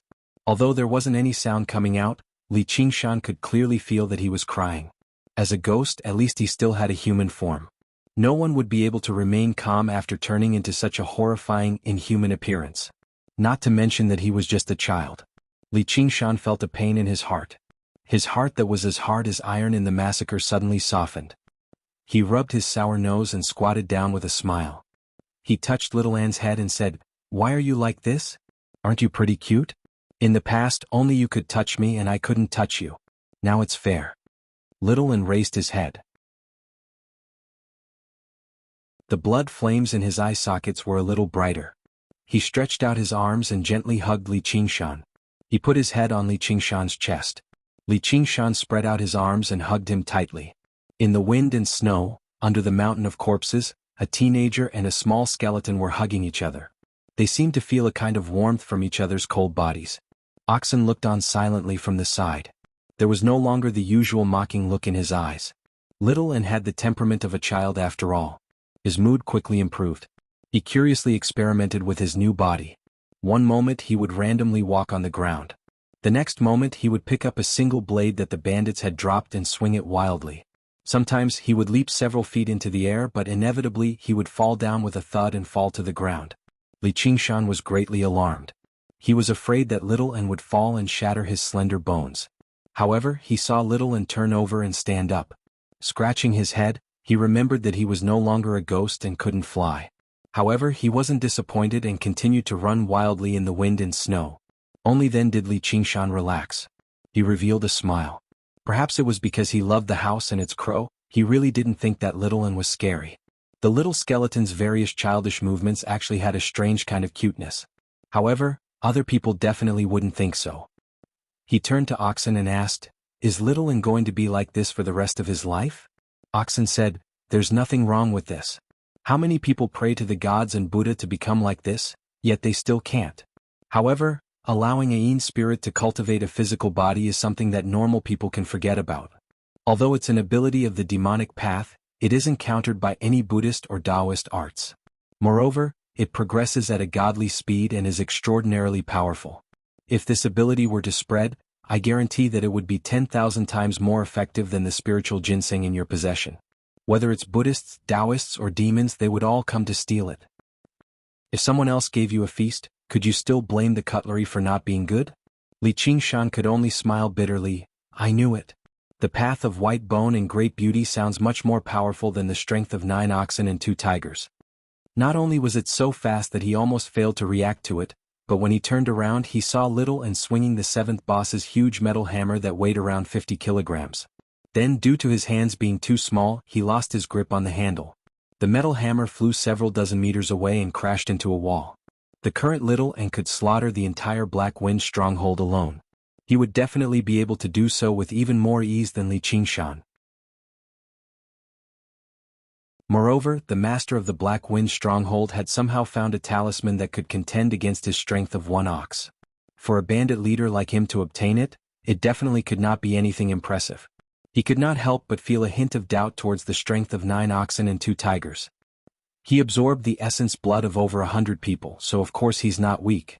If he wants to revert to human form, it's actually not difficult. Oxen snickered and changed the topic, ignoring Li Qingshan's doubts. As expected, Li Qingshan threw his own matters to the back of his mind. "Is that true? What should I do?" Oxen said, "Firstly, once you cultivate the path of white bone and great beauty to a certain level, you'll be able to transform into anything. You'll be able to transform into anything you want." Li Qingshan nodded. The Buddhists speak of skeletons made of powder. They've always been able to see through reality and illusion, but this probably isn't something that can be achieved in a short period of time. After all, it's an illusion. Oxen said, "There's another shortcut. That's by using the blood of others. Before long, you'll be able to regrow flesh from white bones, regrow flesh, and reconstruct a physical body." Li Qingshan said in shock, "Doesn't that mean Little Anne has come back to life?" Oxen shook his head. "He's neither alive nor dead, neither dead nor alive, but from a mortal's point of view, there's no difference from coming back to life." "All right." Li Qingshan felt excited. "Don't celebrate too early. You'll have to handle this troublesome matter. You can't expose him before everyone and leave behind too many traces. Otherwise, don't blame me for not warning you when people come knocking on your door to purge demons."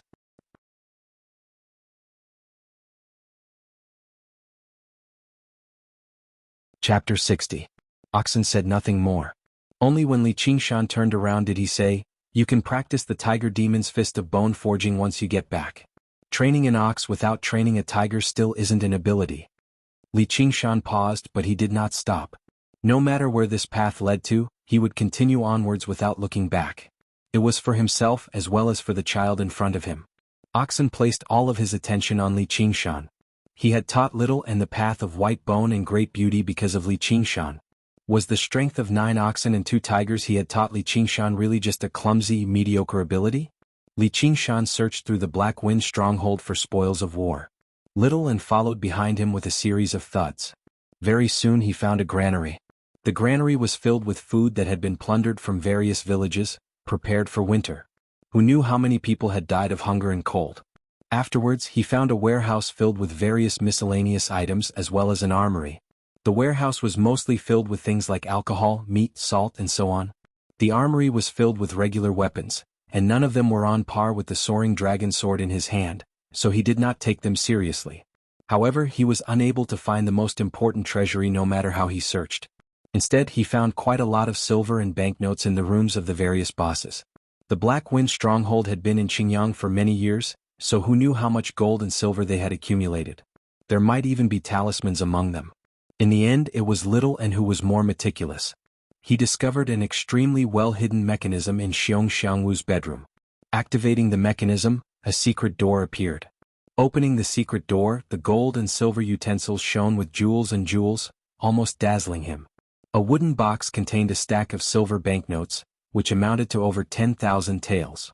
However, the most valuable items were probably the paintings and antiques that he could not name. Even Li Qingshan felt rather dazzled. He casually picked up an item, yet he would spend half a day admiring and fiddling with it, highlighting his true colors of a country bumpkin. Even with his 2 lives combined, he had never seen so much gold and silver. Unfortunately, he couldn't find the other talisman after searching for a while. He thought that if Xiong Xiangwu really had such a good thing, he would have kept it with him as a trump card. He wouldn't have left it in such a place to rot. He couldn't help but feel a little regretful. Little and didn't care about the gold, silver, and jewelry as if he was tired of playing with weapons. Instead, he took out the paintings from the big porcelain bottle in the corner of the treasury and looked at them. However, he didn't look like he was playing with them. Instead, he looked at them seriously. Some of the scrolls were just thrown to the ground after a single glance as if they were fakes. Li Qingshan went up, but he saw that the paintings were either elegant landscapes, flowers, birds, and people, or they were written in some strange calligraphy style. He couldn't understand 9 out of 10 words. In any case, they were all ancient and he couldn't tell the difference. Suddenly, he remembered that he was basically illiterate in this world. There was no chance for him to learn in the mountain village, nor was there a need for him to learn. He probably couldn't even recognize all the words. He would have to make up for this when he had the chance. However, he was very surprised. "You can understand them?" Little and nodded. Although he couldn't speak, he gestured at Li Qingshan. Li Qingshan understood very quickly. As it turned out, Little and had remembered many things after he achieved initial mastery of the path of white bone and great beauty and turned into a skeleton. Li Qingshan clicked his tongue and said, "Looks like you might be able to remember where your home is very soon. You can appreciate paintings at such a young age, so you must have a very profound family background. Perhaps you're not from an ordinary wealthy family." Hearing Li Qingshan say that, Little and became confused instead. Even though he was naive, he knew that his current appearance was shameful. Even if he could find his way back to his home, would he be able to see his family? Li Qingshan comforted him. "Don't worry, I have a way. You'll be fine very soon. I guarantee that you'll be no different from other children." Little and immediately became happy. Although he had no idea what Li Qingshan's method was, he trusted him instinctively. Hearing this from outside, Oxen was surprised. This was not just from an ordinary wealthy family. This little ghost soul had clearly been cleansed and strengthened by someone's power, which was why it was so tough. He was able to withstand the witch's random refinement, and his soul did not disperse. Instead, he had the ability to control objects. Perhaps Li Qingshan did not know, but Oxen knew very well just how high the path of white bone and great beauty demanded in terms of talent. Even he was rather surprised that Little and was able to grasp it so smoothly. This was probably not just because he was talented, but because he had used some sort of spiritual medicine or technique to awaken his spiritual intelligence. Little and unfurled another scroll painting, and a spiritual light suddenly rose up in the room, overshadowing the brilliance of all the gold, silver, and jewels. Li Qingshan felt a chill in his heart. He sensed an extremely sharp sword qi assaulting him. It was actually 10 times more terrifying than when he faced Yang Anji's fatal strike in the restaurant. He instinctively grabbed Little N and pulled him behind him. The scroll painting fell to the ground, but it did not unleash the terrifying attack he had imagined. After resting for a moment, Li Qingshan carefully picked up the scroll, only to find that it was not a painting but calligraphy. The calligraphy was extremely messy, and he could not even recognize a single word. It did not really look like cursive calligraphy. There were no characters in the entire scroll, only random strokes and strokes. However, the force of the strokes penetrated the back of the paper, making it look extremely imposing. Every single stroke was like a sword mark left behind by a supreme swordsman on a stone wall. There was a depth to it that would not be worn away even with the passage of time. Oxen said, "Kid, you're quite lucky. You actually found a true spiritual artifact." A spiritual artifact. Li Qingshan was overjoyed. He played with the scroll painting in his hand, his heart filled with joy. He rubbed Little Anne's bony head. "What a good little Anne." Little Anne saw that he was happy, and also lowered his head in joy. "How do I use this thing?" Oxen said, "Try injecting your true qi into it." Li Qingshan had fought a great battle in the Black Wind stronghold. He had mainly relied on his own strength, so he did not consume much of his true qi. He still had more than half of it left. However, when he tried to inject his true qi into the scroll painting, the true qi in his body poured out like crazy, and all his true qi was sucked into the scroll painting. When his true qi was completely depleted, a stroke on the scroll just now lit up.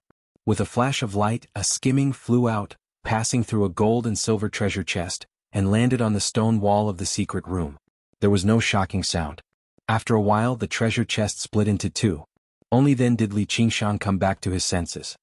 He went forward to take a look, and saw that as long as the skimming passed by the gold and silver ingots, they would all be cut in half. The cut surface was clean and shiny. He then went to check the stone wall and found that there was an extremely thin and deep mark on the thick stone wall. You're tuning in to the Han Li's Wuxia Adventures YouTube channel. We're so grateful for your support, and don't forget to subscribe to join us on this incredible journey through captivating stories. Your generosity through donations truly makes a world of difference, as it's the primary source of revenue that allows me to expand and enhance this channel for you. Thank you from the bottom of my heart for being a part of this adventure.